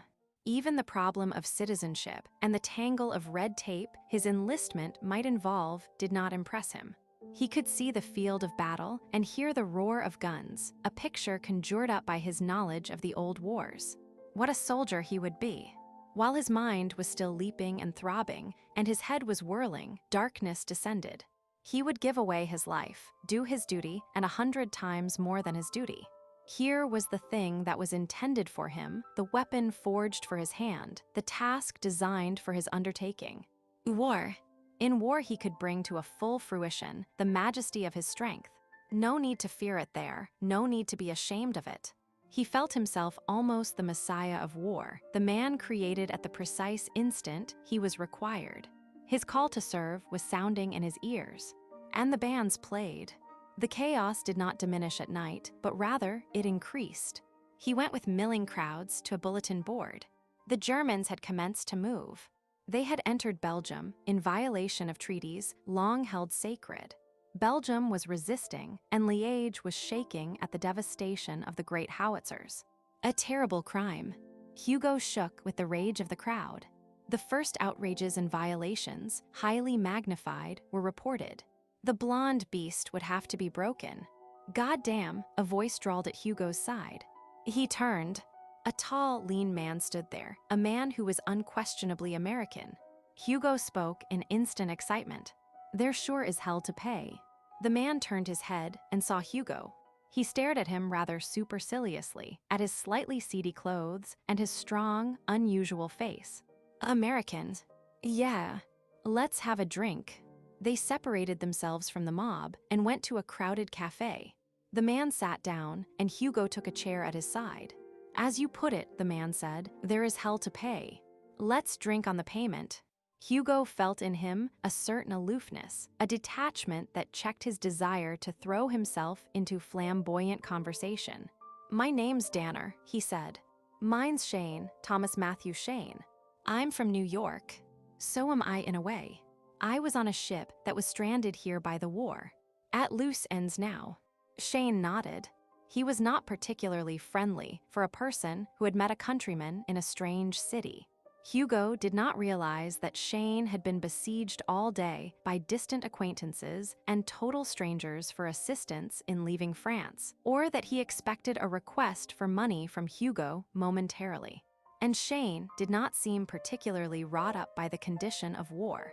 They lifted their glasses and drank. Hugo lost a little of his ardor. "Nice mess. Time, though. Time the Germans got their answer." Shane's haughty eyebrows lifted. His wide, thin mouth smiled. "Perhaps. I just came from Germany. Seemed like a nice, peaceful country 3 weeks ago." "Oh." Hugo wondered if there were many pro-German Americans. His companion answered the thought. "Not that I don't believe the Germans are wrong. But war is such a damn fool thing. Well, it can't be helped."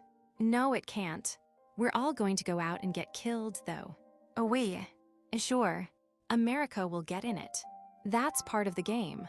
America is more dangerous to Germany than France or England, for that matter." "That's a rather cold-blooded viewpoint." Shane nodded. "I've been raised on it. Garçon à l'addition, à s'il plate." He reached for his pocketbook simultaneously with Hugo.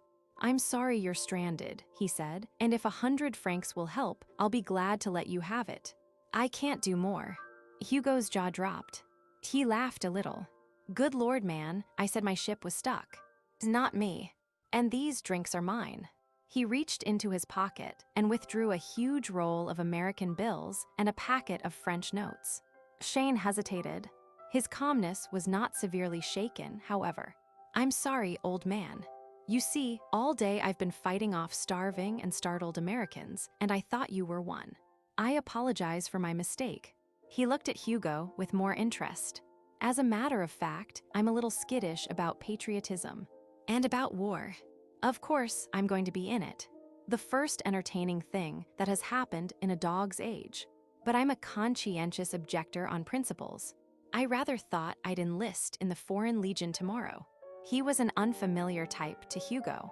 He represented the American who had been educated at home and abroad, who had acquired a wide horizon for his views, who was bored with the routine of his existence. His clothes were elegant and impeccable. His face was very nearly inscrutable. Although he was only a few years older than Hugo, he made the latter feel youthful. They had a brace of drinks, 2 more and 2 more. All about them was bedlam, as if the emotions of man had suddenly been let loose to sweep him off his feet. Grief, joy, rage, lust, fear were all obviously there in almost equal proportions. Shane extended his hand. They have something to fight for at least. Something besides money and glory. A grudge. I wonder what it is that makes me want to get in. I do. So do I, Shane shook his head. I wouldn't if I were you. Still, you will probably be compelled to in a while. He looked at his watch. Do you care to take dinner with me? I had an engagement with an aunt who is on the verge of apoplexy because 2 of the Boston Shanes are in Munich. It scarcely seems appropriate at the moment. I detest her anyway. What do you say? I'd like to have dinner with you. They walked down the Cannebière. At a restaurant on the east side, near the foot of the thoroughfare, they found a table in the corner. A pair of waiters hastened to take their order. The place was riotous with voices and the musical sounds of dining. On a special table was a great demijohn of 1870 cognac, which was fast being drained by the guests. Shane consulted with his companion and then ordered in fluent French.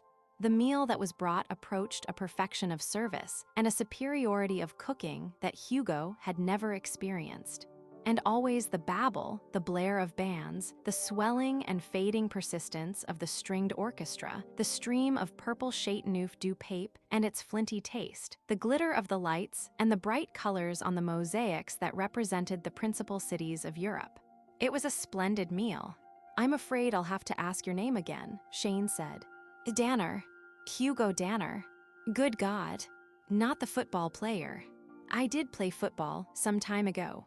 I saw you against Cornell, when was it? 2 years ago. You were magnificent. How does it happen that I'm here? Hugo looked directly into Shane's eyes. Well, I have no intention of prying into your affairs. Then I'll tell you. Why not? Hugo drank his wine. I killed a man in the game and quit. Beat it. Shane accepted the statement calmly. That's tough. I can understand your desire to get out from under. Things like that are bad when you're young. What else could I have done? And nothing. What are you going to do? Rather, what were you going to do? I don't know, Hugo answered slowly. What do you do? What do people generally do? He felt the question was drunken, but Shane accepted it at its face value. I'm one of those people who have too much money to be able to do anything I really care about, most of the time. The family keeps me in sight and control. But I'm going to cut away tomorrow. In the Foreign Legion. I'll go with you. Splendid. They shook hands across the table. 3 hours later, found them at another cafe. They had been walking part of the time in the throngs on the street. For a while, they had stood outside a newspaper office, watching the bulletins. They were quite drunk. Old man, Shane said, I'm mighty glad I found you. Me too, old egg. Where do we go next? I don't know. What's your favorite vice? We can locate it in Marseille. Hugo frowned. Well, vice is so limited in its scope. His companion chuckled. Isn't it? I've always said vice was narrow. The next time I see Aunt Emma, I'm going to say, Emma, vice is becoming too narrow in its scope. She'll be furious, and it will bring her to an early demise, and I'll inherit a lot more money, and that will be the real tragedy. She's a useless old fool, Aunt Emma. Never did a valuable thing in her life. Goes in for charity, just like we go in for golf and whatnot. Oh well, to hell with Aunt Emma. Hugo banged his glass on the table. Garçon, encore du whiskey à Elo, and to hell with Aunt Emma. Like to play roulette. Like to try. They climbed into a taxi. Shane gave an address, and they were driven to another quarter of the town. In a room packed with people in evening clothes, they played for an hour. Several people spoke to Shane, and he introduced Hugo to them. Shane won and Hugo lost. They went out into the night. The streets were quieter in that part of town. 2 girls accosted them. That gives me an idea, Shane said. Let's find a phone. Maybe we can get Marcel and Claudine. Marcel and Claudine met them at the door of the old house. Their arms were laden with champagne bottles. The interior of the dwelling belied its cold, gray, ancient stones. Hugo did not remember much of what followed that evening. Short, unrelated fragments stuck in his mind. Shane chasing the white form of Marcel up and down the stairs. Himself in a huge bathtub washing a back in front of him. His surprise when he saw daylight through the wooden shutters of the house. Someone was shaking him. Come on, soldier. The leaves up. He opened his eyes and collected his thoughts. He grinned at Shane. All right. But if I had to defend myself right now, I'd fail against a good strong mouse. We'll fix that. Hey, Marcel, Got any Fernet Branca? The girl came with 2 large glasses of the pick-me-up. Hugo swallowed the bitter brown fluid and shuddered. Claudine awoke. Sherry. She sighed and kissed him. They sat on the edge of the bed. Boy, Hugo said. What a binge. You like eat. Claudine murmured. He took her hand.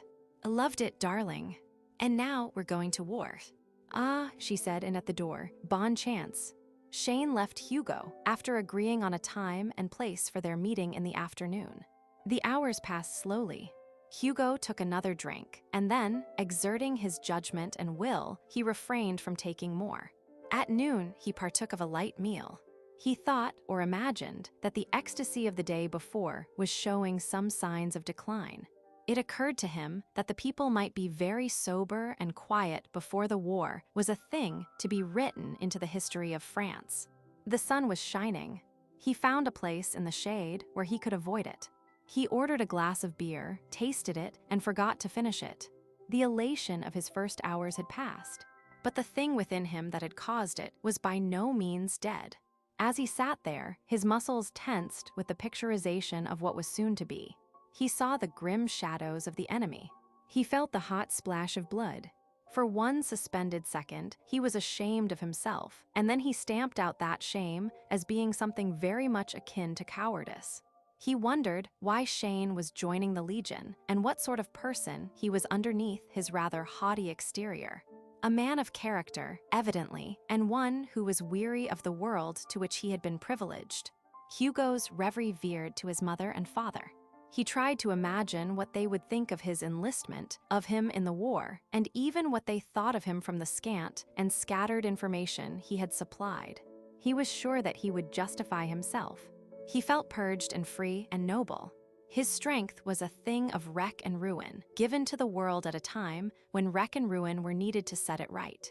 It was odd that such a product should emerge from the dusty brain of a college professor in a Bible-ridden town. Hugo had not possessed a religion for a long time. Now, wondering on another tangent if the war might not bring about his end, he thought about it. He realized that he would hate himself for murmuring a prayer or asking protection. He was gamer than the cross-obsessed weaklings who were not wise enough to look life in the face and not brave enough to draw the true conclusions from what they saw. True conclusions? He meditated. What did it matter? Agnosticism, atheism, pantheism, anything but the savage and anthropomorphic twaddle that had been doled out since the Israelites singled out Jehovah from among their many gods. He would not commit himself. He would go back with his death to the place where he had been before he was born and feel no more regret than he had in that oblivious past. Meanwhile, he would fight. He moved restively and waited for Shane with growing impatience. Until that chaotic and gorgeous hour, he had lived for nothing, proved nothing, accomplished nothing. Society was no better in any way because he had lived. He accepted the lives he had saved, the few favors he had done. That was nothing in proportion to his powers. He was his own measure, and by his own efforts would he satisfy himself. War. He flexed his arms. War. His black eyes burned with a formidable light. Then Shane came. Walking with long strides, a ghostly smile on his lips, a darkness in his usually pale blue eyes. Hugo liked him. They said a few words and walked toward the recruiting tent. A poilu in steely blue looked at them and saw that they were good. He proffered papers. They signed. That night they marched for the first time. A week later they were sweating and swearing over the French manual of arms. Hugo had offered his services to the commanding officer at the camp and been summarily denied an audience or a chance to exhibit his abilities. When they reached the lines, that would be time enough. Well, he could wait until those lines were reached. Chapter 12. Just as the eastern horizon became light with something more steady than the flare of the guns, the command came. Hugo bit his lip till it bled darkly. He would show them now. They might command him to wait. He could restrain himself no longer. The men had been standing there tense and calm, their needle-like bayonets pointing straight up. Yen avant. His heart gave a tremendous surge. It made his hands falter as he reached for the ladder rung. Here we go, Hugo. Elect Tom. He saw Shane go over. He followed slowly. He looked at no man's land. They had come up in the night, and he had never seen it. The scene of Holocaust resembled nothing more than the municipal ash dump at Indian Creek. It startled him. The gray earth in irregular heaps, the litter of metal and equipment. He realized that he was walking forward with the other men. The ground under his feet was mushy, like ashes. Then he saw part of a human body. It changed his thoughts. The man on Hugo's right emitted a noise like a squeak and jumped up in the air. He had been hit. Out of the corner of his eye, Hugo saw him fall, get up quickly, and fall again very slowly. His foot kicked after he lay down. The rumbling in the sky grew louder and blotted out all other sound. They walked on and on. It was like some eternal journey through the dun, vacant realms of Hades. Not much light, one single sound, and ghostly companions who faced always forward. The air in front of him was suddenly dyed orange, and he felt the concussion of a shell. His ears rang. He was still walking. He walked what he thought was a number of miles. His great strength seemed to have left him, and in its place was a complete enervation. With a deliberate effort, he tested himself, kicking his foot into the earth. It sank out of sight. He squared his shoulders. A man came near him, yelling something. It was Shane. Hugo shook his head. Then he heard the voice, a feeble, shrill note. "Soon be there." "Yeah, over that hill." Shane turned away and became part of the ghost escort of Hugo and his peculiarly lucid thoughts. He believed that he was more conscious of himself and things then than ever before in his life. But he did not notice 1/10 of the expression and action about himself. The top of the rise was near. He saw an officer silhouetted against it for an instant. The officer moved down the other side. He could see over the rise then. Across the gray ashes was a long hole. In front of it, a maze of wire. In it, mushrooms. German helmets. Hugo gaped at them. All that training, all that restraint had been expended for this. They were small and without meaning. He felt a sharp sting above his collarbone. He looked there. A row of little holes had appeared in his shirt. "Good God," he whispered, "a machine gun." But there was no blood. He sat down. He presumed, as a casualty, he was justified in sitting down. He opened his shirt by ripping it down. On his dark-tanned skin, there were 4 red marks. The bullets had not penetrated him. Too tough. He stared numbly at the walking men. They had passed him. The magnitude of his realization held him fixed for a full minute. He was invulnerable. He should have known it, otherwise he would have torn himself apart by his own strength. Suddenly he roared and leaped to his feet. He snatched his rifle, cracking the stock in his fervor. He vaulted toward the helmets in the trench.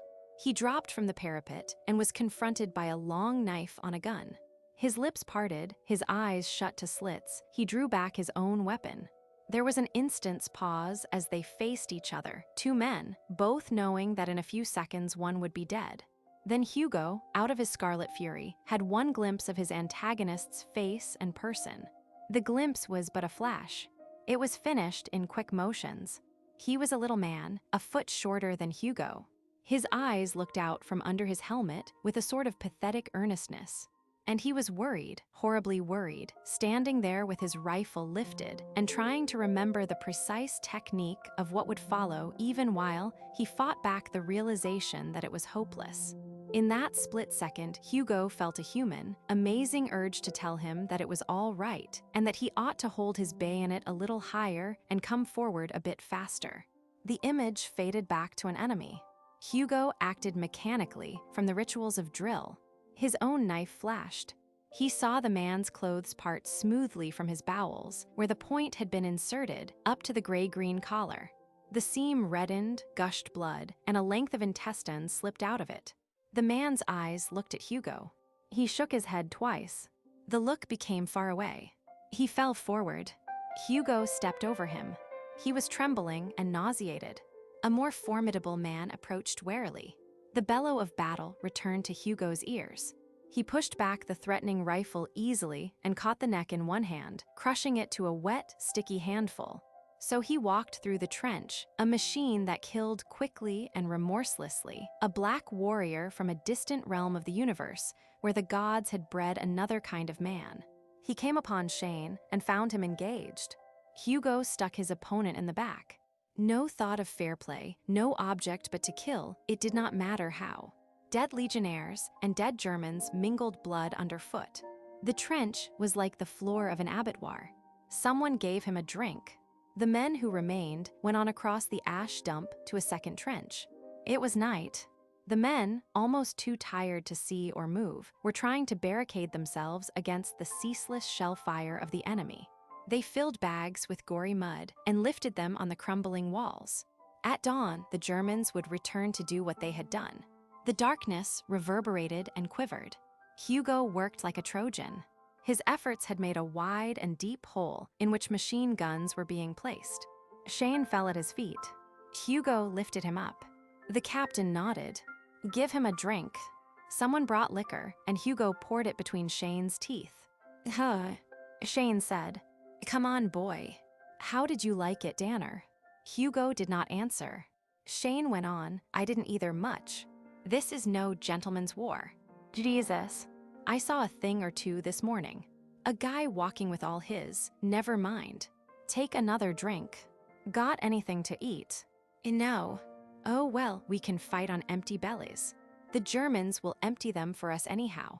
"The hell they will. I'm pretty nearly all in. So's everyone." They put Hugo on watch because he still seemed fresh. Those men who were not compelled to stay awake fell into the dirt and slept immediately. Toward dawn, Hugo heard sounds in no man's land. He leaped over the parapet. In 3 jumps, he found himself among the enemy. They were creeping forward. Hugo leaped back. Ills vienent. Men who slept like death were kicked conscious. They rose and fired into the night. The surprise of the attack was destroyed. The enemy came on, engaging in the darkness with the exhausted legionnaires. Twice Hugo went among them when inundation threatened, and, using his rifle barrel as a club, laid waste on every hand. He walked through them striking and shattering. And twice he saved his salient from extermination. Day came sullenly. It began to rain. The men stood silently among their dead. Hugo lit a cigarette. His eyes moved up and down the shambles. At intervals of 2 yards a man, his helmet trickling rain, his clothes filthy, his face inscrutable. Shane was there on sagging knees. Hugo could not understand why he had not been killed. Hugo was learning about war. He thought then that the task which he had set for himself was not altogether to his liking. There should be other and more important things for him to do. He did not like to slaughter individuals. The day passed like a cycle in hell. No change in the personnel except that made by an occasional death. No food. No water. They seemed to be exiled by their countrymen in a pool of fire and famine and destruction. At dusk, Hugo spoke to the captain. "We cannot last another night without water, food," he said. "We shall die here then. I should like, sir, to volunteer to go back and bring food. We need ammunition more." "Ammunition, then." One man could not bring enough to assist, much. "I can. You are valuable here. With your club and your charmed life, you have already saved this remnant of good soldiers. I will return in less than an hour. Good luck then." Where there had been a man, there was nothing. The captain blinked his eyes and stared at the place. He swore softly in French and plunged into his dugout at the sound of ripping in the sky. A half-hour passed. The steady, nerve-wracking bombardment continued at an unvaried pace. Then there was a heavy thud like that of a shell landing and not exploding. The captain looked. A great bundle, tied together by ropes, had descended into the trench. A man emerged from beneath it. The captain passed his hand over his eyes. Here was ammunition for the rifles and the machine guns in plenty. Here was food. Here were 4 huge tins of water, one of them leaking where a shell fragment had pierced it. Here was a crate of canned meat and a sack of onions and a stack of bread loaves. Hugo broke the ropes. His chest rose and fell rapidly. He was sweating. The bundle he had carried weighed more than a ton, and he had been running very swiftly. The captain looked again. A case of cognac. Hugo was carrying things into the dugout. "Where?" the captain asked. Hugo smiled and named a town 30 kilometers behind the lines. a town where citizens and soldiers together were even then in frenzied discussion over the giant who had fallen upon their stores and supplies and taken them, running off like a locomotive in a hail of bullets that did no harm to him. "And how?" the captain asked. "I am strong." The captain shrugged and turned his head away. His men were eating the food and drinking water mixed with brandy and stuffing their pouches with ammunition. The machine gunners were laughing. They would not be forced to spare the precious belts when the Germans came in the morning. Hugo sat among them, dining his tremendous appetite. 3 days went by. Every day, twice, 5 times, they were attacked. But no offense seemed capable of driving that demoniac cluster of men from their position. A demon, so the enemy whispered, came out and fought for them. On the 3rd day, the enemy retreated along 4 kilometers of front, and the French moved up to reclaim many, many acres of their beloved soil. The legionnaires were relieved, and another episode was added to their valiant history. Hugo slept for 20 hours in the wooden barracks. After that, he was wakened by the captain's orderly and summoned to his quarters. The captain smiled when he saluted. "My friend," he said, "I wish to thank you on behalf of my country for your labor. I have recommended you for the Croix de Guerre." Hugo took his outstretched hand. "I am pleased that I have helped. And now," the captain continued, "you will tell me how you executed that so unusual coup." Hugo hesitated. It was the opportunity he had sought, the chance that might lead to a special commission whereby he could wreak the vengeance of his muscles on the enemy. But he was careful because he did not feel secure in trusting the captain with too much of his secret. Even in a war, it was too terrible. They would mistrust him, or they would attempt to send him to their biologists. And he wanted to accomplish his mission under their permission and with their cooperation. It would be more valuable then, and of greater magnitude. So he smiled and said, "Have you ever heard of Colorado?" "No, I have not heard." "It is a place in America, a place that has scarcely been explored. I was born there. And all the men of Colorado are born, as I was born, and are like me. We are very strong. We are great fighters. We cannot be wounded except by the largest shells. I took that package by force, and I carried it to you on my back, running swiftly." The captain appeared politely interested. He thumbed a dispatch. He stared at Hugo. "If that is the truth, you shall show me." "It is the truth, and I shall show you." Hugo looked around. Finally, he walked over to the sentry at the flap of the tent and took his rifle. The man squealed in protest. Hugo lifted him off the floor by the collar, shook him, and set him down. The man shouted in dismay, and then was silent at a word from the captain. Hugo weighed the gun in his hands while they watched and then slowly bent the barrel double. Next, he tore it from its stock. Then he grasped the parallel steel ends and broke them apart with a swift wrench. The captain half rose, his eyes bulged, he knocked over his inkwell, his hand tugged at his mustache, and waved spasmodically. "You say," Hugo said. The captain went to staff meeting that afternoon very thoughtful. He understood the difficulty of exhibiting his soldiers' prowess under circumstances that would assure the proper commission. He even considered remaining silent about Hugo. With such a man in his company, it would soon be illustrious along the whole broad front. But the chance came. When the meeting was finished and the officers relaxed over their wine, a colonel brought up the subject of the merits of various breeds of men as soldiers. "I think," he said, "that the Prussians are undoubtedly our most dangerous foe. On our own side we have, begging the colonel's pardon," the captain said, "there is a species of fighter unknown or almost unknown in this part of the world who excels by far all others." "And who may they be?" The colonel asked stiffly. "Have you ever heard of the Colorados?" "No," the colonel said. Another officer meditated. "They are redskins, American Indians, are they not?" The captain shrugged. "I do not know. I know only that they are superior to all other soldiers." "And in what way?" The captain's eyes flickered. "I have one Colorado in my troops. I will tell you what he did in 5 days near the town of Barsine." The officers listened. When the captain finished, the colonel patted his shoulder. "That is a very amusing fabrication." "Very. With 1,000 such men, the war would be ended in a week." Captain Kruan, I fear you have been overgenerous in pouring the wine. The captain rose, saluted.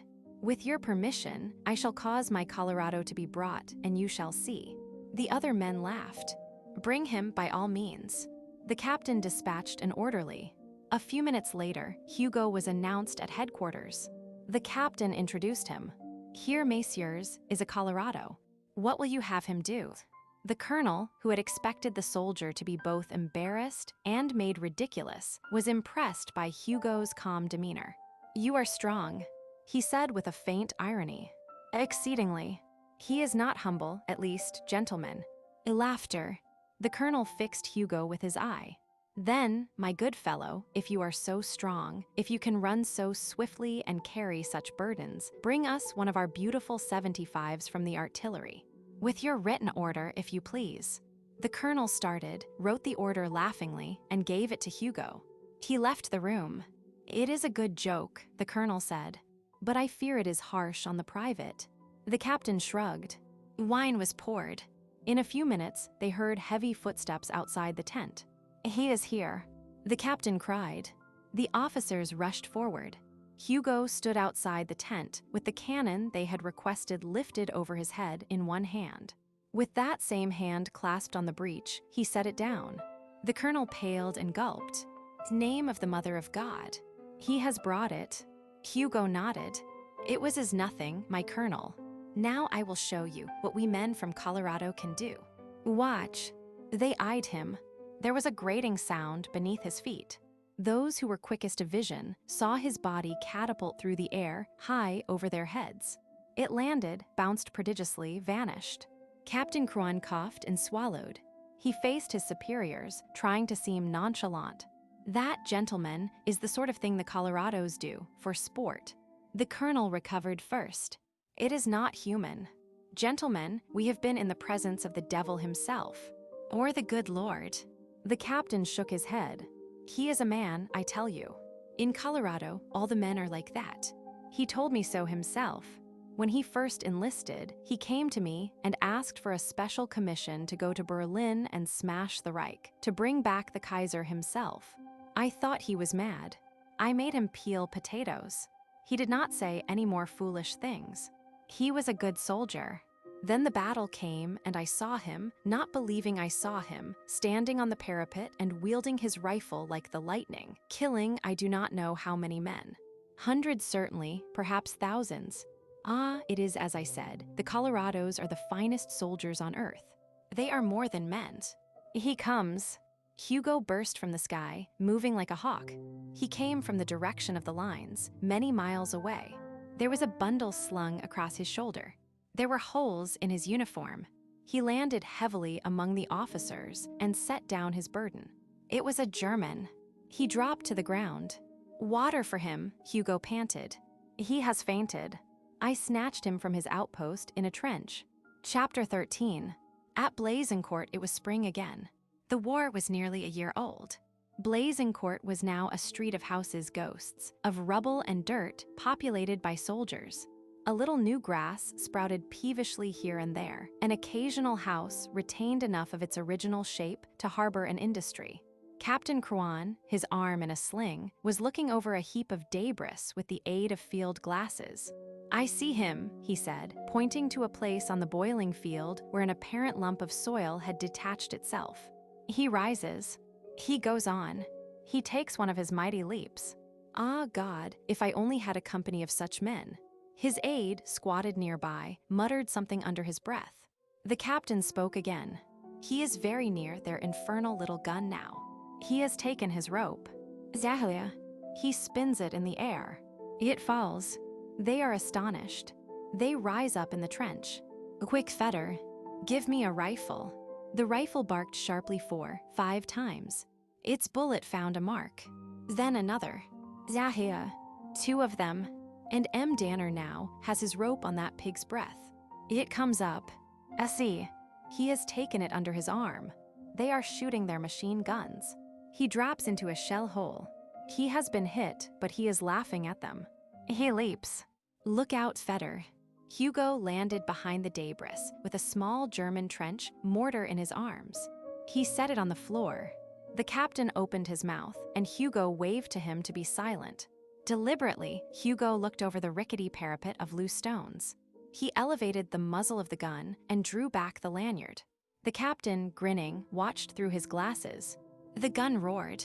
Its shell exploded presently on the brow of the enemy trench, tossing up a column of smoke and earth. "I should have brought some ammunition with me," Hugo said. Captain Cruan stared at the little gun. "A pig," he said. "A son of a pig. 5 of my men are in your little belly." Bah! He kicked it. Summer in Exodix Vashes. A tall Englishman addressing Captain Cruan. His voice was irritated by the heat. "Is it true that you French have an Indian scout here who can bash in those Minenwerfers?" "Pardon, mon colonel, mais je n'y comprends pas l'anglais." He began again in bad French. Captain Cruan smiled. "Ah, you are troubled there on your sector. You wish to borrow our astonishing soldier. It will be a pleasure, I assure you." A hot, calm night. The sky pinpricked with stars, the air redolent with the mushy flavor of dead meat. So strong it left a taste in the mouth. So strong that food and water tasted like faintly chlorinated putrescence. Hugo, his blue uniform darker with perspiration, tramped through the blackness to a dugout. 15 minutes in candlelight with a man who spoke English in an odd manner. "They've been raisin' bloody hell with us from a point about there." The tap of a pencil. "We've got little enough confidence in you, God knows. Thank you. Don't be huffy. We're obliged to your captain for the loan of you. But we've lost too many trying to take the place ourselves not to be fed up with it. I suppose you'll want a raiding party." "No, thanks. But cripes, you can't make it there alone. I can do it." Hugo smiled. "And you've lost so many of your own men. Very well." Otto Mayer pushed his helmet back on his sandy-haired head and gasped in the feverish air. A non-commissioned officer, passing behind him, shoved the helmet over his eyes with a muttered word of caution. Otto shrugged. 6 men lounged nearby. Beside and above them were the muzzles of 4 squat guns and the irregular silhouette of a heap of ammunition. 2 of the men rolled onto their backs and panted. "I wish," one said in a soft voice, "that I was back in the Hofbrau at Munich with a tall stein of beer, with that fat Fraulein that kissed me in the Potsdam station last September sitting at my side, and the orchestra playing." Otto flung a clod of dank earth at the speaker. There were chuckles from the shadows that sucked in and exhaled the rancid air. Outside the pit in which they lay, there was a gentle thud.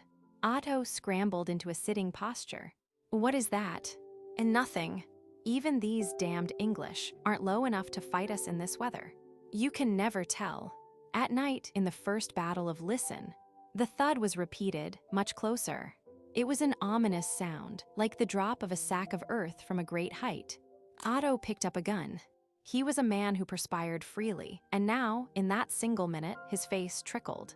He pointed the gun into the air and pulled the trigger. It kicked back and jarred his arm. In the glaring light that followed, 6 men peered through the spiderweb of the wire. They saw nothing. You say. Their eyes smarted with the light and dark, so swiftly exchanged. Came a thud in their midst. A great thud that spattered the dirt in all directions. Something has fallen. A shell. It's a dud. The men rose and tried to run. Otto had regained his vision and saw the object that had descended. A package of yellow sticks tied to a great mass of iron, wired to it. Instead of running, he grasped it. His strength was not enough to lift it. Then, for one short eternity, he saw a sizzling spark move toward the sticks. He clutched at it. Help! The guns must be saved. A bomb! He knew his arms surrounded death. I cannot! His feeble voice was blown to the 4 winds at that instant. A terrible explosion burst from him, shattering the escaping men, blasting the howitzers into fragments, enlarging the pit to enormous dimensions. Both fronts clattered with machine gun fire. Flares lit the terrain. Hugo, running as if with 7-leg boots, was thrown on his face by the concussion. Winter. Mud. A light fall of snow that was split into festers by the guns before it could anneal the ancient sores. Hugo shivered and stared into no man's land, whence a groan had issued for 20 hours, audible occasionally over the tumult of the artillery. He saw German eyes turned mutely on the same heap of rags that moved pitifully over the snow, leaving a red wake, dragging a bloody thing behind. It rose and fell, moving parallel to the two trenches. Many machine gun bullets had either missed it or increased its crimson torment. Hugo went out and killed the heap of rags, with a revolver that cracked until the groans stopped in a low moan. Breaths on both sides were bated. The rags had been gray-green. A shout of low, rumbling praise came from the silent enemy trenches. Hugo looked over there for a moment and smiled. He looked down at the thing and vomited. The guns began again. Another winter. Time had become stagnant. All about it was a pool of mud and suppuration, and shot through, it was the sound of guns and the scent of women, the taste of wine and the touch of cold flesh. Somewhere, he could not remember distinctly where, Hugo had a clean uniform, a portfolio of papers, a jewel case of medals. He was a great man, a man feared. The Colorado in the Foreign Legion. Men would talk about what they had seen him accomplish all through the next 50 years, at watering places in the Sahara, at the crackling fires of country house parties in Shropshire, on the shores of the South Seas, on the moon, maybe. Old men, at the last, would clear the phlegm from their skinny throats and begin. When I was fightin' with the Legion in my youngest days, there was a fellow in our company that came from some place in wild America that I disrecollect. And younger, more sanguine men would listen and shake their heads and wish that there was a war for them to fight. Hugo was not satisfied with that. Still, he could see no decent exit and contrive no better use for himself. He clung frantically to the ideals he had taken with him and to the splendid purpose with which he had emblazoned his mad lust to enlist. Marseille and the sentiment it had inspired seemed very far away. He thought about it as he walked toward the front, his head bent into the gale and his helmet pitched to protect his eyes from the sting of the rain. That night he slept with Shane, a lieutenant now, twice wounded, thrice decorated, and like Hugo, thinner than he had been older, with eyes grown bleak and seldom vehement. He resembled his lean Yankee ancestors after their exhausting campaigns of the wilderness, alive and sentient only through a sheer stubbornness that brooked neither element nor disaster. Only at rare moments did the slight strain of his French blood lift him from that grim posture. Such a moment was afforded by the arrival of Hugo. Great God, Hugo, we haven't seen you in a dog's age. Other soldiers smiled and brought Rusty cigarettes into the dugout where they sat and smoked. Hugo held out his hand. I've been busy. Glad to see you. Yes, I know how busy you've been. Up and down the lines, we hear about you. Le Colorado. Damn funny war. You'd think you weren't human, or anywhere near human, to hear these birds. Wish you'd tell me how you get away with it. Hasn't one nicked you yet? Not yet. God damn. Got me here, he tapped his shoulder, and here, his thigh. That's tough. I guess the sort of work I do isn't calculated to be as risky as yours, Hugo said. That you can tell to Sweeney. The Frenchmen were still sitting politely, listening to a dialogue they could not understand. Hugo and Shane eyed each other in silence. A long, penetrating silence. At length, the latter said soberly, still as enthusiastic as you were that night in Marseille. Are you? I didn't have much conception of what war would be then. Neither did I, Hugo responded. And I'm not very enthusiastic anymore. Oh, well, exactly. Heard from your family. Sure. Well, they relapsed into silence again. By and by, they ate a meal of cold food, supplemented by rank, steaming coffee. Then they slept. Before dawn, Hugo woke, feeling like a man in the mouth of a volcano that had commenced to erupt. The universe was shaking. The walls of the dugout were molting chunks of earth. The scream and burst of shells were constant. He heard Shane's voice above the din, issuing orders in French. Their batteries were to be phoned. A protective counterfire. A barrage in readiness in case of attack, which seemed imminent. Larger shells drowned the voice. Hugo rose and stood beside Shane. Coming over. Coming over. A shapeless face spoke in the gloom. The voice panted. We must get out of here, my lieutenant. They are smashing in the dugout. A methodical scramble to the orifice. Hell was rampaging in the trench. The shells fell everywhere. Shane shook his head. It was neither light nor dark. The incessant blinding fire did not make things visible except for fragments of time and in fantastic perspectives. Things belched and boomed and smashed the earth and whistled and howled. It was impossible to see how life could exist in that cauldron, and yet men stood calmly all along the line. A few of them, here and there, were obliterated. The red sky in the southeast became redder with the rising sun. Hugo remained close to the wall. It was no novelty for him to be under shell fire, but at such times he felt the need of a caution with which he could ordinarily dispense. If one of the steel cylinders found him, even his mighty frame might not contain itself. Even he might be rent asunder. Shane saw him and smiled.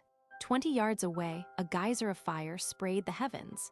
10 feet away, a fragment of shell lashed down a pile of sandbags. Shane's smile widened. Hugo returned it. Then red fury enveloped the two men. Hugo was crushed ferociously against the wall and liberated in the same second. He fell forward, his ears singing and his head dizzy. He lay there aching.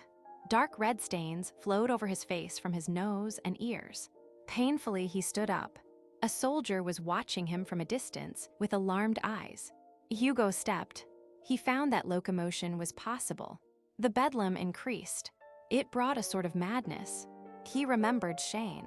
He searched in the smoking, stinking muck. He found the shoulders and part of Shane's head. He picked them up in his hands, disregarding the butchered ends of the raw gobbet. White electricity crackled in his head.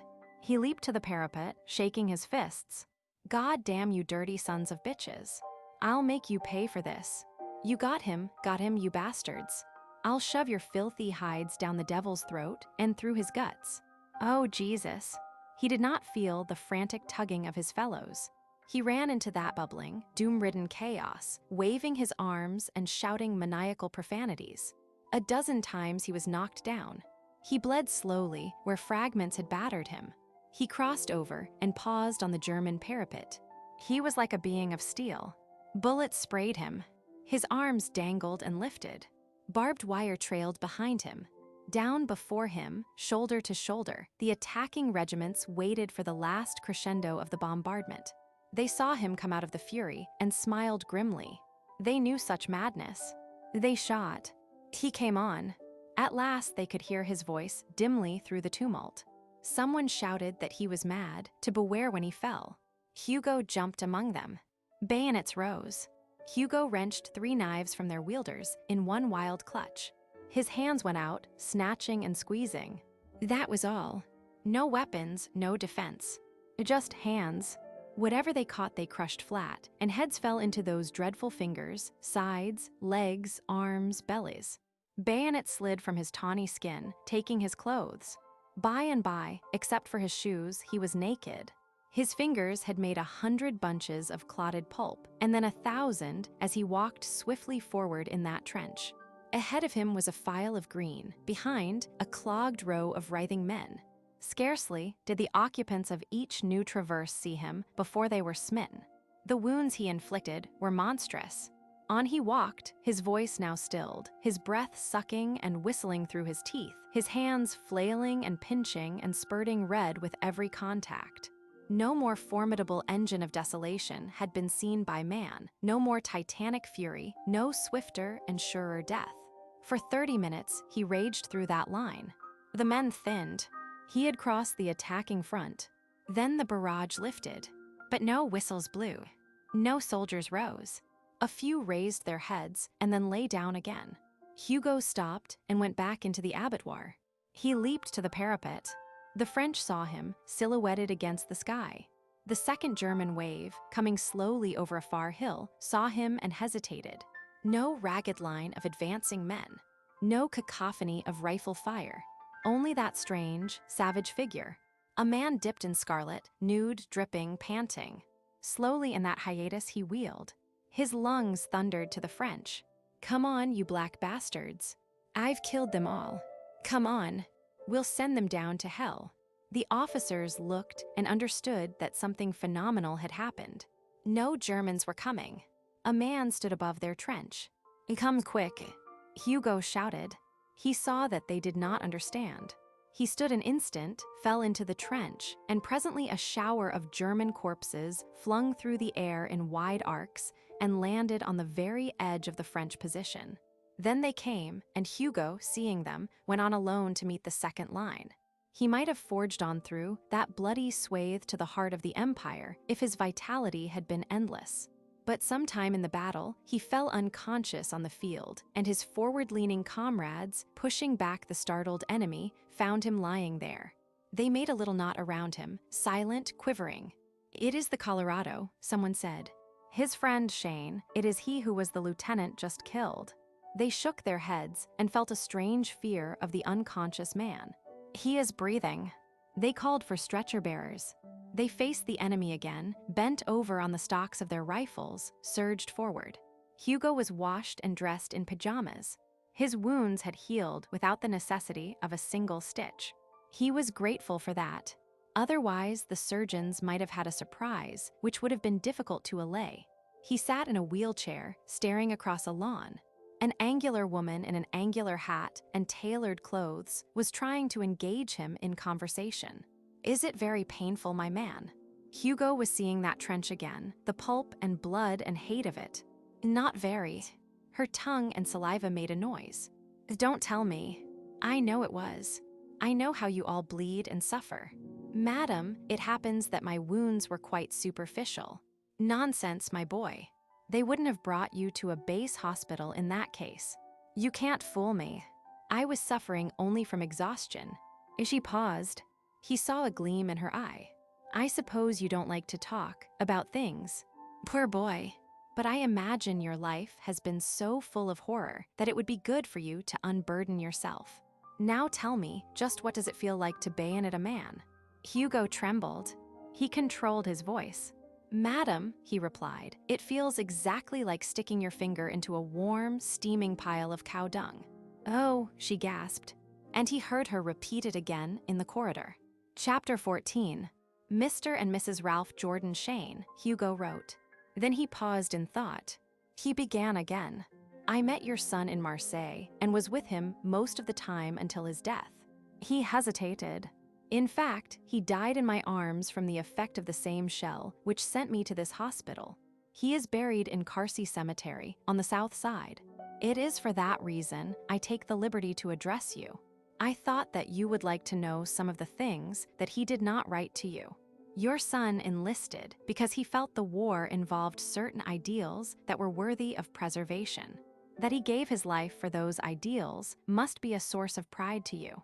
In training, he was always controlled, kindly, unquarrelsome, comprehending. In battle, he was aggressive, brilliant, and more courageous than any other man I have ever known. In October, a year ago, he was decorated for bringing in Captain Kwan, who was severely wounded during an attack that was repulsed. Under heavy shell fire, Tom went boldly into no man's land and carried the officer from a shell pit on his back. At the time, Tom himself sustained 3 wounds. He was mentioned a number of times in the dispatches for his leadership of attacks and patrols. He was decorated a second time for the capture of a German field officer and 3 of his staff, a coup which your son executed almost single-handed. Following his death, his company made an attack to avenge him, which wiped out the entire enemy position along a sector nearly a kilometer in width and which brought a permanent advantage to the Allied lines. That is mute testimony of his popularity among the officers and men. I know of no man more worthy of the name American, no American more worthy of the words gentleman and hero. I realize the slight comfort of these things, and yet I feel bound to tell you of them, because Tom was my friend, and his death is grievous to me as well as to you. Yours sincerely, Lieutenant Hugo Danner." Hugo posted the letter. When the answer came, he was once again in action, the guns chugging and rumbling, the earth shaking.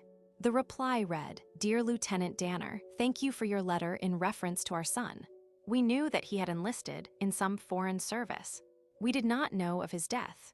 I am having your statements checked because, if they are true, I shall be one of the happiest persons alive, and his mother will be both happy and sad. The side of young Tom, which you claim to have seen, is one quite unfamiliar to us. At home, he was always a waster, much of a snob, and impossible to control. It may be harsh to say such things of him now that he is dead, but I cannot recall one noble deed, one unselfish act in his life here with us. That I have a dead son would not sadden me.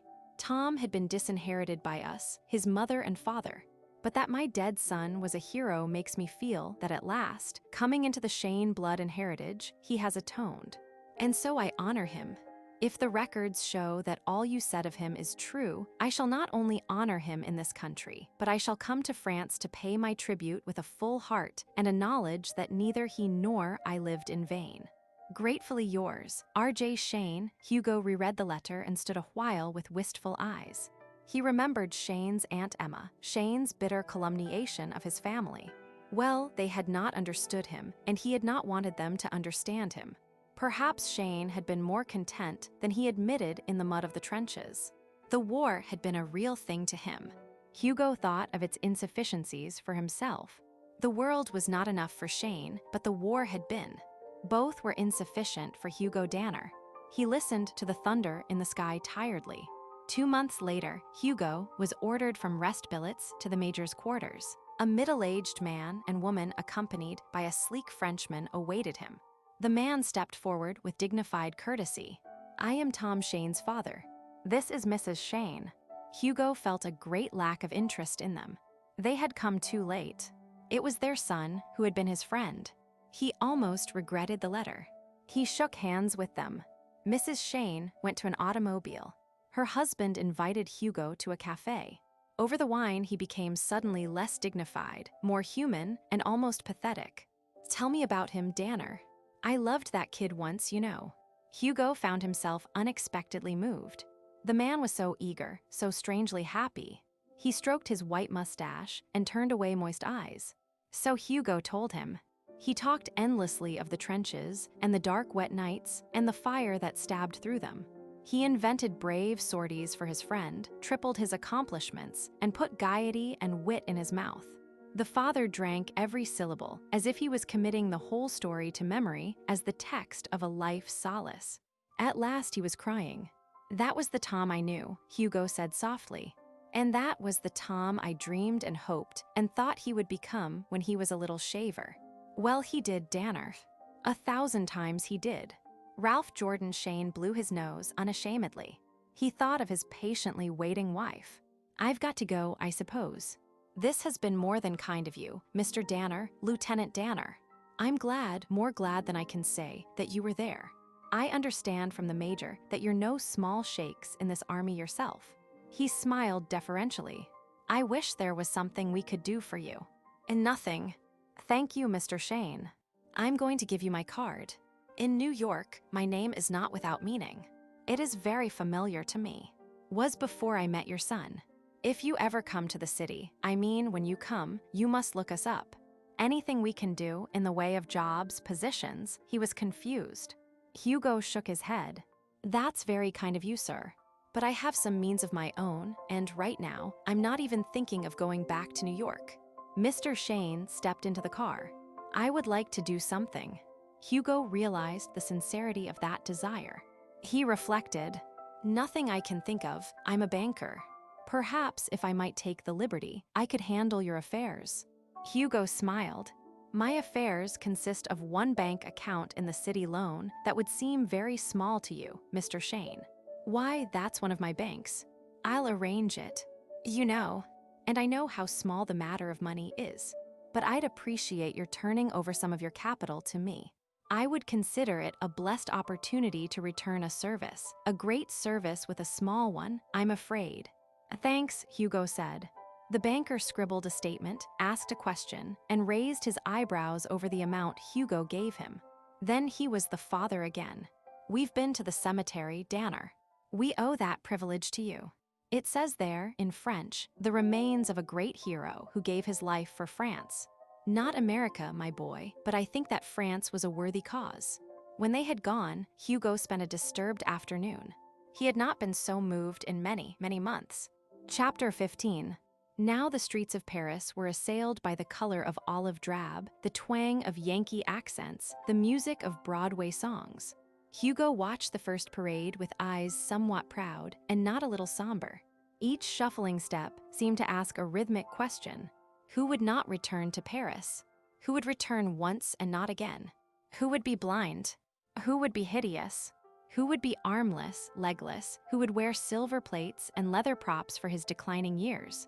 Hugo wondered, and looking into those sometimes stern and sometimes ribald faces, he saw that they had not yet commenced to wonder. They did not know the hammer and shock of falling shells and the jelly and putty which men became. They chafed and bantered and stormed every café and cocotte impartially, recklessly. Even the Legion had been more grim and better, prepared for the iron feet of war. They fell upon Hugo with their atrocious French, two young men who wanted a drink and could not make the bartender understand. Hey, Francais, they called to him, comment dire que nous voulez des choses boire. Hugo smiled. What do you birds want to drink? God almighty. Here's a frog that speaks United States. Get the gang. What's your name, Beau? Danner. Come on in, have a flock of drinks on us. You're probably dying on French pay. You order for the gang and we'll treat. Eager, grinning American faces. Can you get whiskey in this godforsaken dump? Straight or highball? That's the talk. Straight, Dan. We're in the army now. Hugo drank with them. Only for one moment did they remember they were in the army to fight. Say, Dan, the war really isn't as tough as they claim, is it? I don't know how tough they claim it is. Well, you seen much fight in. 3 years. Is it true that the heinies, his hands indicated his question? Sometimes. Accidentally, more or less. You can't help it. And do them machine guns really mow 'em down? Hugo shrugged. There are only 4 men in service, now who started with my company. Ouch, garçon. Encore. And tell him to make it double. No, triple Dan, old man. It may be my last. To Hugo, well, it's about time we got here. And took the war off your shoulders. You guys sure have had a belly full. And I'm going to get me one right here and now. Bottoms up, you guys. Hugo was transferred to an American unit. The officers belittled the recommendations that came with him. They put him in the ranks. He served behind the lines for a week. Then his regiment moved up. As soon as the guns began to rumble, a nervous second lieutenant edged toward the demoted private. Say, Danner, you've been in this before. Do you think it's all right to keep on along this road the way we are? I'm sure I couldn't say. You're taking a chance. Plane strafing and shells. Well, what else are we to do? These are our orders. Nothing, Hugo said. When the first shells fell among them, however, Danner forgot that his transference had cost his commission and sadly bereft Captain Crouan and his command. He forgot his repressed anger at the stupidity of American headquarters and their bland assumption of knowledge superior to that gained by 3 years of actual fighting.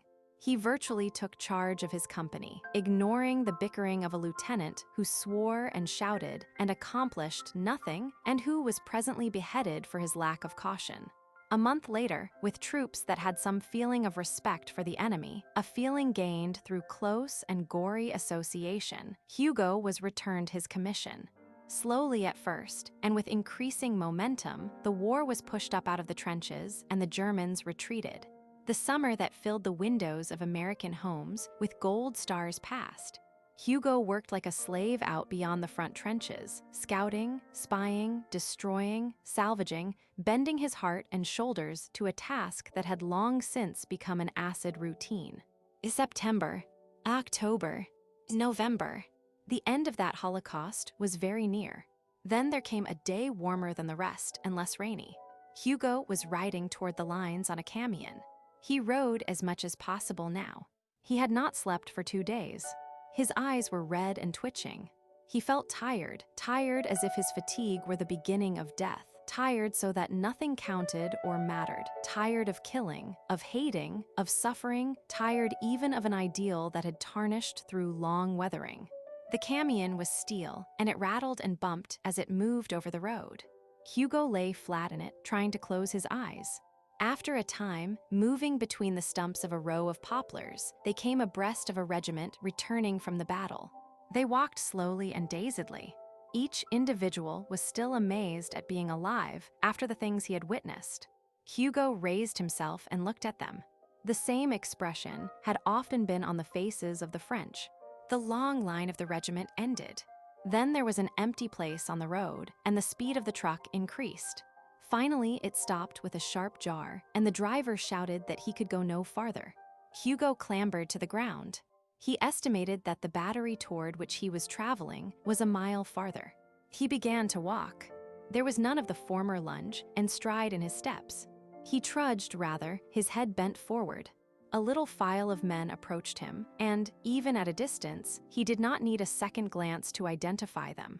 Walking wounded. By ones and twos, they began to pass him. He paid scant attention. Their field dressings were stained with the blood that their progress cost. They cursed and muttered. Someone had given them cigarettes, and a dozen wisps of smoke rose from each group. It was not until he reached the end of the straggling line that he looked up. Then he saw one man whose arms were both under bandage walking with another whose eyes were covered, and whose hand, resting on his companion's shoulder, guided his stumbling feet. Hugo viewed them as they came on and presently heard their conversation. "Christ, it hurts," one of them said. "The devil with hurting, boy," the blinded man answered. "So do I, for that matter. I feel like there was a hot poker in my brains. Want another butt?" "No, thanks. Makes me kind of sick to drag on them. Wish I had a drink, though." "Who doesn't?" Hugo heard his voice. "Hey, you guys," it said. "Here's some water. And a shot of cognac, too." The first man stopped, and the blind man ran into him, bumping his head. He gasped with pain, but his lips smiled. "Damn nice of you, whoever you are." They took the canteen and swallowed. "Go on," Hugo said, and permitted himself a small lie. "I can get more in a couple of hours." He produced his flask. "And finish off on a shot of this." He held the containers for the armless man and handed them to the other. Their clothes were ragged and stained. Their shoes were in pieces. Sweat had soaked under the blind man's armpits and stained his tunic. As Hugo watched him swallow thirstily, he started. The chin and the hair were familiar. His mind spun. He knew the voice, although its tenor was sadly changed. "Good God," he said involuntarily, "it's Lefty." Lefty stiffened. "Who are you?" "Hugo Danner." "Hugo Danner." The tortured brain reflected. "Hugo. Good old Hugo. What in the name of Jesus are you doing here?" "Same thing you are." An odd silence fell. The man with the shattered arms broke it. "Know this fellow." "Do I know him?" "Jay. He was at college with me. One of my buddies." "Gosh." His hand reached out. "Put it there, Hugo." They shook hands. "Got it bad, Lefty."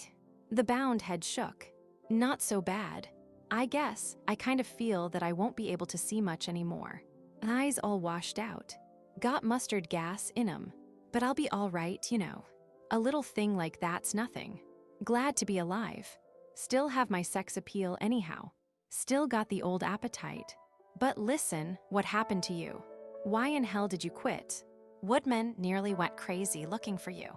Oh, Hugo's thoughts went back a distance that seemed infinite into another epoch and another world. "Oh, I just couldn't stick it. Say, you guys, wait a minute." He turned. His camion driver was lingering in the distance. "Wait here." He rushed back. The armless man whistled. "God in heaven. Your friend there can sure cover the ground." "Yeah," Lefty said absently. He always could. In a moment, Hugo returned. "I got it all fixed up for you two to ride in. No limousine, but it'll carry you." Lefty's lip trembled. "Gee, Jesus Christ," he amended stubbornly. "That's decent. I don't feel so dusty today.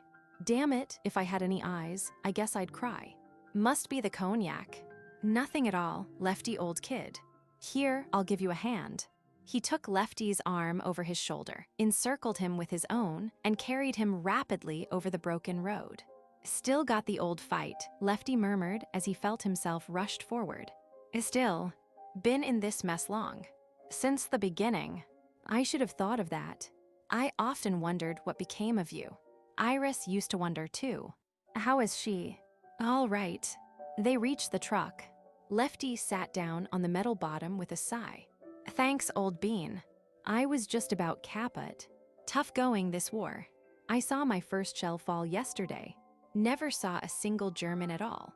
One of those squidgy things came across, and before I knew it, there was onion in my eye for a goal. The truck motor roared. The armless man came alongside and was lifted beside Lefty. Well, Hugo, so long. You sure were a friend in need. Never forget it. And look me up when the Krauts are all dead, will you? The gears clashed. Thanks again, and for the cognac too. He waved airily. See you later. Hugo stalked back on the road. Once he looked over his shoulder. The truck was a blur of dust. See you later. See you later. See you later. Lefty would never see him later, never see anyone ever. That night, he sat in a quiet stupor, all thought of great ideal, of fine abandon, of the fury of justice, and all flagrant phrases brought to an abrupt end by the immediate claims of his own sorrow. Tom Shane was blasted to death. The stinging horror of mustard had fallen into Lefty's eyes. All the young men were dying. The friendships he had made, the human things that gave in memory root to the earth were ripped up and shriveled. That seemed grossly wrong and patently ignoble. He discarded his personal travail. It was nothing. His life had been comprised of attempt and failure, of disappointment and misunderstanding. He was accustomed to witness the blunting of the edge of his hopes and the dulling of his desires when they were enacted.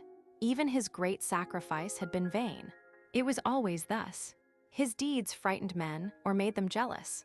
When he conceived a fine thing, the masses, individually or collectively, transformed it into something cheap. His fort in the forest had been branded a hoax. His effort to send himself through college and to rescue Charlotte from an unpleasant life had ended in vulgar comedy.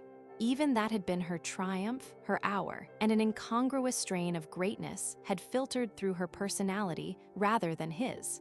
Now his years in the war were reduced to no grandeur, to a mere outlet for his savage instinct to destroy. After such a life, he reflected, he could no longer visualize himself engaged in any search for a comprehension of real values. His mind was thorny with doubts. Seeing himself as a man made hypocritical by his gifts and the narrowness of the world, discarding his own problem as tragically solved, Hugo then looked upon the war as the same sort of colossal error. A waste. Useless, hopeless, gaining nothing but the temporal power which it so blatantly disavowed. It had exacted the price of its tawdry excitement in lives, and now that it was almost finished, mankind was ready to emerge blank-faced and panting, no better off than before.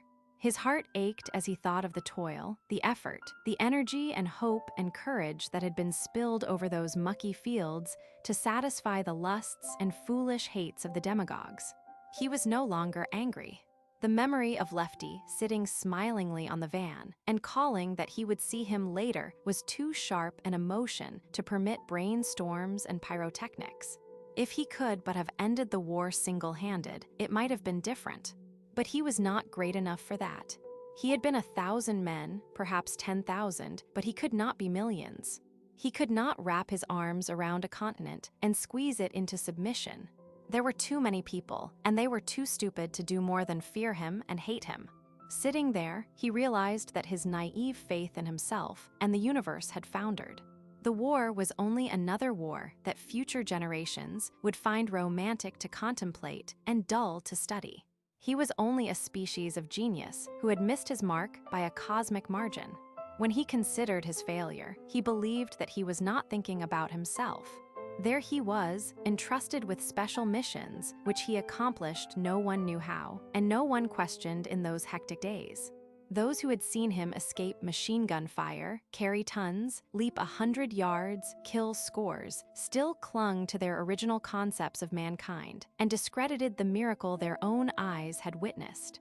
Too many strange things happened in that blasting carnival of destruction for one strange sight or one strange man to leave a great mark. Personal security was at too great a premium to leave much room for interest and speculation. Even Captain Crouan believed he was only a man of freak strength and major ingalls in his present situation, was too busy to do more than note that Hugo was capable and nod his head when Hugo reported another signal victory, ascribing it to his long experience in the war rather than to his peculiar abilities. As he sat empty-eyed in the darkness, smoking cigarettes and breathing in his own and the world's tragic futility, his own and the world's abysmal sorrow, that stubborn ancestral courage and determination that was in him still continued to lash his reason. "Even if the war is not worthwhile," it whispered, "you have committed yourself to it. You are bound and pledged to see it to the bitter end. You cannot finish it on a declining note. Tonight, tomorrow, you must begin again." At the same time, his lust for carnage stirred within him like a long-subdued demon. Now he recognized it and knew that it must be mastered. But it combined with his conscience to quicken his sinews anew. It was a cold night, but Hugo perspired. Was he to go again into the Holocaust to avenge a friend?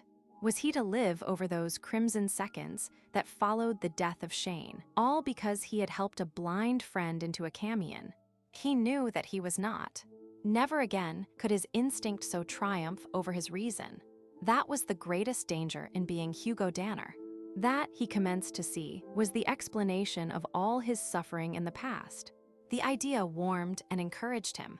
Henceforth, his emotions and sentiments would be buried even deeper than his first inbred caution had buried them. He would be a creature of intelligence, master of his caprice, as well as of the power he possessed to carry out that caprice. He lit a fresh cigarette and planned what he would do. On the next night, he would prepare himself very carefully. He would eat enormously, provide himself with food and water, rest as much as he could, and then start south and east in a plane. He would drive it far into Germany. When its petrol failed, he would crash it.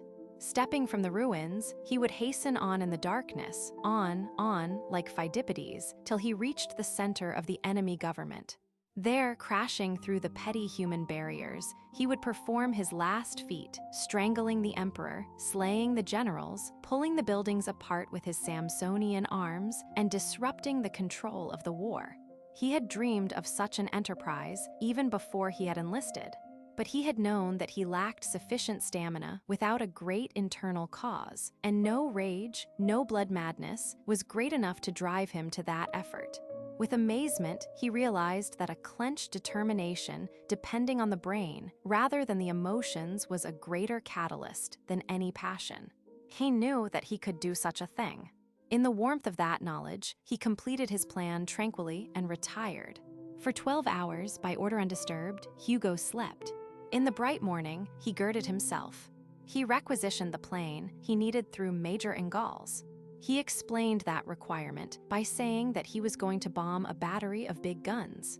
The plane offered was an old one. Hugo had seen enough of flying in his French service to understand its navigation. He ate the huge meal he had planned. And then, a cool and grim man, he made his way to the hangar. In 15 minutes, his last adventure would have commenced. But a dispatch rider, charging onto the field in a roaring motorcycle, announced the signing of the armistice and the end of the war. Hugo stood near his plane when he heard the news. 2 men at his side began to cry, one repeating over and over, "And I'm still alive, so help me God. I wish I was dead like Joey." Hugo was rigid. His first gesture was to lift his clenched fist and search for an object to smash with it. The fist lingered in the air. His rage passed, rage that would have required a giant vent had it occurred 2 days sooner. He relaxed. His arm fell. He ruffled his black hair. His blacker eyes stared and then twinkled. His lips smiled for the first time in many months. His great shoulders sagged. "I should have guessed it," he said to himself, and entered the rejoicing with a fervor that was unexpected. Chapter 16. There must be in heaven a certain God, a paunchy, cynical God whose task it is to arrange for each of the birthward marching souls a set of circumstances so nicely adjusted to its character that the result of its life, in triumph or defeat, will be hinged on the finest of threads. So Hugo must have felt coming home from war. He had celebrated the armistice hugely, not because it had spared his life. Most of the pomp, parade, gaudiness, and glory had originated in such a deliverance, but because it had rescued him from the hot blast of destructiveness. An instantaneous realization of that prevented despair. He had failed in the hour of becoming death itself. Such failure was fortunate because life to him, even at the end of the war, seemed more the effort of creation than the business of annihilation. To know that had cost a struggle that took place at the hangar as the dispatch bearer rode up, and that remained crucial only between the instant when he lifted his fist and when he lowered it. Brevity made it no less intense. A second of time had resolved his soul afresh, had redistilled it and recombined it. Not long after that he started back to America. The mass of soldiers surrounding him were undergoing a transition that Hugo felt vividly. These men would wake up sweating at night and cry out until someone whispered roughly that there were no more submarines. A door would slam, and one of them would begin to weep. There were whisperings and bickerings about life at home, about what each person, disintegrated again to individuality, would do and say and think. Little fears about lost jobs and lost girls cropped out, were thrust back, came finally to remain. And no one wanted life to be what it had been. No one considered that it could be the same. Hugo wrote to his family that the war was ended, that he was well, that he expected to see them sometime in the near future. The ship that carried him reached the end of the Blue Sea. He was disembarked and demobilized in New York. He realized even before he was accustomed to the novelty of civilian clothes that a familiar, friendly city had changed. The retrospective spell of the 80s and 90s had vanished. New York was brand new, blatant, rushing, prosperous. The inheritance from Europe had been assimilated. A social reality, entirely foreign and American, had been wrought, and New York was ready to spread it across the parent world. Those things were pressed quickly into Hugo's mind by his hotel, the magazines, a chance novel of the precise date, the cinema, and the more general, more indefinite human pulses. After a few days of random inspection, of casual imbibing, he called upon Tom Shane's father. He would have preferred to escape all painful reminiscing, but he went partly as a duty and partly from necessity. He had no money whatever. A butler opened the door of a large stone mansion and ushered Hugo to the library, where Mr. Shane rose eagerly. "I'm so glad you came. Knew you'd be here soon. How are you?" Hugo was slightly surprised. In his host's manner was the hardness and intensity that he had observed everywhere. "I'm very well, thanks." "Splendid. Cocktails, Smith." There was a pause. Mr. Shane smiled. "Well, it's over, eh?" "Yes, all over. And now we've got to beat the spears into plowshares, eh?" "We have." Mr. Shane chuckled. "Some of my spears were already made into plows, and it was a great season for the harvest, young man, a great season." Hugo was still uncertain of Mr. Shane's deepest viewpoint. His uncertainty nettled him. The Grim Reaper has done some harvesting on his own account. He spoke almost rudely. Mr. Shane frowned disapprovingly. "I made up my mind to forget Danner. To forget and to buckle down. And I've done both. You'll want to know what happened to the funds I handled for you. I wasn't particularly." The older man shook his head with grotesque coyness. "Not so fast, not so fast. You were particularly eager to hear. We're getting honest about our emotions in this day and place. You're eaten with impatience. Well, I won't hold out. Danner, I've made you $1 million. A clean, cold $1 million. Hugo had been struggling in a rising tide of incomprehension. That statement engulfed him. Me? $1 million. In the bank in your name, waiting for a blonde girl. I'm afraid I don't exactly understand, Mr. Shane." The banker readjusted his glasses and swallowed a cocktail by tipping back his head. Then he rose, paced across the broad carpet, and faced Hugo. "Of course you don't understand. Well, I'll tell you about it. Once you did a favor for me, which has no place in this conversation." He hesitated, his face seemed to flinch, and then to be jerked back to its former expression. "In return, I've done a little for you. And I want to add a word to the gift of your bank book. You have, if you're careful, leisure to enjoy life, freedom, the world at your feet.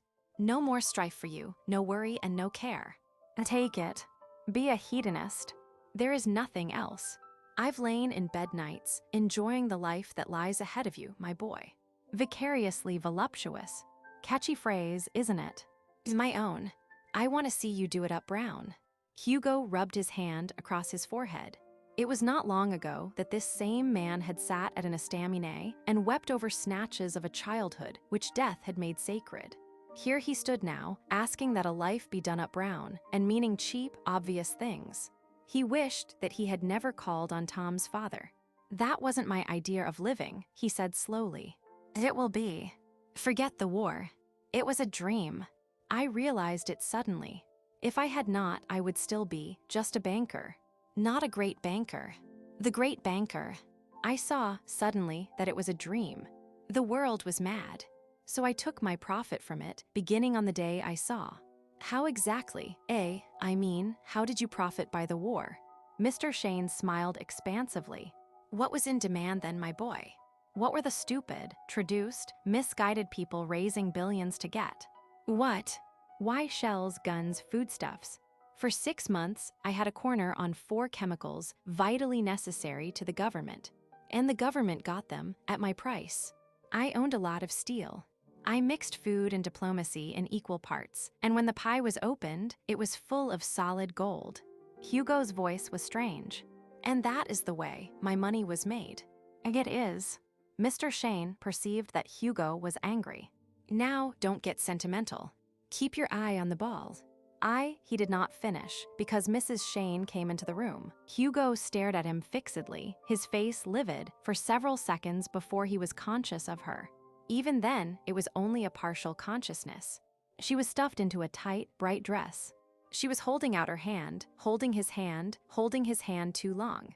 There was mascara around her eyes, and they dilated and blinked in a foolish and flirtatious way. Her voice was syrup. She was taking a cocktail with the other hand. Maybe if he gave her hand a real squeeze, she would let go. A tall, sallow young man had come in behind her. He was Mr. Jerome Leonardo Bateau, a perfect dear. Mrs. Shane was still holding his hand and murmuring. Mr. Shane was patting his shoulder. Mr. Bateau was staring with haughty and jealous eyes. Hugo excused himself. In the hall, he asked for Mr. Shane's secretary. He collected himself in a few frigid sentences. "Please tell Mr. Shane I am very grateful. I wish to transfer my entire fortune to my parents in Indian Creek, Colorado. The name is Abednego Danner. Make all arrangements." A faint but followed him futilely through the door. In the space of a block, he had cut a pace that set other pedestrians gaping to a fast walk. Chapter 17. Hugo sat in Madison Square Park, giving his attention in a circuit to the Flatiron Building, the clock on the Metropolitan Tower, and the creeping barrage of traffic that sent people scampering, stopped, moved forward again. He had sat on the identical bench at the identical time of day during his obscure undergraduate period. To repeat that contemplative stasis after so much living had intervened ought to have produced an emotion. He had gone to the park with that idea. But the febrile fires of feeling were banked under the weight of many things, and he could suffer nothing, enjoy nothing, and think but one fragmentary routine. He had tried much and made no progress. He would be forced presently to depart on a different course from a new threshold. That idea went round and round in his head like a single fly in a big room. It lost poignancy, and eventually it lost meaning. Still he sat in feeble sunshine, trying to move beyond stagnancy. He remembered the small man with the huge roll of bills who had moved beside him and asked for a cup of coffee. He remembered the woman who had robbed him. Silk ankles crossed his line of vision, and a gusty appetite vaporized even as it steamed into the coldness of his indecision. He was without money now, as he had been then so long ago. He budged on the bench and challenged himself to think. What would you do if you were the strongest man in the world, the strongest thing in the world, mightier than the machine? He made himself guess answers for that rhetorical query. I would have won the war. But I did not. I would run the universe single-handed, literally single-handed. I would scorn the universe and turn it to my own ends. I would be a criminal. I would rip open banks and gut them. I would kill and destroy. I would be a secret, invisible blight. I would set out to stamp crime off the earth. I would be a super detective, following and summarily punishing every criminal until no one dared to commit a felony. What would I do? What will I do? Then he realized that he was hungry. He had not eaten enough in the last few days. Enough for him. With some intention of finding work, he had left Mr. Shane's house. A call on the telephone from Mr. Shane himself, volunteering a position, had crystallized that intention. In 3 days, he had discovered the vast abundance of young men, the embarrassment of young men who were walking along the streets looking for work. He who had always worked with his arms and shoulders had determined to try to earn his living with his head. But the white-collar ranks were teeming, overflowing, supersaturated. He went down in the scale of clerkships and inexperienced clerkships. There was no work. Thence he had gone to the park, and presently he rose. He had seen the clusters of men on 6th Avenue standing outside the employment agencies. He could go there. Any employment was better than hunger, and he had learned that hunger could come swiftly and formidably to him. Business was slack, hands were being laid off. Where an apprentice was required, 3 trained men waited avidly for work. It was appalling, and Hugo saw it as appalling. He was not frightened, but as he walked, he knew that it was a mistake to sit in the park with the myriad other men. Walking made him feel better. It was action. It bred the thought that any work was better than none. Work would not hinder his dreams. Meantime, when he reached 42nd Street, he could see the sullen, watchful groups of men. He joined one of them. A loose-jointed, dark-faced person came down a flight of stairs, wrote on a blackboard in chalk, and went up again. Several of the group detached themselves and followed him to compete for a chance to wash windows. A man at his side spoke to him. "Tough, ain't it, buddy?" "Yeah, it's tough," Hugo said. "I got 3 bones left. Wanna join me in a feed and get a job afterward?" Hugo looked into his eyes. They were troubled and desirous of companionship. "No, thanks," he replied. They waited for the man to scribble again in chalk. They was goin' to fix up everybody's slick after the war. "Oh, hell yes." "You in it?" Hugo asked. "Up to my goddamned neck, buddy." "Me too. Guess I'll go up the line." "I'll go witcha." Well, they waited a moment longer, for the man with the chalk had reappeared. Hugo's comrade grunted. "Wash windows and work in the steel mills. Break your neck or burn your ear off. Why do they care?" Hugo had taken a step toward the door, but the youth with the troubled eyes caught his sleeve. "Don't go up for that, son. They burn you in them steel mills. I seen guys afterward. 2 years and you're all done. This is tough, but that's tougher. Sweet Jesus, I'll say it is." Hugo loosened himself. "Gotta eat, buddy. I don't happen to have even 3 bones available at the moment." The man looked after him. "Gosh," he murmured, "even guys like that." He was in a dingy room, standing before a grilled window.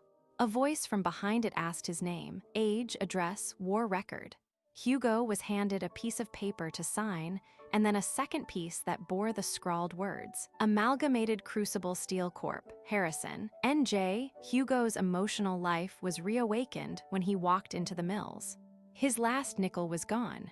He had left the train at the wrong station and walked more than a mile. He was hungry and cold. He came, as if naked, to the monster, and he did it homage. Its predominant color scheme was black and red. It had a loud, pagan voice. It breathed fire. It melted steel and rock and drank human sweat, with human blood for an occasional stimulant.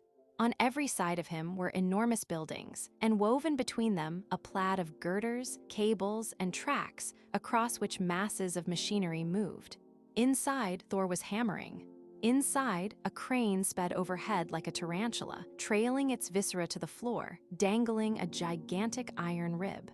A white speck in its wounded abdomen was a human face. The bright metal gushed from another hole. It was livid and partially alive. It was hot and had a smell. It swept away the thought of the dark descending night. It made a pool in a great ladle. It made a cupful dipped from a river in hell. A furnace exhaled sulfurously, darting a snake's tongue into the sky. The mills roared and the earth shook. It was bestial, reptilian, labor and the labor of creation, and the engine that turned the earth could be no more terrible. Hugo, standing sublimely small in its midst, measured his strength against it, soaked up its warmth, shook his fist at it, and shouted in a voice that could not be heard for a foot, "Christ Almighty! This is something. A name. Hugo Danner." Address? None at present. Experience? None. Married? No. Union? What? Let me see your union card. I don't belong. Well, you gotta join. He went to the headquarters of the union. Men were there of all sorts. The mills were taking on hands. There was reconstruction to be done abroad, and steel was needed. They came from Europe, for the most part. Thick-set, square-headed, small-eyed men. Men with expressionless faces and bulging muscles that held more meaning than most countenances. They gave him room and no more. They answered the same questions that he answered. He stood in a third queue with them, belly to back, mouths closed.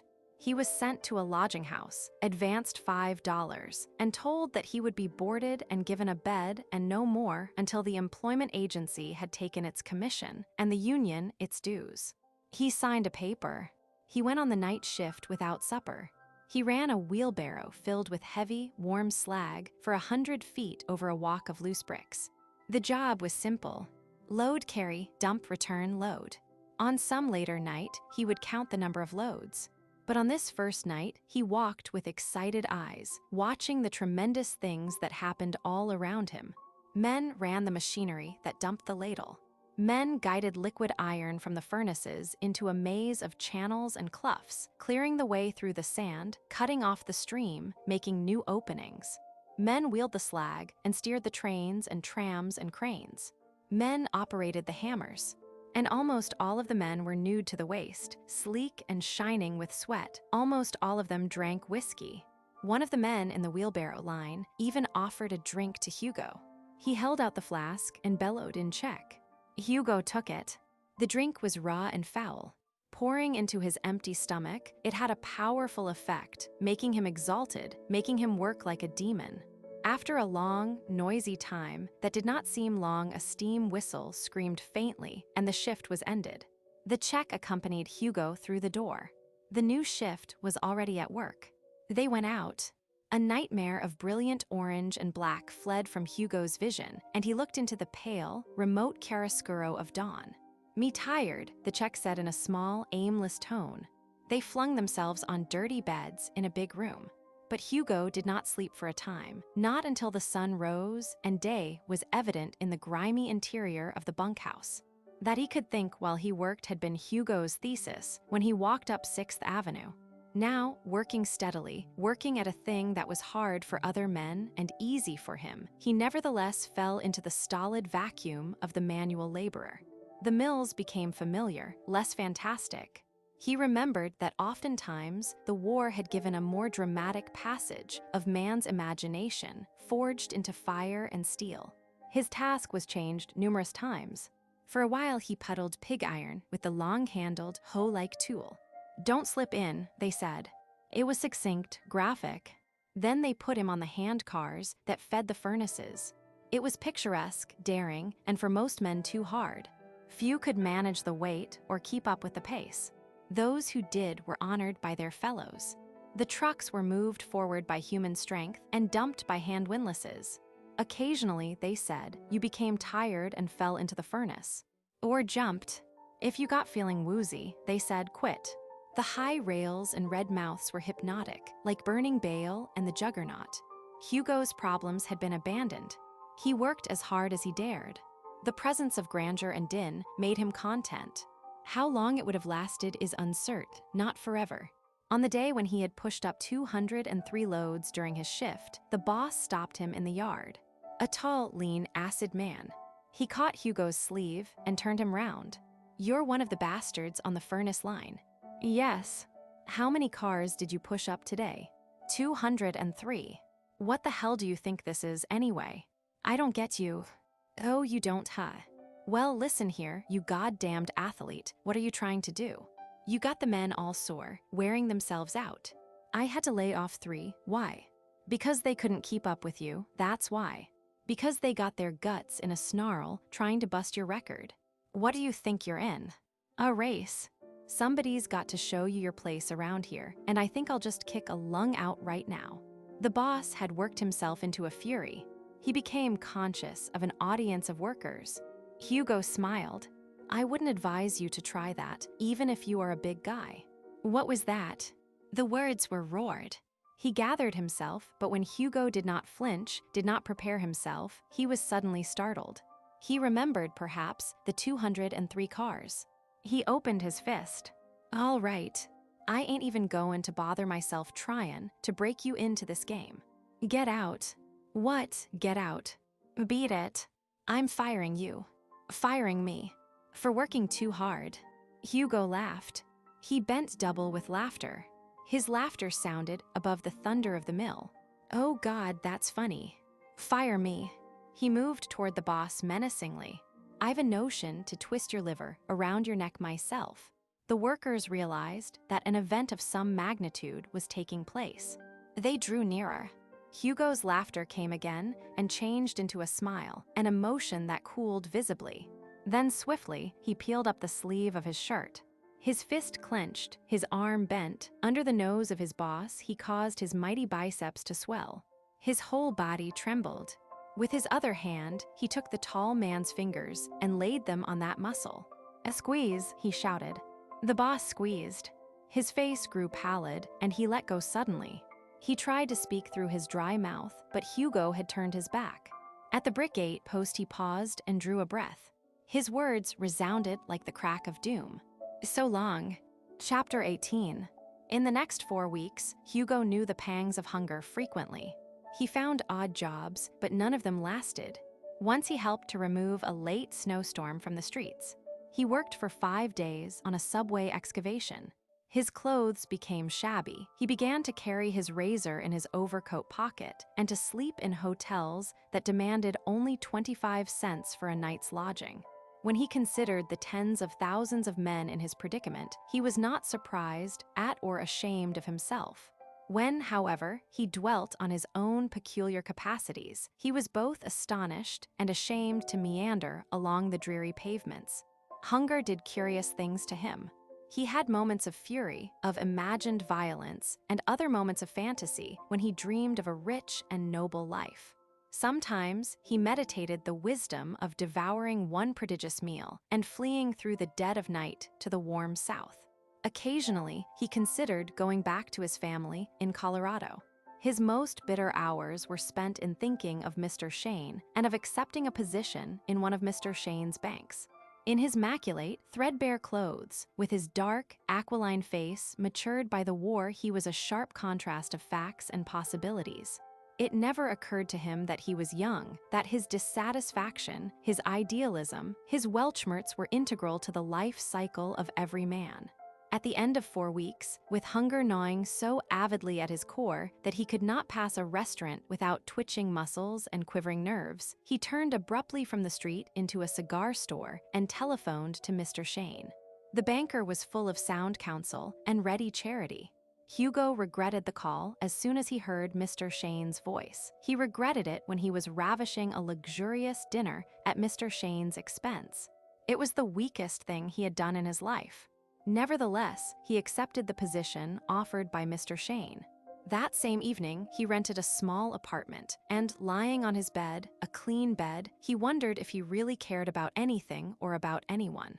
In the morning, he took a shower and stood for a long time in front of the mirror on the bathroom door, staring at his nude body as if it were a rune he might learn to read, an enigma he might solve by concentration. Then he went to work. His affiliation with the downtown savings bank lasted into the spring and was terminated by one of the oddest incidents of his career. Until the day of that incident, his incumbency was in no way unusual. He was one of the bank's young men, receiving $50 weekly to learn the banking business. They moved him from department to department, giving him mentally menial tasks, which afforded him in each case a glimpse of a new facet of financial technique. It was fairly interesting. He made no friends, and he worked diligently. One day in April, when he had returned from lunch and a stroll in the environs of the Battery, returned to a list of securities and a strip from an adding machine, which he checked item by item, he was conscious of a stirring in his vicinity. A woman employee on the opposite side of a wire wicket was talking shrilly. A vice president rose from his desk and hastened down the corridor, his usually composed face suddenly white and disconcerted. The tension was cumulative. Work stopped, and clusters of people began to chatter. Hugo joined one of them. Yeah, a boy was saying, it's happened before. A couple o times. How do they know he's there? They got a telephone going inside, and they're talking to him. I'll be damned. The boy nodded rapidly. Yeah, some talk. Telling him what to try next. Poor devil. What's the matter? Hugo asked. The boy was glad of a new and uninformed listener. Some dumb vault clerk got himself locked in, and the lock's jammed and they can't get him out. Which vault? The big one. Nah, the big one's got pipes for that kind of trouble. The little one they moved from the old building. It's not so darn little at that, someone said. Another person, a man, chuckled. Not so darn. But there isn't air in there to last 3 hours. Colin said so. Honest to God. Be honest. And he's been there more than an hour already. Jeezed. There was a pregnant, pictorial silence. Someone looked at Hugo. What's eatin' you, Danner? Scared. His face was tense, and his hands were opening and closing convulsively. No, he answered. Guess I'll go down and have a look. He rang for an elevator in the corridor and was carried to the basement. In the small room on which the vault opened were 5 or 6 people, among them a woman who seemed to command the situation. The men were all smoking, their attitudes were relaxed, their voices hushed. One repeated nervously, Jesus Christ, Jesus Christ, Jesus Christ. That won't help, Mr. Quayle. I've sent for the expert, and he will probably have the safe open in a short time. A blowtorches? The swearing man asked abruptly. Absurd. He would cook before he was out. And 3 feet of steel, and then 2 feet more. Nitroglycerin. And make jelly out of him. The woman tapped her fingernails with her glasses. Another arrival, who carried a small satchel, talked with her in an undertone and then took off his coat. He went first to a telephone on the wall and said, "Gie me the inside of the vault." Hello. Hello. You there. Are you all right? Try that combination again. The safe expert held the wire and waited. Not even the faintest sounds of the attempt were audible in the front room. Hello. You tried it. Well, see if those numbers are in this order. He repeated a series of complicated directions. Finally, he hung up. Says it's getting pretty stuffy in there. Says he's lying down on the floor. People came and went. The president himself walked in calmly and occupied a chair. He lit a cigar, puffed on it, and stared with ruminative eyes at the shiny mechanism on the front of the safe. We are doing everything possible, the woman said to him crisply. Of course, he nodded. I called up the insurance company. We're amply covered. A pause. Mrs. Robinson, post one of the guards to keep people from running in and out of here. There are enough around already. No one had given Hugo any attention. He stood quietly in the background. The expert worked, and all eyes were on him. Occasionally, he muttered to himself. The hands of an electric clock moved along in audible jerks. Nearly an hour passed, and the room had become hazy with tobacco smoke. The man working on the safe was moist with perspiration. His blue shirt was a darker blue around the armpits. He lit a cigarette, set it down, whirled the dials again, lit another cigarette while the first one burned a chair arm, and threw a crumpled, empty package on the floor. At last, he went to the phone again. He waited for some time before it was answered, and he was compelled to make the man inside repeat frequently. The new series of stratagems was without result. Before he went again to his labors, he addressed the group. Air getting pretty bad, I guess. Is it dark? One of them asked tremulously. No. 15 minutes more. The expert glanced at the bank's president, hesitated, struggled frenziedly for a while, and then sighed. I'm afraid I can't get him out, sir. The combination is jammed, and the time lock is all off. The president considered. Do you know of anyone else who could do this? The man shook his head.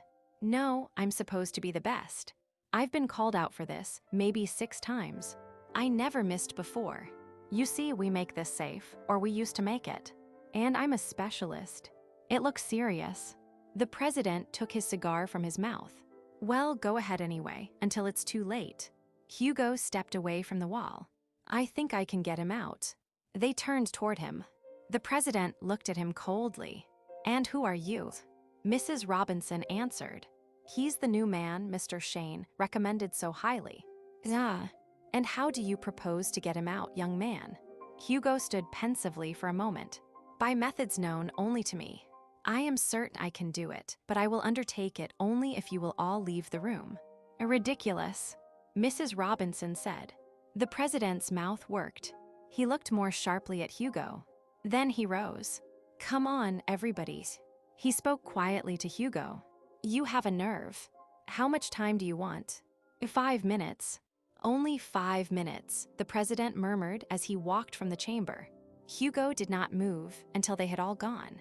Then he locked the door behind them. He walked to the safe and rapped on it tentatively with his knuckles. He removed his coat and vest. He planted his feet against the steel sill under the door. He caught hold of the 2 handles, fidgeted with his elbows, drew a deep breath, and pulled. There was a resonant, metallic sound. Something gave. The edge of the 7-foot door moved outward, and a miasma steamed through the aperture. Hugo changed his stance and took the door itself in his hands. His back bent. He pulled again. With a reverberating clang and a falling of broken steel, it swung out. Hugo dragged the man who lay on the floor to a window that gave on a grated pit. He broke the glass with his fist. The clerk's chest heaved violently. He panted, opened his eyes, and closed them tremblingly. Hugo put on his coat and vest and unlocked the door. The people outside all moved toward him. "It's all right," Hugo said. "He's out." Mrs. Robinson glanced at the clerk and walked to the safe. "He's ruined it," she said in a shrill voice. The president was behind her. He looked at the handles of the vault, which had been bent like hairpins, and he stooped to examine the shattered bolts. Then his eyes traveled to Hugo. There was a profoundly startled expression in them. The clerk was sobbing. Presently he stopped. "Who got me out?" They indicated Hugo, and he crossed the floor on tottering feet. "Thanks, mister," he said piteously. "Oh my God, what a wonderful thing to do. I just passed out when I saw your fingers reaching around." "Never mind," Hugo interrupted. "It's all right, buddy." The president touched his shoulder. "Come up to my office." A doctor arrived. Several people left. Others stood around the demolished door. The president was alone when Hugo entered and sat down. He was cold, and he eyed Hugo coldly. "How did you do that?" Hugo shrugged. "That's my secret, Mr. Mills. Pretty clever, I'd say. Not when you know how." Hugo was puzzled. His ancient reticence about himself was acting together with a natural modesty. Some new explosive. Not exactly. Electricity, magnetism. Thought waves. Hugo chuckled. "No, all wrong. Could you do it on a modern safe?" "I don't know." President Mills rubbed his fingers on the mahogany desk. "I presume you were planning that for other purposes." "What?" Hugo said. "Very well done. Very well acted. I will play up to you, Mr. Danner." "Danner, I'll play up to this assumption of innocence. You have saved a man's life. You are, of course, blushingly modest, but you have shown your hand rather clearly." "Ahem." He smiled sardonically. "I read a book about a safe cracker who opened a safe to get a child out at the expense of his liberty and position, or at the hazard of them anyhow. Maybe you have read the same book." "Maybe," Hugo answered icily. "Safe crackers, blasters, light fingers educated to the dials, and ears attuned to the tumblers. We can cope with those things, Mr. Danner. But this new stun of yours, well, until we find out what it is, we can't let you go. This is business, Mr. Danner. It involves money, millions, the security of American finance, of the very nation. You will understand. Society cannot afford to permit a man like you to go at large until it has a thoroughly effective defense against you. Society must disregard your momentary sacrifice, momentary nobleness. Your process, unknown by us, constitutes a great social danger. I do not dare overlook it. I cannot disregard it even after the service you have done, even if I thought you never intended to put it to malicious use." Hugo's thoughts were far away, to the fort he had built when he was a child in Colorado, to the wagon he had lifted up, to the long, discouraging gauntlet of hard hearts and frightened eyes that his miracles had met with. His voice was wistful when, at last, he addressed the banker. "What do you propose to do?" "I shan't bandy words, Danner. I propose to hang on to you until I get that secret. And I shall be absolutely without mercy. That is frank, is it not?" "Quite. You comprehend the significance of the third degree." "Not clearly. You will learn about it unless you are reasonable." Hugo bowed sadly. The president pressed a button. 2 policemen came into the room. "McLaren has my instructions," he said. "Come on." Hugo rose and stood between them. He realized that the whole pantomime of his arrest was in earnest. For one brief instant, the president was given a glimpse of a smile that worried him for a long time. He was so worried that he called McLaren on the telephone and added to his already abundant instructions. A handful of bystanders collected to watch Hugo cross from the bank to the steel patrol wagon. It moved forward and its bell sounded. The policemen had searched Hugo, and now they sat dumbly beside him. He was handcuffed to both of them. Once he looked down at the nickel bonds and up at the dull faces. His eyebrows lifted a fraction of an inch. Captain McLaren received Hugo in a bare room shadowed by bars. He was a thick-shouldered, red-haired man with a flabby mouth from which protruded a moist and chewed toothpick. His eyes were blue and bland. He made Hugo strip nude and gave him a suit of soiled clothes. Hugo remained alone in that room for 30 hours without food or water. The strain of that ordeal was greater than his jailers could have conceived, but he bore it with absolute stoicism. Early in the evening of the second day, the lights in the room were put out. A glaring automobile lamp was set up on a table. He was seated in front of it, and men behind the table began to question him in voices that strove to be terrible. They asked several questions and ultimately boiled them down to one. "How did you get that safe open?" which was bawled at him and whispered hoarsely at him from the darkness behind the light until his mind rang with the words, until he was waiting frantically for each new issue of the words, until sweat glistened on his brow and he grew weak and nauseated. His head ached splittingly and his heart pounded. They desisted at dawn, gave him a glass of water, which he gulped, and a dose of castor oil, which he allowed them to force into his mouth. A few hours later, they began again. It was night before they gave up. The remnant of Hugo's clenched sanity was dumbfounded at what followed after that. They beat his face with fists that shot from the blackness. They threw him to the floor and kicked him. When his skin did not burst and he did not bleed, they beat and kicked more viciously. They lashed him with rubber hoses. They twisted his arms as far as they could until the bones of an ordinary man would have become dislocated. Except for thirst and hunger and the discomfort caused by the castor oil, Hugo did not suffer. They refined their torture slowly. They tried to drive a splinter under his nails. They turned on the lights and drank water copiously in his presence. They finally brought a blowtorch and prepared to brand him. Hugo perceived that his invulnerability was to stand him instead no longer. His tongue was swollen, but he could still talk. Sitting placidly in his bonds, he watched the soldering iron grow white in the softly roaring flame. When, in the full light that shone on the bare and hideous room, they took up the iron and approached him, Hugo spoke. "Wait, I'll tell you." McLaren put the iron back. "You will, eh?" "No." "Oh, you won't." "I shan't tell you, McLaren, I'll show you. And may God have mercy on your filthy soul." There were 6 men in the room. Hugo looked from one to another. He could tolerate nothing more. He had followed the course of President Mills's social theory far enough to be surfeited with it. There was decision in his attitude, and not one of the 6 men who had worked his torment in relays could have failed to feel the chill of that decision. They stood still. McLaren's voice rang out, "Cover him, boys." Hugo stretched. His bonds burst. The chair on which he sat splintered to kindling. 6 revolvers spat simultaneously. Hugo felt the sting of the bullets. 6 chambers were emptied. The room emitted smoke. There was a harsh silence. "Now," Hugo said gently, "I will demonstrate how I opened that safe." "Christ save us," one of the men whispered, crossing himself. McLaren was frozen still. Hugo walked to the wall of the jail and stabbed his fist through it. Brick and mortar burst out on the other side and fell into the cinder yard. Hugo kicked and lashed with his fists. A large hole opened. Then he turned to the men. They broke toward the door, but he caught them one by one, and one by one he knocked them unconscious. That much was for his own soul. Only McLaren was left. He carried McLaren to the hole and dropped him into the yard. He wrenched open the iron gate and walked out on the street, holding the policeman by the arm. McLaren fainted twice, and Hugo had to keep him upright by clinging to his collar. It was dark. He hailed a cab and lifted the man in. "Just drive out of town," Hugo said. McLaren came too. They bumped along for miles, and he did not dare to speak. The apartment buildings thinned. Street lights disappeared.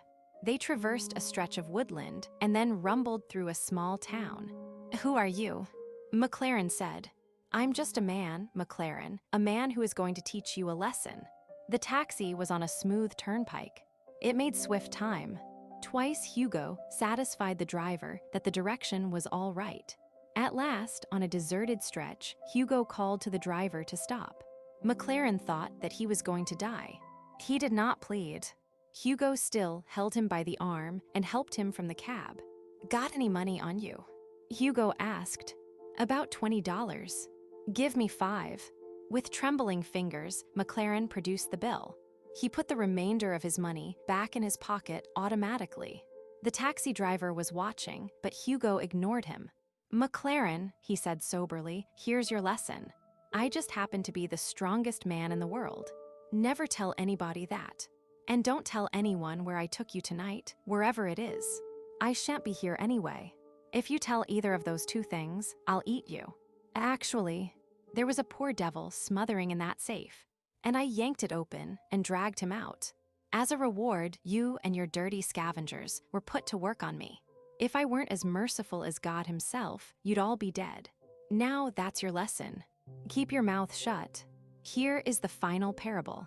Still holding the policeman's arm, he walked to the taxi and, to the astonishment of the driver, gripped the axle in one hand, lifted up the front end like a derrick, and turned the entire car around. He put McLaren in the back seat. "Don't forget McLaren. To the driver, back to where you picked us up. The bird in the back seat will be glad to pay." The red lamp of the cab vanished. Hugo turned in the other direction and began to run in great leaps. He slowed when he came to a town. A light was burning in an all-night restaurant. Hugo produced the $5 bill. "Give me a bucket of water and put on about 5 steaks." 5. Chapter 19. It was bright morning when Hugo awoke.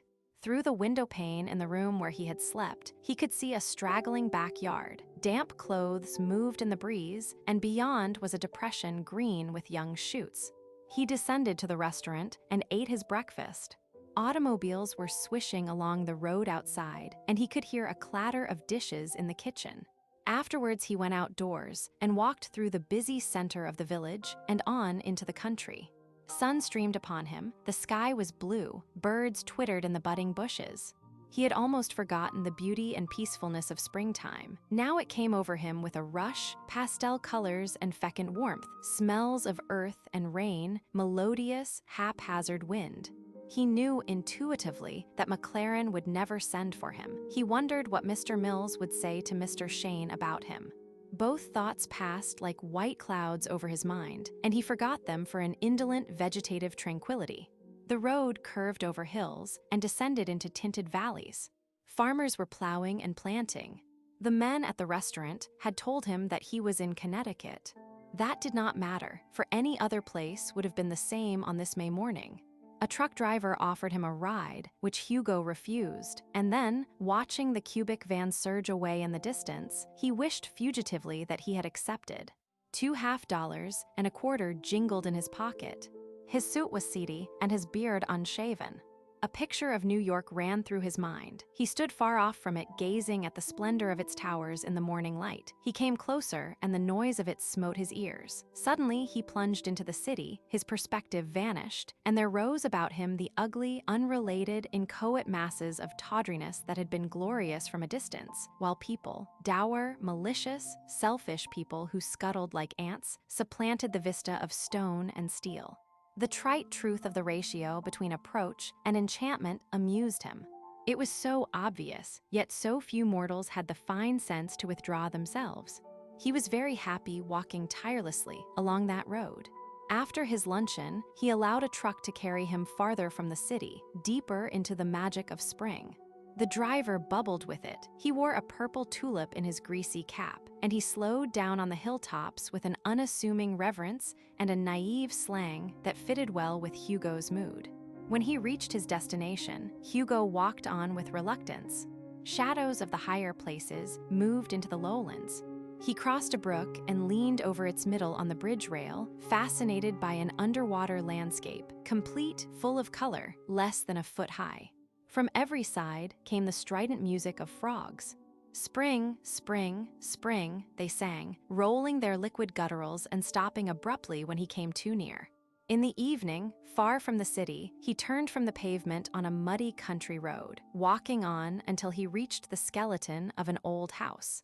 There he lay down, taking his supper from his pocket and eating it slowly. The floor of the second story had fallen down, and he could see the stars through a hole in the roof. In such houses, he thought, the first chapters of American history had been lived. When it was entirely dark, a whippoorwill began to make its sweet and mournful music. Warmth and chilliness came together from the ground. He slept. In the morning, he followed the road into the hills. Long stretches of woodland were interrupted by fields. He passed farmhouses and the paved drive of an estate.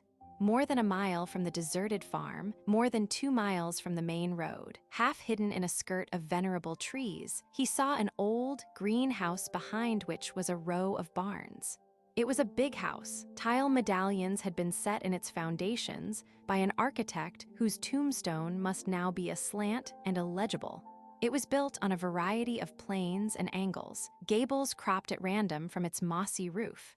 Grass grew in the broad yard under the trees, and in the grass were crocuses, yellow and red and blue, like wind-strewn confetti. Hugo paused to contemplate this peaceful edifice. A man walked briskly from one of the barn doors. He perceived Hugo and stopped, holding a spade in his hand.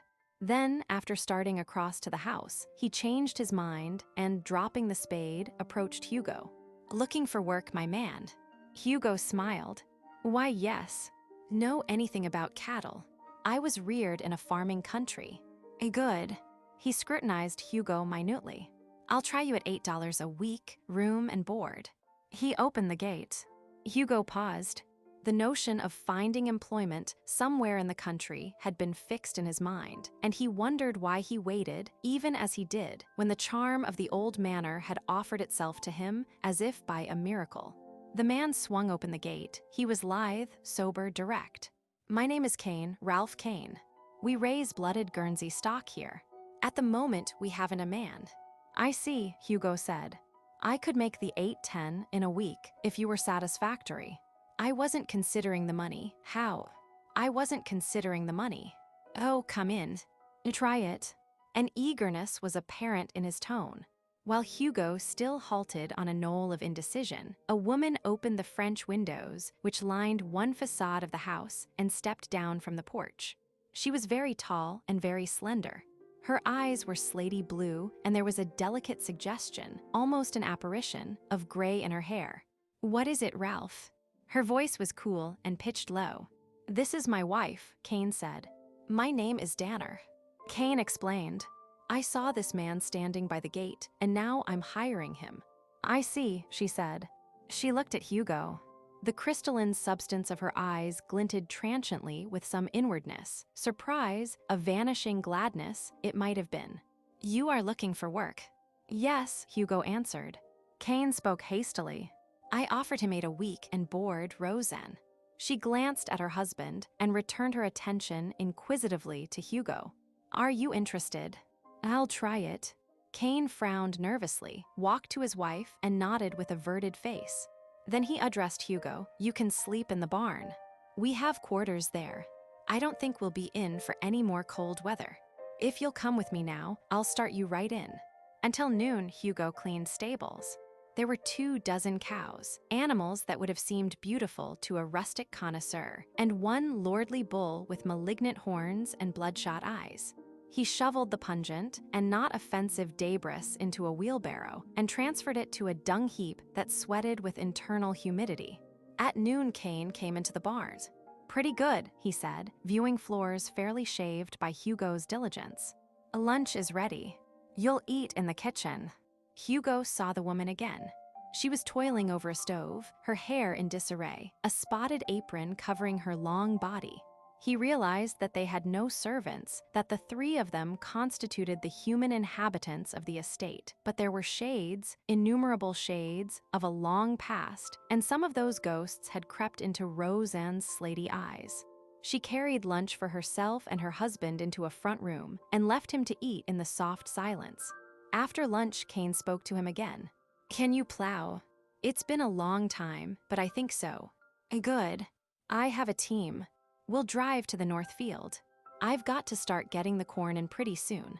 The room in the barn was bare. 4 board walls, a board ceiling and floor, an iron cot, blankets, the sound and smell of the cows beneath. Hugo slept dreamlessly, and when he woke, he was ravenous. His week passed. Kane drove him like a slave master, but to drive, Hugo was an unhazardous thing.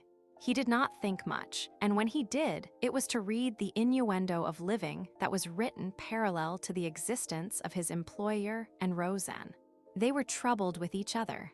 Part of that trouble sprang from an evident source. Kane was a miser. He resented the amount of food that Hugo consumed, despite the unequal ratio of Hugo's labors. When Hugo asked for a few dollars in advance, he was curtly refused. That had happened at lunch one day. After lunch, however, and evidently after Kane had debated with his wife, he inquired of Hugo what he wanted. A razor and some shaving things and new trousers, Hugo had said. Kane drove the station wagon to town and returned with the desired articles. He gave them to Hugo. Thank you, Hugo said. Kane chuckled, opening his thin lips wide. All right, Danner. As a matter of fact, it's money in my bank. Money in your bank? Sure. I've lived here for years, and I get a 10% discount at the general store. But I'm charging you full price, naturally. Naturally, Hugo agreed. That was one thing that would make the tribulation in her eyes. Hugo wished that he could have met these two people on a different basis, so that he could have learned the truth about them. It was plain that they were educated, cultured, refined. Kane had said something once about raising cattle in England, and Roseanne had cooked peas as she had learned to cook them in France. Petits pois au beurre, she had murmured with an unimpeachable accent. Then the week had passed, and there had been no mention of the advance in wages. For himself, Hugo did not care. But it was easy to see why no one had been working on the place when Hugo arrived, why they were eager to hire a transient stranger. He learned part of what he had already guessed from a clerk in the general store. One of the cows was ailing. Mr. Kane could not drive to town. Mrs. Kane, it seemed, never left the house and its environs, and they had sent Hugo. You working for the Kanes? The clerk had asked. Yes. Funny people. Hugo replied indirectly. Have they lived here long? Long. Roseanne Kane was a bishop. The bishops built that house and the house before it, back in the 1700s. They had a lot of money. Have it still, I guess, but Kane's too tight to spend it. There was nothing furtive in the youth's manner. He was evidently touching on common village gossip. Yes, sir, too tight. Won't give her a maid. But before her folks died, it was Europe every year and a maid for every one of them. And, why, dearie, don't tell me that's the second time you've put on that dress. Take it right off and never wear it again. The joke was part of the formula for telling about the Kanes, and the clerk snickered appreciatively. Yes, sir. You come down here someday, when I ain't got the Friday orders to fill in, I'll tell you some things about old man Kane that'll turn your stomach. Hugo accepted his bundle, set it in the seat beside himself, and drove back to the big green house. Later in the day, he said to Kane, if you will want me to drive the station wagon very often, I ought to have a license. Go ahead. Get one. I couldn't afford it at the moment, and since it would be entirely for you, I thought. I see, Kane answered calmly, trying to get a license out of me. Well, you're out of luck. You probably won't be needed as a chauffeur again for the next year. If you are, you'll drive without a license, and drive damn carefully, too, because any fines or any accidents would come out of your wages. Hugo received the insult unmoved. He wondered what Cain would say if he smashed the car and made an escape. He knew he would not do it. The whole universe appeared so constructed that men like Cain inevitably avoided their deserts. June came and July. The seashore was not distant, and occasionally at night, Hugo slipped away from the woods and lay on the sand, sometimes drinking in the firmament, sometimes closing his eyes. When it was very hot, he undressed behind a pile of barnacle-covered boulders and swam far out in the water. He swam naked, unmolested, stirring up tiny whirlpools of phosphorescence, and afterwards, damp and cool, he would dress and steal back to the barn through the forest and the hay-sweet fields. One day, a man in Middletown asked Mr. Cain to call on him regarding the possible purchase of 3 cows. Cain's cows were raised with the maximum of human care, the minimum of extraneous expense. His profit on them was great, and he sold them, ordinarily, one at a time. He was so excited at the prospect of a triple sale that for a day he was almost gay, very nearly generous. He drove off blithely, not in the sedan, but in the station wagon, because its gasoline mileage was greater. It was a day filled with wonder for Hugo. When Cain drove from the house, Roseanne was standing beside the drive. She walked over to the barn and said to Hugo in an oddly agitated voice, "Mr. Danner, could you spare an hour or 2 this morning to help me get some flowers from the woods?" "Certainly." She glanced in the direction her husband had taken and hurried to the kitchen, returning presently with 2 baskets and a trowel. He followed her up the road. They turned off on an overgrown path, pushed through underbrush, and arrived in a few minutes at the side of a pond. The edges were grown thick with bushes and water weeds. Dead trees lifted awkward arms at the upper end, and dragonflies skimmed over the warm brown water. "I used to come here to play when I was a little girl," she said. "It's still just the same." She wore a blue dress. Branches had disheveled her hair. She seemed more alive than he had ever seen her. "It's charming," Hugo answered. "There used to be a path all the way around, with stones crossing the brook at the inlet. And over there, underneath those pine trees, there are some orchids. I've always wanted to bring them down to the house. I think I could make them grow. Of course, this is a bad time to transplant anything, but I so seldom get a chance." "I can't remember when," he realized with a shock that she was going to cry. She turned her head away and peered into the green wall. "I think it's here," she said tremulously. They followed a dimly discernible trail. There were deer tracks in it and signs of other animals whose feet had kept it passable. It was hot and damp, and they were forced to bend low beneath the tangle to make progress. Almost suddenly, they emerged in a grove of white pines. They stood upright and looked. Wind stirred sibilantly in the high tops, and the ground underfoot was a soft carpet. The lake reflected the blue of the sky instead of the brown of its soft bottom. "Let's rest a minute," she said. "And then, I always think a pine grove is like a cathedral. I read somewhere that pines inspired Gothic architecture. Do you suppose it's true?"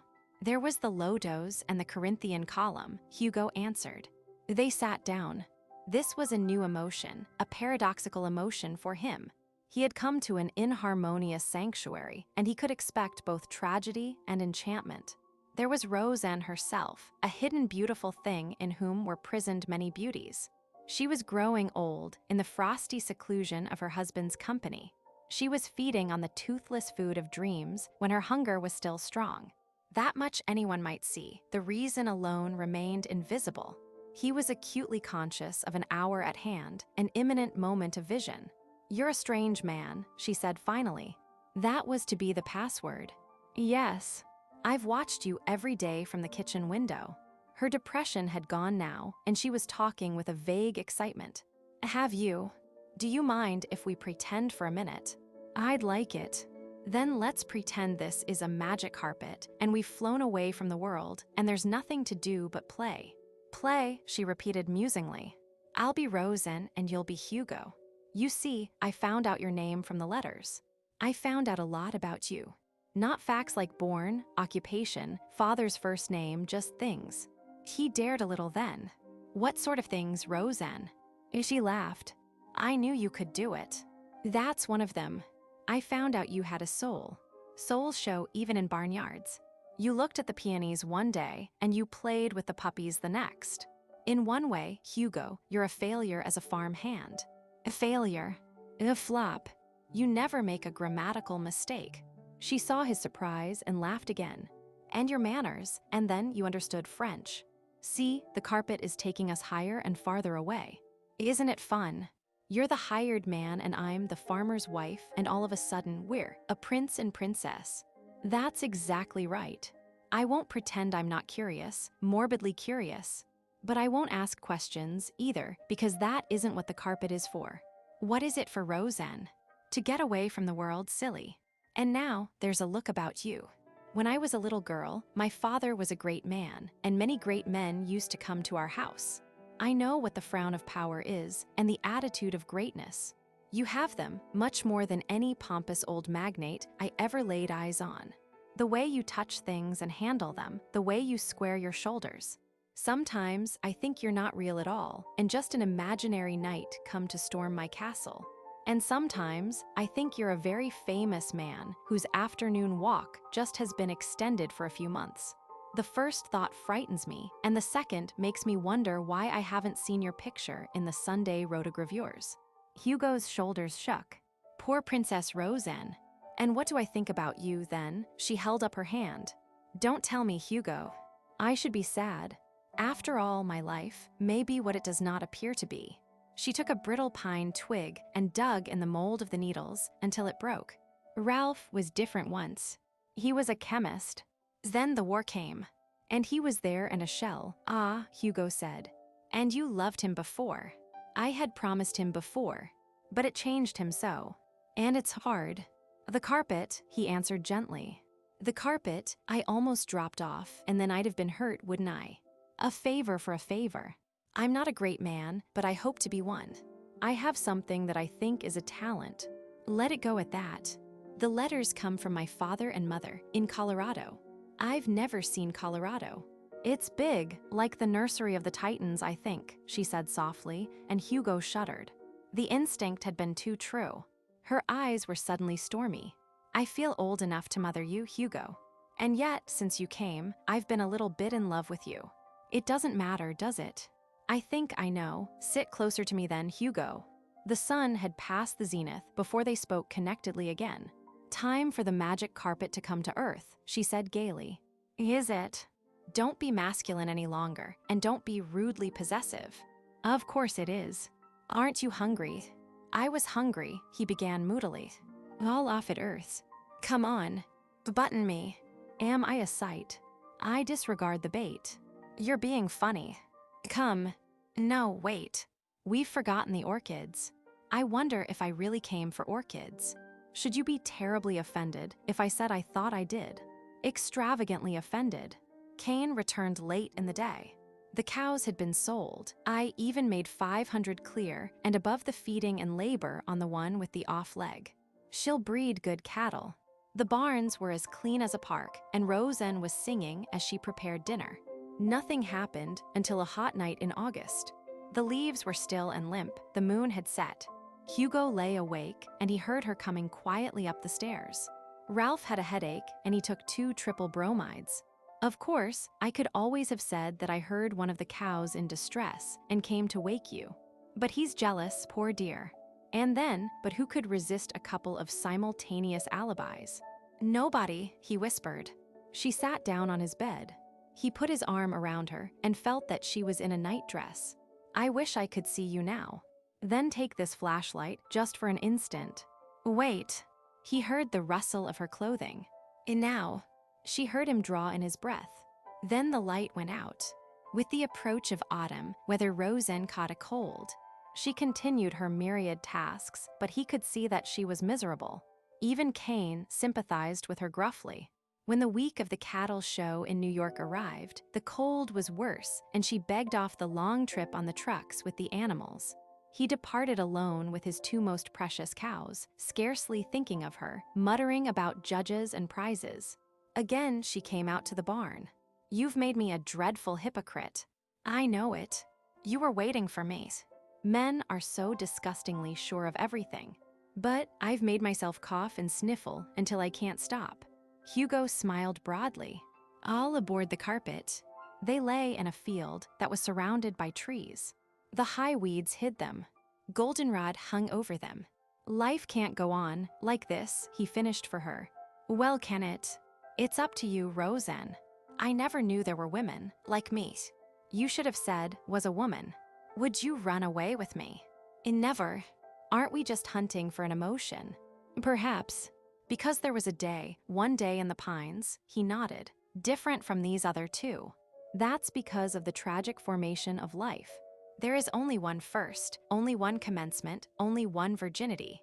Then character sets in. Then it becomes living. It may remain beautiful, but it cannot remain original. You'd be hard to live with. Why, Roseanne? Because you're so determined not to have an illusion. And you, go on. Say it. I'm so determined to have one. Are we quarreling? I can fix that. Come closer, Roseanne. Her face changed through delicate shades of feeling to tenderness and to intensity. Abruptly, Hugo leaped to his feet. The rhythmic thunder rode down upon them like the wind. A few yards away, head down, tail straight, the big bull charged over the ground like an avalanche. Roseanne lifted herself in time to see Hugo take 2 quick steps, draw back his fist, and hit the bull between the horns. It was a diabolical thing. The bull was thrown back upon itself. Its neck snapped loudly. Its feet crumpled, it dropped dead. 20 feet to one side was a stone wall. Hugo picked up a hoof and dragged the carcass to the base of the wall. With his hand, he made an indenture in the rocks, and over the face of the hollow, he splashed the bull's blood. Then he approached Roseanne. The whole episode had occupied less than a minute. She had hunched her shoulders together, and her face was pale. She articulated with difficulty. The bull, her hands twitched, broke in here, and you hit him. Just in time, Roseanne. You killed him. Then, why did you drag him over there? Because, Hugo answered slowly, I thought it would be better to make it seem as if he charged the wall and broke his neck that way. Her frigidity was worse than any hysteria. It isn't natural to be able to do things like that. It isn't human. He swallowed. Those words in that stifled intonation were very familiar. I know it. I'm very strong. Roseanne looked down at the grass. Wipe your hand, will you? He rubbed it in the earth. You mustn't be frightened. No. She laughed a little. What must I be then? I'm alive, I'm crawling with terror. Don't touch me. She screamed and drew back. I can explain it. You can explain everything. But not that. It was an idiotic, wild, unfair thing to have happened at this time, he said. My life's like that. He looked beyond her. I began wanting to do tremendous things. The more I tried, the more discouraged I became. You see, I was strong. There have been other things, figuratively, like the bull. But the things themselves get littler and more preposterous because my ambition and my nerve grows smaller. He lowered his head. Someday, I shan't want to do anything at all anymore. Continuous and unwanted defeat might infuriate some men to a great effort. It's tiring me. He raised his eyes sadly to hers. Roseanne. She gathered her legs under herself and ran. Hugo made no attempt to follow her. He merely watched. Twice she tripped and once she fell. At the stone wall, she looked back at him. It was not necessary to be able to see her expression. She went on across the fields, a skinny, flapping thing, at last a mere spot of moving color. Hugo turned and stared at the brown mound of the bull. After a moment, he walked over and stood above it. Its tongue hung out and its mouth grinned. It lay there dead, and yet to Hugo it still had life, the indestructibility of a ghost and the immortality of a symbol. He sat beside it until sundown. At twilight, he entered the barn and tended the cows. The doors of the house were closed. He went without supper. Cain returned jubilantly later in the evening. He called Hugo from the back porch. Telegram for you. Hugo read the wire. His father was sick and failing rapidly. I want my wages, he said. Then he went back to the barns. His trifling belongings were already wrapped in a bundle. Cain reluctantly counted out the money. Hugo felt nauseated and feverish. He put the money in his pocket, the bundle under his arm. He opened the gate, and his feet found the soft earth of the road in the darkness. Chapter 20. Hugo had 3 hours to wait for a Chicago train. His wages purchased his ticket and left him in possession of $20. His clothing was nondescript. He had no baggage. He did not go outside the Grand Central Terminal, but sat patiently in the smoking room, waiting for the time to pass. A guard came up to him and asked to see his ticket. Hugo did not remonstrate and produced it mechanically. He would undoubtedly be mistaken for a tramp amid the sleek travelers and commuters. When the train started, his fit of perplexed lethargy had not abated. His hands and feet were cold, and his heart beat slowly. Life had accustomed him to frustration and to disappointment, yet it was agonizing to assimilate this new cudgeling at the hands of fate. The old greenhouse in the Connecticut hills had been a refuge. Roseanne had been a refuge. They were, both of them, peaceful and whimsical, and they had seemed innocent of the capacity for great anguish. Every man dreams of the season-changed countryside as an escape. Every man dreams of a woman on whose broad breast he may rest, beneath whose tumbling hair and moth-like hands he may discover forgetfulness and freedom. Some men are successful in a quest for those anodynes. Hugo could understand the sharp contours of one fact. Because he was himself, such a quest would always end in failure.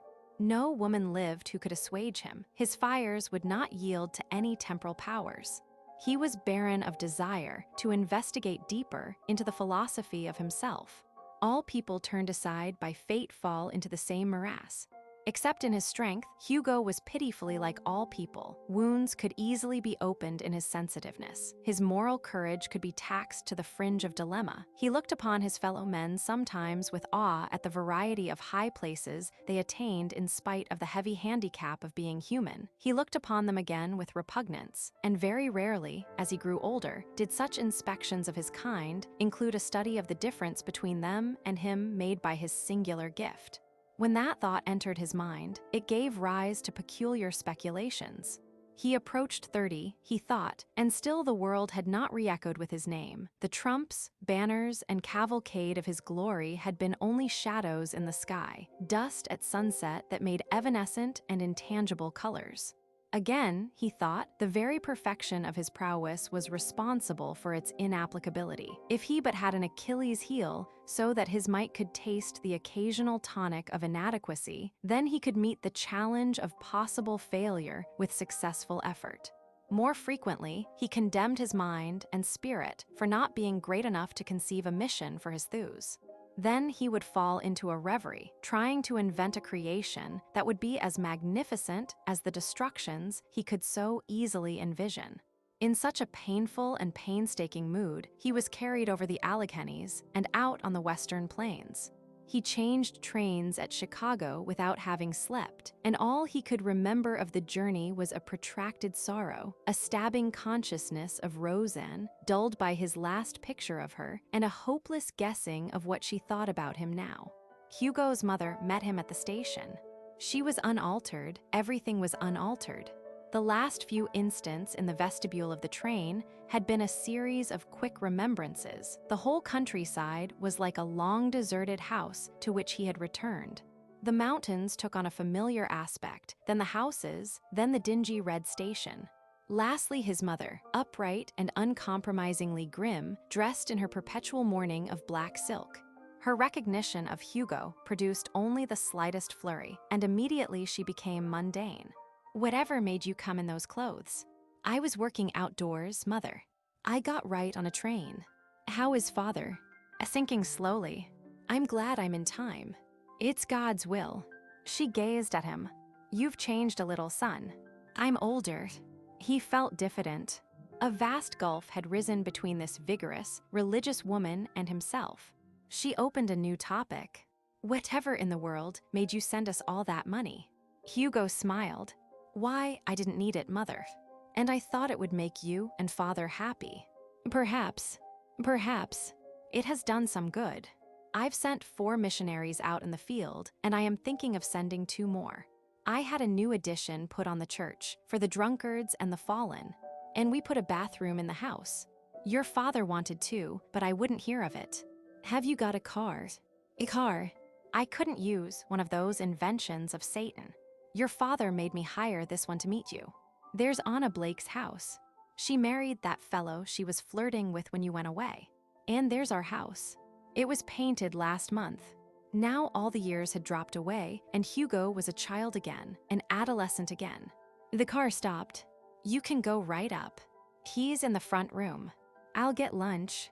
Hugo's father was lying on the bed watching the door. A little wizened old man with a big head and thin yellow hands. Illness had made his eyes rheumy, but they lighted up when his son entered, and he half raised himself. Hello, father. Hugo, you've come back. Yes, father.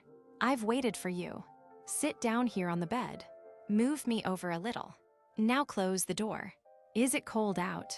I was afraid you might not get here. I was afraid you might get sick on the train. Old people are like that, Hugo. He shaded his eyes. You aren't a very big man, son. Somehow I always remembered you as big. But I suppose, his voice thinned, I suppose you don't want to talk about yourself. It's anything you want to hear, father. I can't believe you came back. He ruminated. There were 1,000 things I wanted to ask you, son, but they've all gone from my mind. I'm not so easy in your presence as I was when you were a little shaver. Hugo knew what those questions would be.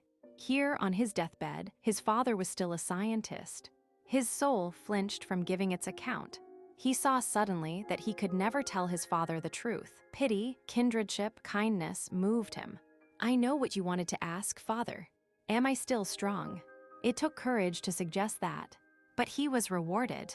The old man sighed ecstatically. That's it, Hugo, my son. Then, father, I am. I grew constantly stronger when I left you. In college, I was strong. At sea, I was strong. In the war. First, I wanted to be mighty in games, and I was. Then I wanted to do services. And I did because I could. The head nodded on its feeble neck. You found things to do. I hoped you would. But I always worried about you. Every day, son, every day for all these years, I picked up the papers and looked at them with misgivings. Suppose, I said to myself, suppose my boy lost his temper last night. Suppose someone wronged him and he undertook to avenge himself. I trusted you, Hugo. I could not quite trust the other thing. I've even blamed myself and hated myself. He smiled. But it's all right, all right. So I am glad. Then tell me, what have I done? Do you mind? It's been so long, and you were so far away. Well, Hugo swept his memory back over his career. So many things, father. It's hard to recite one's own, I know. But I'm your father, and my ears ache to hear. I saved a man pinned under a wagon. I saved a man from a shark. I pulled open a safe in which a man was smothering. Many things like that. Then there was the war. I know. When you wrote that you had gone to war, I was frightened and happy. Try as I might, I could not think of a great constructive cause for you to enter. I had to satisfy myself by thinking that you could find such a cause. Then the war came, and you wrote that you were in it. I was happy. I am old, Hugo, and perhaps my nationalism and my patriotism are dead. Sides in a war did not seem to matter. But peace mattered to me, and I hoped that you could hasten peace. 4 years, Hugo. Your letters said nothing. 4 years. And then it stopped. And I understood. War is property fighting property, not David fighting Goliath. The greatest David would be unavailing now. Even you could do little enough. Perhaps not so little, father. There were things then. Hugo could not disappoint his father with the whole formidable truth. Yes. He lied with a steady gaze. I stopped the war.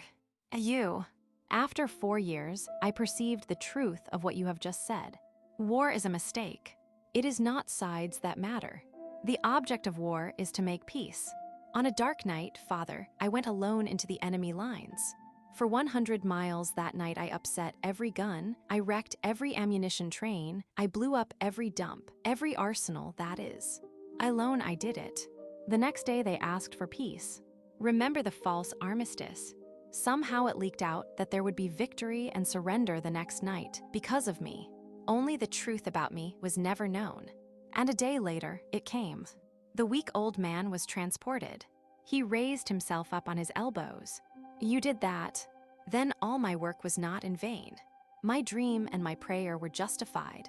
Oh, Hugo, you can never know how glad I am you came and told me this. How glad? He repeated his expression of joy until his tongue was weary. Then he fell back. Hugo sat with shining eyes during the silence that followed. His father at length groped for a glass of water. Strength returned to him. I could ask for no more, son. And yet we are petulant, insatiable creatures. What is doing now? The world is wicked. Yet it tries half-heartedly to rebuild itself. One great deed is not enough, or are you tired? Hugo smiled. Am I ever tired, father? Am I vulnerable? I had forgotten. It is so hard for the finite mind to think beyond itself. Not tired. Not vulnerable. No, there was Samson the cat. He was embarrassed. I hurt you. No, father. He repeated it. Every gentle fall of the word father from his lips, and every mention of son by his father was rare privilege, unfamiliar elixir to the old man. His new lie took its cue from Abednego Danner's expressions. My work goes on. Now it is with America. I expect to go to Washington soon to right the wrongs of politics and government. Vicious and selfish men I shall force from their high places.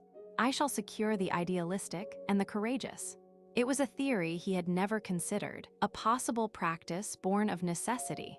The pressure I shall bring against them will be physical and mental. Here a man will be driven from his house mysteriously. There a man will slip into the limbo. Yonder an inconspicuous person will suddenly be braced by a new courage. His enemies will be gone, and his work will progress unhampered. I shall be an invisible agent of right as best I can see it. You understand, father? Abednego smiled like a happy child. I do, son. To be, you must be splendid. The most splendid thing on earth. And I have you to thank, you and your genius to tender gratitude to. I am merely the agent. It is you that created, and the whole world that benefits. Abednego's face was serene, not smug, but transfigured. I yearned as you now perform. It is strange that one cloistered mortal can become inspired with the toil and lament of the universe. Yet there is a danger of false pride in that too.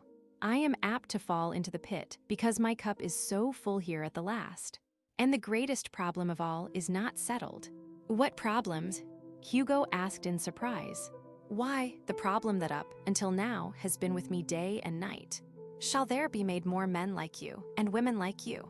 The idea staggered Hugo. It paralyzed him, and he heard his father's voice come from a great distance. Up in the attic in the black trunk are 6 notebooks wrapped in oil paper. They were written in pencil, but I went over them carefully in ink. That is my life work, Hugo. It is the secret of you. Given those books, a good laboratory worker could go through all my experiments and repeat each with the same success. I tried a little myself. I found out things. For example, the effect of the process is not inherited by the future generations. It must be done over each time. It has seemed to me that those 6 little books, you could slip them all into your coat pocket, are a terrible explosive. They can rip the world apart and wipe humanity from it. In malicious hands, they would end life. Sometimes, when I became nervous waiting for the newspapers, waiting for a letter from you, I have been sorely tempted to destroy them. But now, Hugo echoed huskily. Now I understand. There is no better keeping for them than your own. I give them to you. Me, you son. You must take them, and the burden must be yours. You have grown to manhood now, and I am proud of you. More than proud. If I were not, I myself would destroy the books here on this bed. Matilda would bring them, and I would watch them burn so that the danger would go with. He cleared his throat. My dream. But you cannot deny me. It is my wish. You can see what it means. A world grown suddenly, as you are. Father, you have not avoided responsibility. You will not avoid this, the greatest of your responsibilities. Since the days when I made those notes, what days, biology has made great strides. For a time, I was anxious. For a time, I thought that my research might be rediscovered.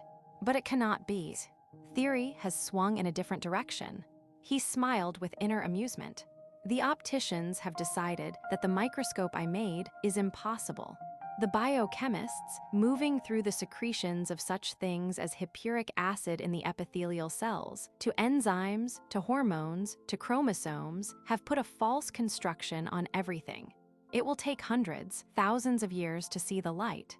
The darkness is so intense, and the error so plausible that they may never see again exactly as I saw. The fact of you, at best, may remain always no more than a theory. This is not vanity.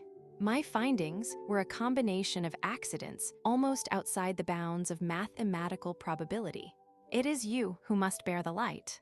Hugo felt that now, indeed, circumstance had closed around him and left him without succor or recourse. He bowed his head. "I will do it, father. Now I can die in peace, in joy." With an almost visible wrench, Hugo brought himself back to his surroundings. "Nonsense, father. You'll probably get well." "No, son. I've studied the progress of this disease in the lower orders when I saw it imminent. I shall die, not in pain, but in sleep. But I shall not be dead because of you." He held out his hand for Hugo. Some time later, the old professor fell asleep, and Hugo tiptoed from the room. Food was sizzling downstairs in the kitchen, but he ignored it, going out into the sharp air by the front door. He hastened along the streets and soon came to the road that led up the mountain. He climbed rapidly, and when he dared, he discarded the tedious little steps of all mankind. He reached the side of the quarry where he had built the stone fort and seated himself on a ledge that hung over it.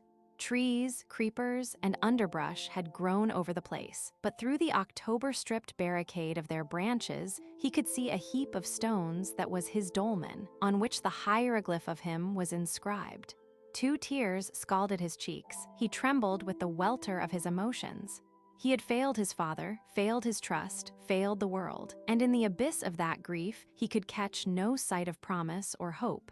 Having done his best, he had still done nothing, and it was necessary for him to lie to put the thoughts of a dying man to rest. The pity of that lie. The folly of the picture he had painted of himself. Hugo Danner, the scourge of God. Hugo Danner, the destroying angel. Hugo Danner, the hero of a quick love affair that turned brown and dead like a plucked flower. The sentimental soldier. The involuntary misanthrope. "I must do it," he whispered fiercely. The ruined stones echoed the sound of his voice with a remote demoniac jeer. "Do what? What strong man? What?" Chapter 21. Now the winds keened from the mountains, and snow fell. Abednego Danner, the magnificent Abednego Danner, was carried to his last resting place, the laboratory of nature herself. His wife and his son followed the bier. The dirge was intoned, the meaningless cadence of ritual was spoken to the cold ground. A ghostly obelisk was lifted up over his meager remains.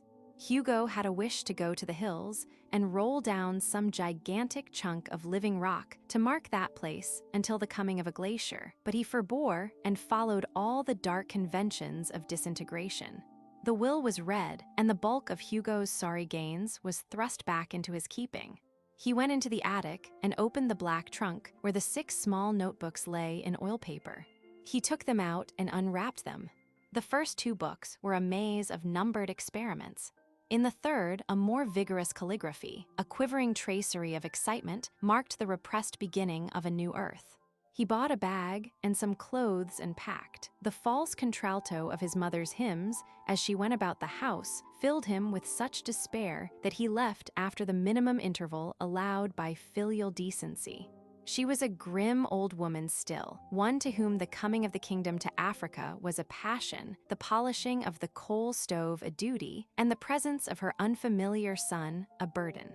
When he said goodbye, he kissed her, which left her standing on the station platform looking at the train with a flat, uncomprehending expression. Hugo knew where he was going and why. He was on his way to Washington. The Great Crusade was to begin. He had no plans, only ideals, which are plans of a sort. He had told his father he was making the world a better place, and the idea had taken hold of him. He would grapple the world, his world, at its source. He would no longer attempt to rise from a lowly place. He would exert his power in the highest places. Government, politics, law were malleable to the force of one man. Most of his illusion was gone.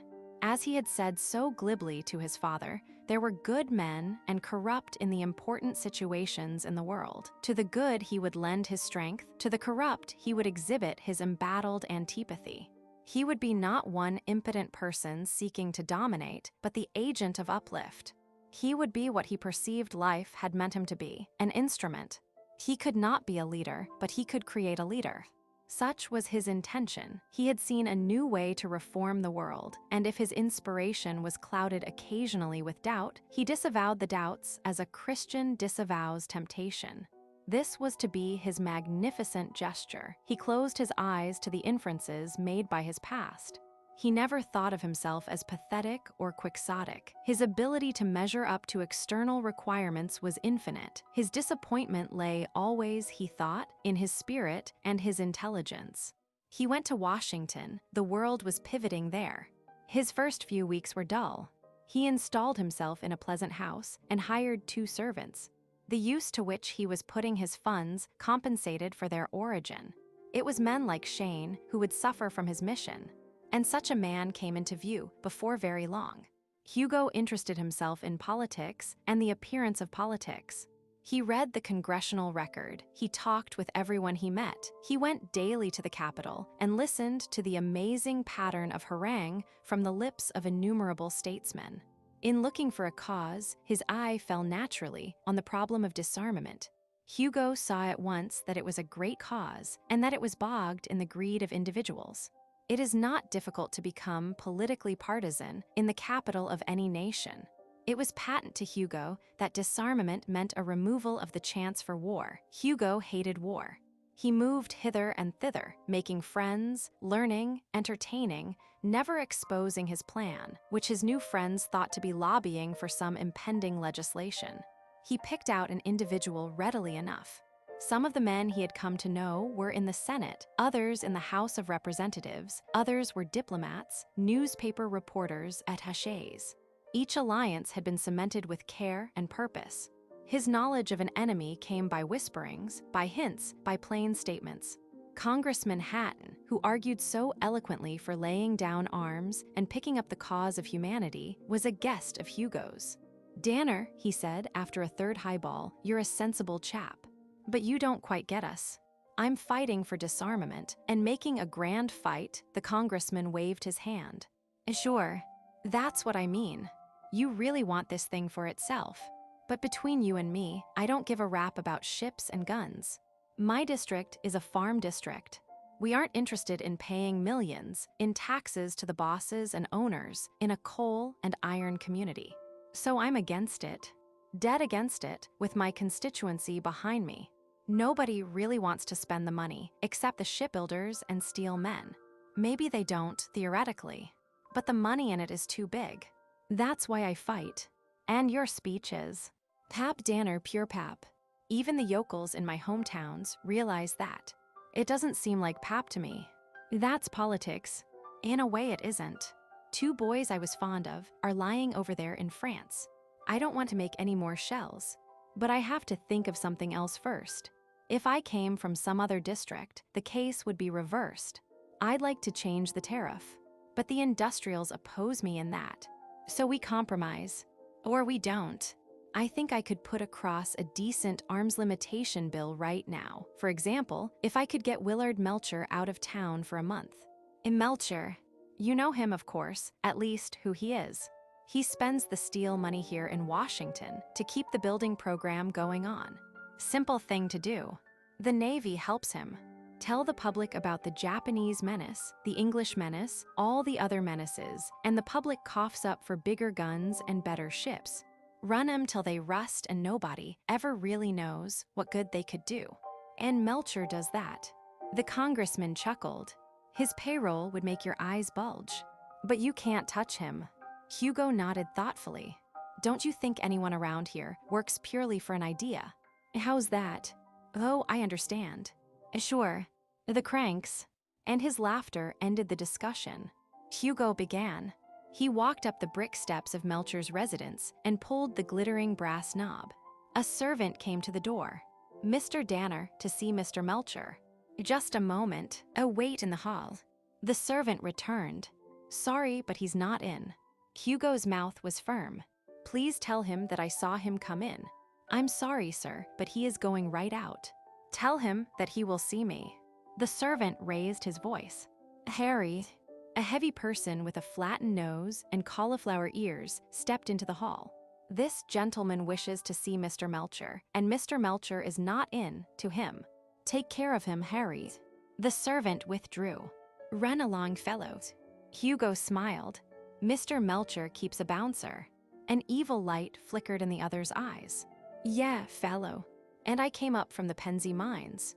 I'm a tough guy, so beat it. Not so tough your ears and nose aren't a sight, Hugo said lightly. The man advanced. His voice was throaty. Get. You go to the devil. I came here to see Melcher, and I'm going to see him. Yeah.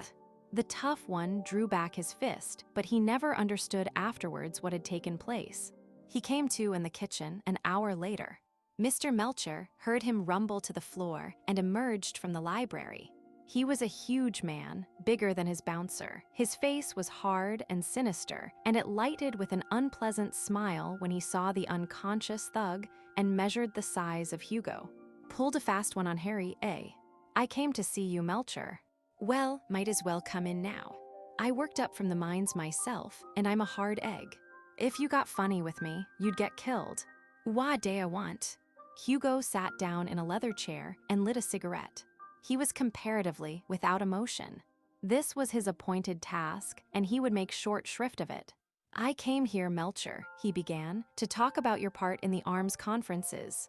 It happens that I disagree with you and your propaganda. It happens that I have a method of enforcing my opinion. Disarmament is a great thing for the world, and putting the idea across is the first step toward even bigger things. I know the relative truths of what you say about America's peril and what you get from saying it. Am I clear? Melcher had reddened. He nodded. Perfectly. I have nothing to add. Get out of town. Melcher's eyes narrowed. Do you really believe that sending me out of town would do any good? Do you have the conceit to think that one nutty shrimp like you can buck the will and ideas of millions of people? Hugo did not permit his convictions to be shaken. There happened to be extenuating circumstances, Melcher. Really? You surprise me. The broad sarcasm was shaken like a weapon. And do you honestly think you could chase me out of here? I am sure of it. How? Hugo extinguished his cigarette. I happen to be more than a man. I am, he hesitated, seeking words. Let us say, a devil or an angel or a scourge. I detest you and what you stand for. If you do not leave, I can ruin your house and destroy you. And I will. He finished his words almost gently. Melcher appeared to hesitate. All right. I'll go. Immediately. This afternoon. Hugo was astonished. You will go. I promise. Good afternoon, Mr. Danner. Hugo rose and walked toward the door. He was seething with surprise and suspicion. Had he actually intimidated Melcher so easily? His hand touched the knob. At that instant, Melcher hit him on the head with a chair. It broke in pieces. Hugo turned around slowly. I understand. You mistook me for a dangerous lunatic. I was puzzled for a moment.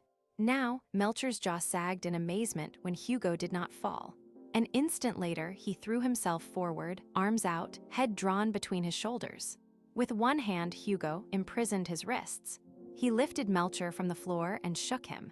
I meant it, Melcher, and I will give you a sign. Rotten politics, graft, bad government are doomed. Melcher watched with staring eyes while Hugo, with his free hand, rapidly demolished the room. He picked up the great desk and smashed it. He tore the stone mantelpiece from its roots. He kicked the fireplace apart. He burst a hole in the brick wall, dragging the bulk of a man behind him as he moved. Remember that, Melcher. No one else on earth is like me, and I will get you if you fail to stop. I'll come for you if you squeal about this, and I leave it to you to imagine what will happen. Hugo walked into the hall. You're all done for, you cheap swindlers. And I am doom. The door banged. Melcher swayed on his feet, swallowed hard, and ran upstairs. Pack, he said to his valet. He had gone. Hugo had removed the first of the public enemies. Yet Hugo was not satisfied. His approach to Melcher had been dramatic, terrifying, effective. There were rumors of that violent morning. The rumors said that Melcher had been attacked, that he had been bought out for bigger money, that something peculiar was occurring in Washington. If 10, 20 men left and those rumors multiplied by geometrical progression, sheer intimidation would work a vast good. But other facts disconcerted Hugo. In the first place, his mind kept reverting to Melcher's words. Do you have the conceit to think that one person can buck the will of millions? No matter how powerful that person, his logic added, millions of dollars or people. The same logic questioned. After all, did it matter? People could be perjured by subtler influences than gold. Secondly, the parley over arms continued to be an impasse despite the absence of Melcher. Perhaps, he argued, he had not removed Melcher soon enough. A more carefully focused consideration showed that, in spite of what Hatton had said, it was not individuals against whom the struggle was made, but mass stupidity, gigantic bulwarks of human incertitude. And a new man came in Melcher's place, a man who employed different tactics. Hugo could not exorcise the world. A few days later, Hugo learned that 2 radicals had been thrown into jail on a charge of murder. The event had taken place in Newark, New Jersey. A federal officer had attempted to break up a meeting. He had been shot. The men arrested were blamed, although it was evident that they were chance seizures, that their proved guilt could be at most only a social resentfulness. At first, no one gave the story much attention. The slow wheels of Jersey justice, printed always in quotation marks by the dailies, began to turn. The men were summarily tried and convicted of murder in the first degree. A mob assaulted the jail where they were confined, without success. 2 of the mob were wounded by riot guns. A meeting was held in Berlin, one in London, another in Paris. Moscow was silent, but Moscow was reported to be in an uproar. The trial assumed international proportions overnight. Embassies were stormed, legations from America were forced to board cruisers. Strikes were ordered, long queues of sullen men and women formed at camp kitchens. The president delivered a message to Congress on the subject. Prominent personages debated it in public halls, only to be acclaimed and booed concomitantly. The sentence imposed on 2 Russian immigrants rocked the world. In some cities, it was not safe for American tourists to go abroad in the streets. And all the time, the 2 men drew nearer to the electric chair. It was then that Hugo met Skorvsky. Many people knew him. He was a radical, a writer. He lived in Washington. He styled himself an unofficial ambassador of the world. A small, dark man with a black mustache who attended one of Hugo's informal afternoon discussions on a vicarious invitation. Come over and see Hugo Danner. He's something new in Washington. Something new in Washington. I shall omit the obvious sarcasm. I shall go. Skorvsky went. Hugo listened to him talk about the 2 prisoners. He was lucid. He made allowances for the American democracy, which in themselves were burning criticism. Hugo asked him to dinner.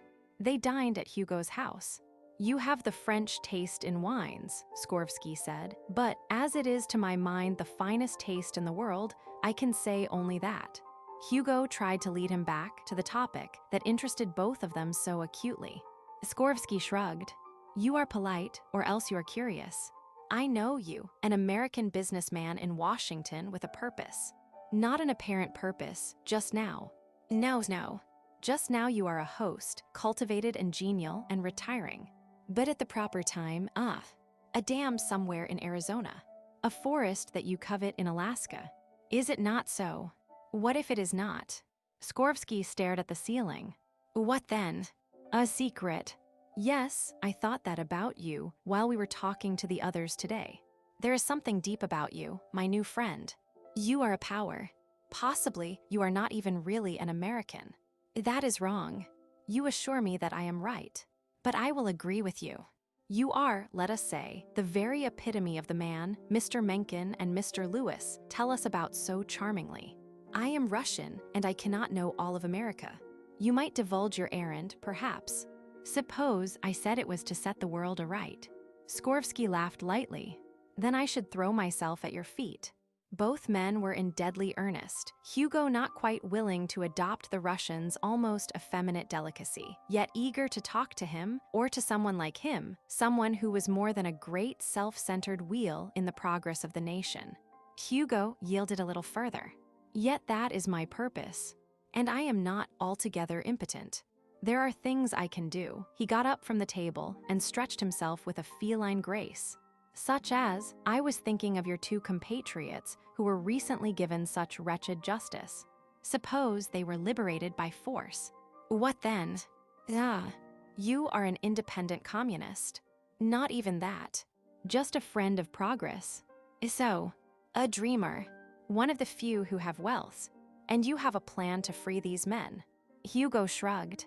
I merely speculated on the possible outcome of such a thing. Assume that they were snatched from prison and hidden beyond the law. Skorsky meditated. It would be a great victory for the cause, of course. A splendid lift to its morale. The cause of Bolshevism. A higher and a different cause. I cannot explain it briefly.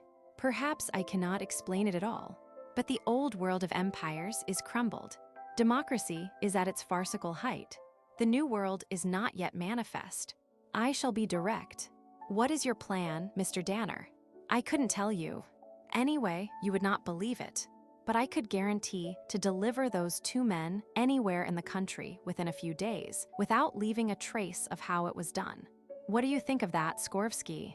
I think you are a dangerous and a valuable man. Not many people do. Hugo's eyes were moody. I have been thinking about it for a long time. Nothing that I can remember has happened during my life that gives me a greater feeling of understanding than the imprisonment and sentencing of those men. I know poignantly the glances that are given them, the stupidity of the police and the courts, the horror-stricken attitude of those who condemn them without knowledge of the truth or a desire for such knowledge. He buried his face in his hands and then looked up quickly. I know all that passionately and intensely. I know the blind fury to which it all gives birth. I hate it. I detest it. Selfishness, stupidity, malice. I know the fear it engenders, a dreadful and a justified fear. I've felt it. Very little in this world avails against it. You'll forgive so much sentiment, Skorsky. It makes us brothers. The Russian spoke with force and simplicity. You too, Hugo crossed the room restlessly. I don't know. I am always losing my grip. I came to Washington with a purpose, and I cannot screw myself to it unremittingly. These men seem, Skorsky was thinking. Your plan for them. What assistance would you need?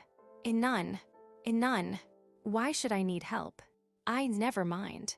I need none. You have your own organization. There is no one but me. Skorsky shook his head. I cannot, and yet, looking at you, I believe you can. I shall tell you. You will come with me tonight and meet my friends, those who are working earnestly for a new America, an America ruled by intelligence alone. Few outsiders enter our councils. We are nearly all foreigners. Yet we are more American than the Maine fisherman, the Minnesota farmer. Behind us is a party that grows apace. This incident in New Jersey has added to it, as does every dense mumble of Congress, every scandalous metropolitan investigation. I shall telephone. Hugo allowed himself to be conducted half dubiously, but what he found was superficially, at least, what he had dreamed for himself. The house to which he was taken was pretentious. The people in its salon were amiable and educated. There was no sign of the red flag, the ragged reformer, the anarchist. The women were gracious, the men witty. As he talked to them, one by one, he began to believe that here was the nucleus around which he could construct his imaginary empire. He became interested, he expanded. It was late in the night when Skorsky raised his voice slightly, so that everyone would listen, and made an announcement. Friends, I have had the honor to introduce Mr. Danner to you. Now I have the greater honor of telling you his purpose and pledge. Tomorrow night, he will go to New Jersey. The silence became absolute, and 2 nights later, he will bring to us in person from their cells Davidoff and Pletsky. A quick, pregnant pause was followed by excitement. They took Hugo by the hand. Some of them applauded, 1 or 2 cheered, they shouldered near him, they asked questions and expressed doubts. It was broad daylight before they dispersed. Hugo walked to his house, listening to a long rhapsody from Skorsky. "We will make you a great man if you succeed," Skorsky said. "Good night, comrade." "Good night." Hugo went into the hall and up to his bedroom. He sat on his bed. A dullness overcame him. He had never been patronized quite in the same way as he had that night. It exerted at once a corrosive and a lethargic influence. He undressed slowly, dropping his shoes on the floor. Splendid people they were, he thought. A smaller voice suggested to him that he did not really care to go to New Jersey for the prisoners. They would be hard to locate. There would be a sensation and a mystery again. Still, he had found a purpose. His telephone rang. He reached automatically from the bed. The room was bright with sunshine, which meant that it was late in the day. His brain took reluctant hold on consciousness. "Hello. Hello, Danner, my friend. Oh, hello, Skorsky. May I come up?" "It is important." "Sure. I'm still in bed." "But come on." Hugo was under the shower bath when his visitor arrived. He invited Skorsky to share his breakfast, but was impatiently refused. "Things have happened since last night, Comrade Danner. For one, I saw the chief." "A chief?" "You have not met him as yet. We conferred about your scheme. He, I regret to say, opposed it." Hugo nodded. "I'm not surprised. I'll tell you what to do. You take me to him, and I'll prove conclusively that it will be successful. Then, perhaps, he will agree to sanction it. Every time I think of those two poor devils, snatched from a mob, waiting there in the dark for the electric chair, it makes my blood boil." "Quite," Skorsky agreed. "But you do not understand. It is not that he doubts your ability. If you failed, it would not be important. He fears you might accomplish it. I assured him you would. I have faith in you. He's afraid I would do it." "That doesn't make sense, Skorsky." "It does, I regret to say." His expressive face stirred with discomfort. "We were too hasty, too precipitate. I see his reason now. We cannot afford as a group to be branded as jailbreakers." "That's weak," Hugo said. Skorsky cleared his throat. "There are other matters. Since Davidoff and Pletsky were jailed, the party has grown by leaps and bounds. Money has poured in." "Ah," Hugo said softly, "money." Skorsky raged. "Go ahead. Be sarcastic. To free those men would cost us $1 million, perhaps. Too bad. With $1 million, the million their electrocution will bring from the outraged, we can accomplish more than saving 2 paltry lives. We must be hard, we must think ahead.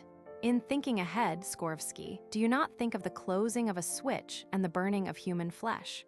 For every cause, there must be martyrs. Their names will live eternally. And they themselves, bah, you are impractical." "Perhaps." Hugo ate a slice of toast with outward calm. "I was hoping for a government that did not weigh people against dollars, nor do we." "No." Skorsky leaped to his feet. "Fool, dreamer. Preposterous idealist. I must be going." Hugo sighed. "Suppose I went ahead. One thing." The Russian turned with a livid face. "One thing the chief bade me tell you. If those men escape, you die." "Oh," Hugo said. He stared through the window. "And supposing I were to offer your chief $1 million, or nearly $1 million, for the privilege of freeing them?" Skorsky's face returned to its look of transfiguration, the look that had accompanied his noblest words of the night before. "You would do that, comrade," he whispered. "You would give the cause, $1 million. Never since the days of our Savior has a man like you walked on this." Hugo stood up suddenly. "Get out of here." His voice was a cosmic menace. "Get out of here, you dirty swine. Get out of here before I break you to matchwood, before I rip out your guts and stuff them back through your filthy, lying throat. Get out, oh God, get out." Chapter 22. Hugo realized at last that there was no place in his world for him. Tides and tempest, volcanoes and lightning, all other majestic vehemences of the universe had a purpose, but he had none. Either because he was all those forces unnaturally locked in the body of a man, or because he was a giant compelled to stoop and pander to live at all among his feeble fellows, his anachronism was complete. That much he perceived calmly. His tragedy lay in the lie he had told to his father. Great deeds were always imminent, and none of them could be accomplished because they involved humanity protecting its diseases, its pettiness, its miserable convictions and conventions, with the essence of itself, life. Life not misty and fecund for the future, but life clawing at the dollar in the hour, the security of platitudes, the relief of visible facts, the hope in rationalization, the needs of skin, belly, and womb. Beyond that, he could see destiny by interpreting his limited career. Through a sort of ontogenetic recapitulation, he had survived his savage childhood, his barbaric youth, and the Greeces, Romes, Egypts, and Babylons of his early manhood, emerging into a present that was endowed with as much aspiration and engaged with the same futility as was his contemporary microcosm. No lifespan could observe anything but material progress, for so mean and unalterable is the gauge of man that his races topple before his soul expands, and the eventualities of his growth in space and time must remain a problem for thousands and tens of thousands of years. Searching still further, he appreciated that no single man could force a change upon his unwilling fellows. At most, he might inculcate an idea in a few and live to see its gradual spreading. Even then, he could have no assurance of its contortions to the desire for wealth and power, or of the consequences of those contortions. Finally, to build, one must first destroy, and he questioned his right to select unaided the objects for destruction. He looked at the Capitol in Washington and pondered the effect of issuing an ultimatum and thereafter bringing down the Great Dome like Samson. He thought of the churches and their bewildering, stupefying effect on masses who were mulcted by their own fellows, equally bewildered, equally stupefied. Suppose through 1,000 nights he ravaged the churches, wrecking every structure in the land, laying waste property, making the loud, unattended volume of worship an impossibility, taking away the purple-robed gods of his forebears. Suppose he sank the navy, annihilated the army, set up a despotism. No matter how efficiently and well he ruled, the millions would hate him, plot against him, attempt his life, and every essential agent would be a hypocritical sycophant seeking selfish ends. He reached the last of his conclusions, sitting beside a river whither he had walked to think. An immense loathing for the world rose up in him. At its apex, a locomotive whistled in the distance, thundered inarticulately, and rounded a bend.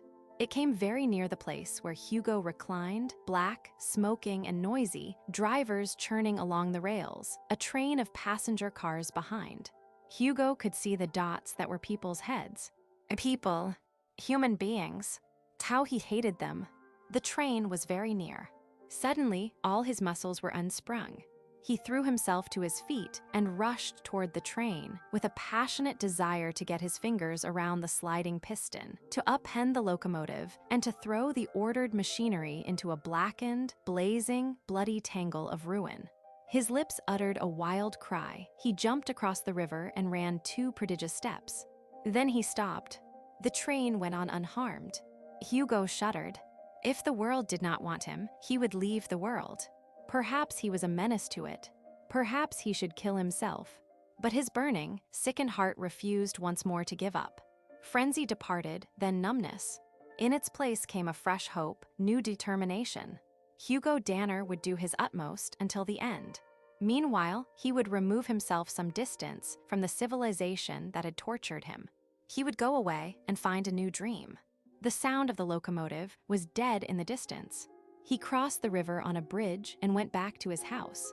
He felt strong again and glad. Glad because he had won an obscure victory. Glad because the farce of his quest in political government had ended with no tragic denouement. They were electrocuting Davidoff and Pletzky that day. The news scarcely interested Hugo.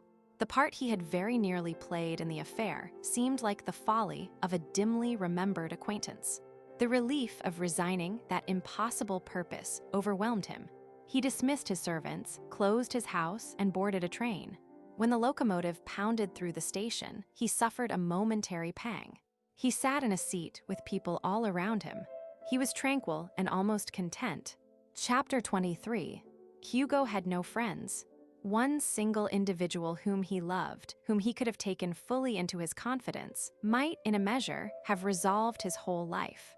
Yet so intense was the pressure that had conditioned him that he invariably retreated before the rare opportunities for such confidences. He had known many persons well: his father and mother, Anna Blake, Lefty Forceman, Charlotte, Iris, Tom Shane, Roseanne, even Skorvsky, but none of them had known him. His friendlessness was responsible for a melancholy yearning to remain with his kind. Having already determined to go away, he sought for a kind of compromise. He did not want to be in New York or Washington or any other city. The landscape of America was haunted for him. He would leave it, but he would not open himself to the cruel longing for his own language, the sight of familiar customs and manners. From his hotel in New York, he made excursions to various steamship agencies and travel bureaus. He had seen many lands, and his wanderlust demanded novelty. For days, he was undecided. It was a chance group of photographs in a Sunday newspaper that excited his first real interest. One of the pictures was of a man, erect, white-haired, tanned, clear-eyed, Professor Daniel Hardin, a procession of letters, head of the new expedition to Yucatan. The other pictures were of ruined temples, unpiled stone causeways, jungle. He thought instantly that he would like to attach himself to the party. Many factors combined to make the withdrawal offered by an expedition ideal. The more Hugo thought about it, the more excited he became. The very nascency of a fresh objective was accompanied by and crowded with new hints for himself and his problems. The expedition would take him away from his tribulations, and it would not entirely cut him off from his kind. Professor Hardin had both the face and the fame of a distinguished man. A thought that had been in the archives of his mind for many months came sharply into relief. Of all human beings alive, the scientists were the only ones who retained imagination, ideals, and a sincere interest in the larger world. It was to them he should give his allegiance, not to the statesmen, not to industry or commerce or war. Hugo felt that in one quick glimpse he had made a long step forward. Another concept, far more fantastic and in a way even more intriguing, dawned in his mind as he read accounts of the Maya ruins which were to be excavated. The world was cluttered with these great lumps of incredible architecture. Walls had been builded by primitive man, temples, hanging gardens, obelisks, pyramids, palaces, bridges, terraces, roads, all of them gigantic and all of them defying the penetration of archaeology to find the manner of their creation. Was it not possible? Hugo's heart skipped a beat when it occurred to him that in their strange combination of ignorance and brilliance, the ancients had stumbled upon the secret of human strength, his secret. Had not those antique and migratory peoples carried with them the formula which could be poured into the veins of slaves, making them stronger than engines?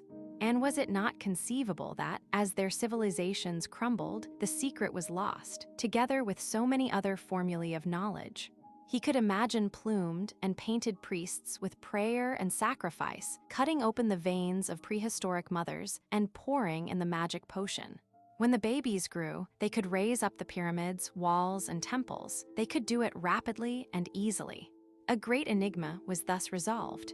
He set out immediately to locate Professor Hardin and with difficulty arranged an interview with him. Preparations for the expedition were being carried on in an ordinary New York business office. A secretary announced Hugo and he was conducted before the professor. Daniel Hardin was no dusty pedagogue. His knowledge was profound and academic. His books were authoritative, but in himself, he belonged to the type of man certain to succeed, whatever his choice of occupation. Much of his life had been spent in field work, arduous toil in bizarre lands, where life depended sometimes on tact and sometimes on military strategy. He appraised Hugo shrewdly before he spoke.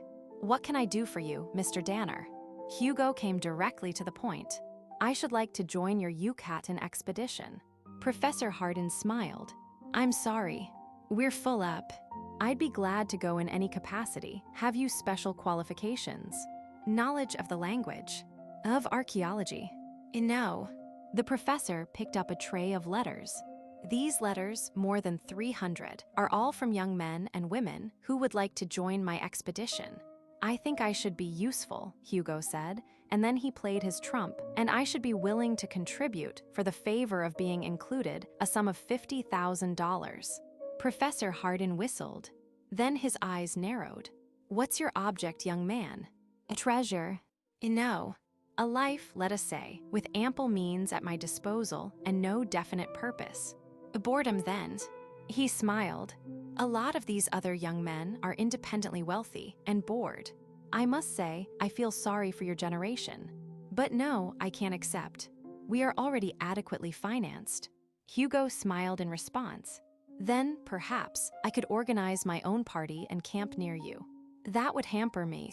Then $100,000. Good Lord. You are determined. I have decided. I am familiar with the jungle. I am an athlete. I speak a little Spanish, enough to boss a labor gang. I propose to assist you in that way, as well as financially. I will make any contract with you that you desire and attach no strings whatever to my money. Professor Hardin pondered for a long time. His eyes twinkled when he replied, You won't believe it, but I don't give a damn for your money. Not that it wouldn't assist us. But the fact is, I could use a man like you. Anybody could. I'll take you, and you can keep your money. There will be a check in the mail tomorrow, Hugo answered. The professor stood. We're hoping to get away in 3 weeks. You'll leave your address with my secretary, and I'll send a list of the things you'll want for your kit. He held out his hand, and Hugo shook it. When he had gone, the professor looked over the rooftops and swore gleefully to himself. Hugo discovered, after the ship sailed, that everyone called Professor Hardin Dan, and they used Hugo's first name from the second day out. Dan Hardin was too busy to be very friendly with any of the members of his party during the voyage, but they themselves fraternized continually. There were deck games and card games. There were long and erudite arguments about the people whom they were going to study. What was the Mayan time cycle, and did it correspond to the Egyptian Sothic cycle or the Greek Metonic cycle? Where did the Mayans get their jade? Did they come from Asia over Bering Strait, or were they a colony of Atlantis? When they knew so much about engineering, why did they not use the Keystone Arch and the wheel? Why was their civilization decadent, finished when the conquistadores discovered it? How old were they, 4,000 years or 12,000 years? There were innumerable other debates, to which Hugo listened like a man newborn. The cold Atlantic winds were transformed overnight to the balm of the Gulf Stream. Presently they passed the West Indies, which lay on the water like marine jewels. Ages turned back through the days of buccaneering to the more remote times. In the port of Xantil, a rickety wharf, a single white man, a zinc bar, and a storehouse filled with chicle blocks marked off the realm of the 20th century. The ship anchored. During the next year, it would make 2 voyages back to the homeland for supplies. But the explorers would not emerge from the jungle in that time. An antiquated, wood-burning locomotive, which rocked along over treacherous rails, carried them inland. The scientists became silent and pensive. In another car, the Maya Indians who were to do the manual labor chattered incessantly in their explosive tongue. At the last sun-baked stop, they disembarked, slept through an insect-droning night, and entered the jungle.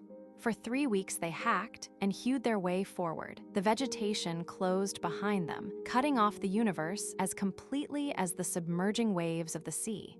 It was hot, difficult work, to which Hugo lent himself with an energy that astounded even Hardin, who had judged him valuable. One day, when the high mountains loomed into view, Hugo caught his first glimpse of Uktatal, the sacred city. A creeper on the hillside fell before his machete, then another, a hole in the green wall, and there it stood, shining white, huge, desolate, still as the grave. His arm hung in midair. Over him passed the mystic feeling of familiarity, that fugitive sense of recognition which springs so readily into a belief in immortality. It seemed to him during that staggering instant that he knew every contour of those great structures, that he had run in the streets, lived, loved, died there, that he could almost remember the names and faces of its inhabitants, dead for thousands of years, that he could nearly recall the language and the music, that destiny itself had arranged a homecoming. The vision died. He gave a great shout. The others rushed to his side and found him trembling and pointing. Tons of verdure were cut down and pushed aside. A hacienda was constructed and a camp for the laborers. Then the shovels and picks were broken from their boxes. The scientists arranged their paraphernalia, and the work began, interrupted frequently by the exultant shouts that marked a new finding. No one regretted Hugo. He made his men work magically. His example was a challenge. He could do more than any of them, and his hair and eyes, black as their own, his granite face, stern and indefatigable, gave him a natural dominion over them. All this, the dark, starlit, plushy nights with their hypnotic silences, the vivid days of toil, the patient and single-minded men, was respite to Hugo. It salved his tribulations. It brought him to a gradual assurance that any work with such men would be sufficient for him. He was going backward into the world instead of forward. That did not matter. He stood on the frontier of human knowledge. He was a factor in its preparation, and if what they carried back with them was no more than history, if it cast no new light on existing wants and perplexities, it still served a splendid purpose. Months rolled by unheeded. Hugo gathered friends among these men, and the greatest of those friends was Daniel Hardin. In their isolation and occasional loneliness, each of them little by little stripped his past for the others. Only Hugo remained silent about himself until his reticence was conspicuous. He might never have spoken, except for the accident. It was, in itself, a little thing, which happened apart from the main field of activity. Hugo and 2 Indians were at work on a small temple at the city's fringe. Hardin came down to see. The great stone in the roof, crumbled by ages, slipped and teetered. Underneath, the professor stood, unheeding. But Hugo saw. He caught the mass of rock in his arms and lifted it to one side. And Dan Hardin turned in time to perceive the full miracle. When Hugo lifted his head, he knew. Yet, to his astonishment, there was no look of fear in Hardin's blue eyes.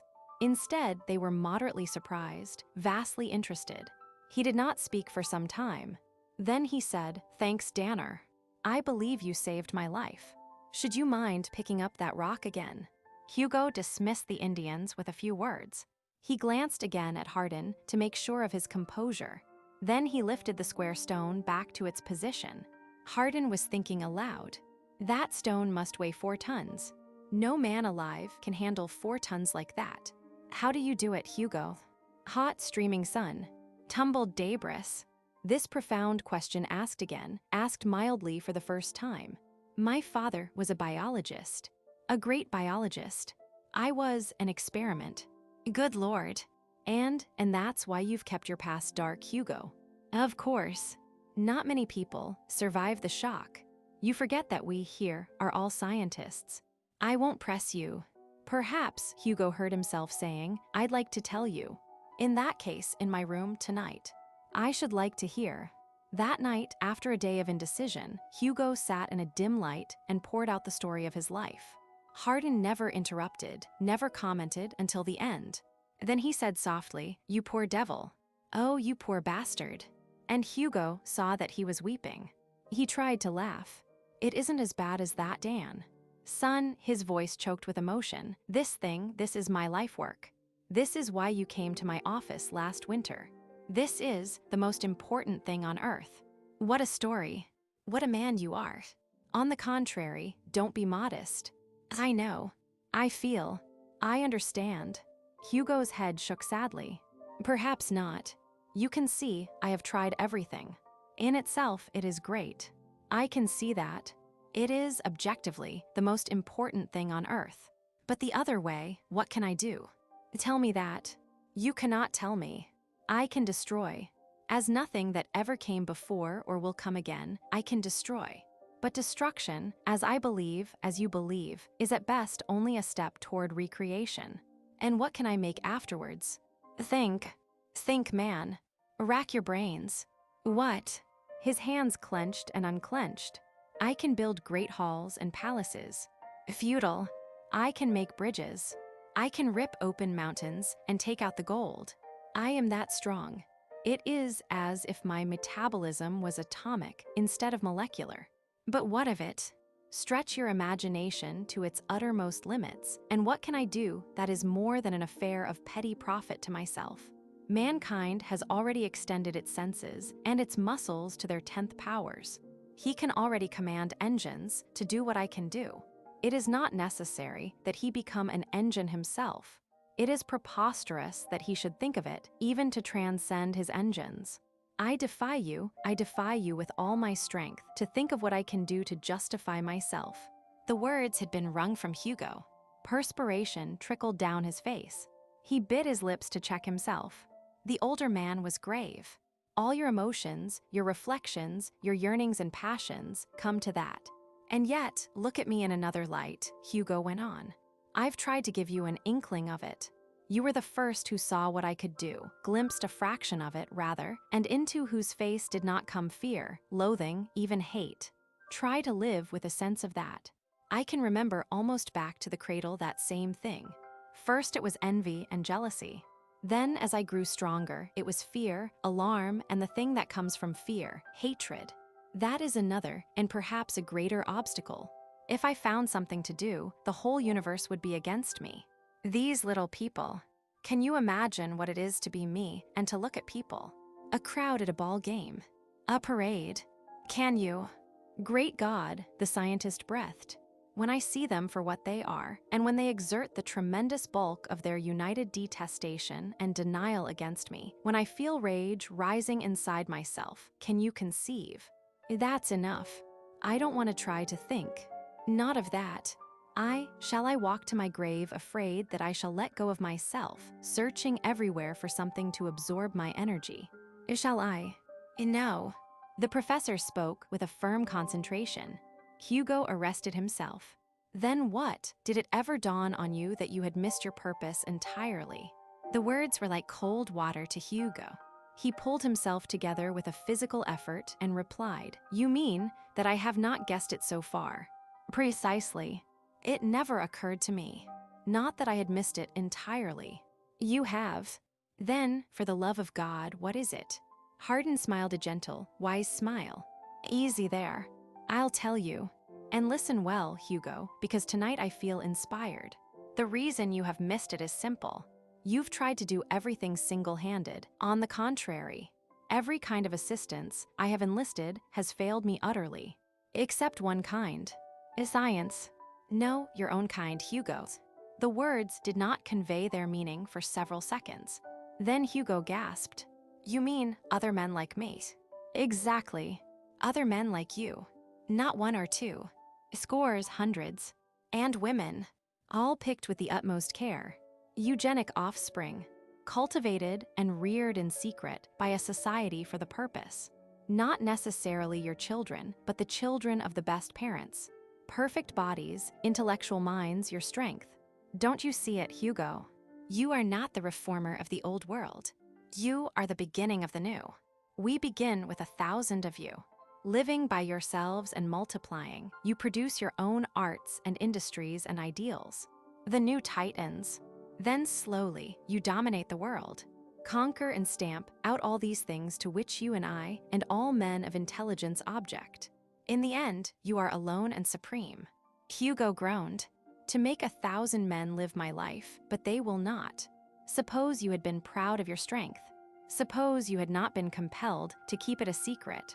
Suppose you could have found glorious uses for it from childhood. In the mountains," Hugo whispered, his eyes bemused, "where the sun is warm and the days long, these children growing.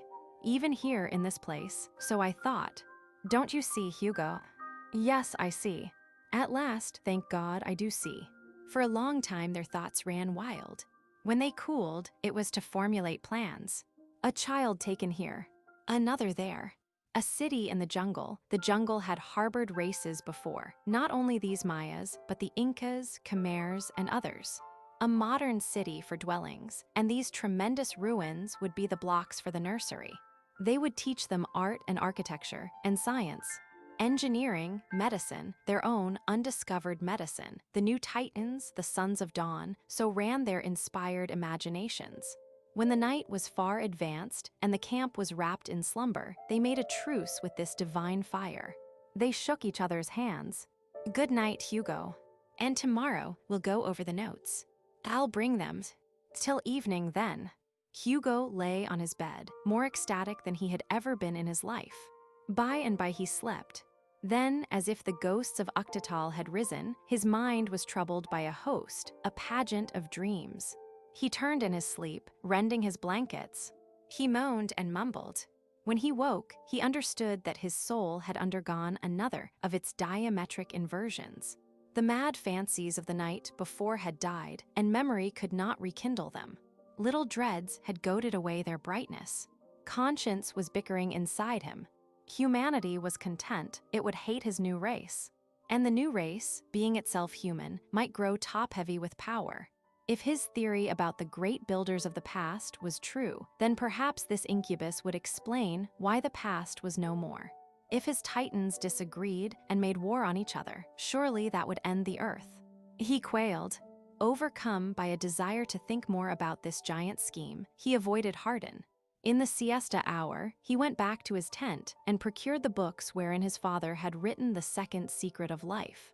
He crammed them into his pocket and broke through the jungle. When he was beyond sight and sound, he dropped his machete and made his way as none but he could do. With his body, he cut a swath toward the mountains and emerged from the green vale onto the bare rocks, panting and hot. Upward he climbed until he had gained the summit. To the west were strewn the frozen billows of the range. To the east, a limitless sea of verdure. At his feet, the ruins in neat miniature, like a model. Above, scalding sun and blue sky. Around him, a wind, strangely chill. And silence. He sat with his head on his hands until his thoughts were disturbed. A humid breath had risen sluggishly from the jungle floor. The sun was dull. Looking toward the horizon, he could see a black cloud. For an instant he was frightened. The transformation had been so gigantic and so soundless.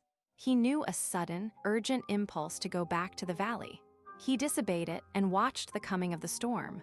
The first rapier of lightning through the bowels of the approaching cloud warned him again. Staunchly he stood. He had come there to think. I must go back and begin this work, he told himself. I have found a friend. The cloud was descending.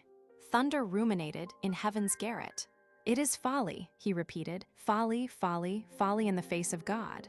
Now the sun went out like an extinguished lamp, and the horizon crept closer. A curtain of torrential rain was lowered in the north. They will make the earth beautiful, he said, and ever and again, this thing is not beautiful. It is wrong. His agitation increased rapidly. The cloud was closing on the mountain like a huge hand. The muscles in his legs quivered. If there were only a God, he whispered, what a prayer I would make. Then the wind came like a visible thing, pushing its fingers over the vegetation below and whirling up the mountain, laden with dust. After the wind, the rain, heavy, roaring rain that fell, not in separate drops, but in thick streams. The lightning was incessant. It illuminated remote, white-topped peaks, which, in the fury of the storm, appeared to be swaying. It split clouds apart, and the hurricane healed the rents. All light went out. The world was wrapped in darkness. Hugo clutched his precious books in the remnants of his clothing and braced himself on the bare rock. His voice roared back into the storm the sounds it gave. He flung one hand upward. Now, God, oh God, if there be a God, tell me. Can I defy you? Can I defy your world? Is this your will? Or are you, like all mankind, impotent? Oh God. He put his hand to his mouth and called God like a name into the tumult above. Madness was upon him, and the bitter irony with which his blood ran black was within him. A bolt of lightning stabbed earthward. It struck Hugo, outlining him in fire. His hand slipped away from his mouth. His voice was quenched. He fell to the ground. After 3 days of frantic searching, Daniel Hardin came upon the incredible passage through the jungle and followed it to the mountain top. There he found the blackened body of Hugo Danner, lying face down. His clothing was burned to ashes, and an accumulation of cinders was all that remained of the notebooks. After discovering that, Professor Hardin could not forbear to glance aloft at the sun and sky. His face was saddened and perplexed. We will carry him yonder to Uctatal and bury him, he said at last. Then the work will go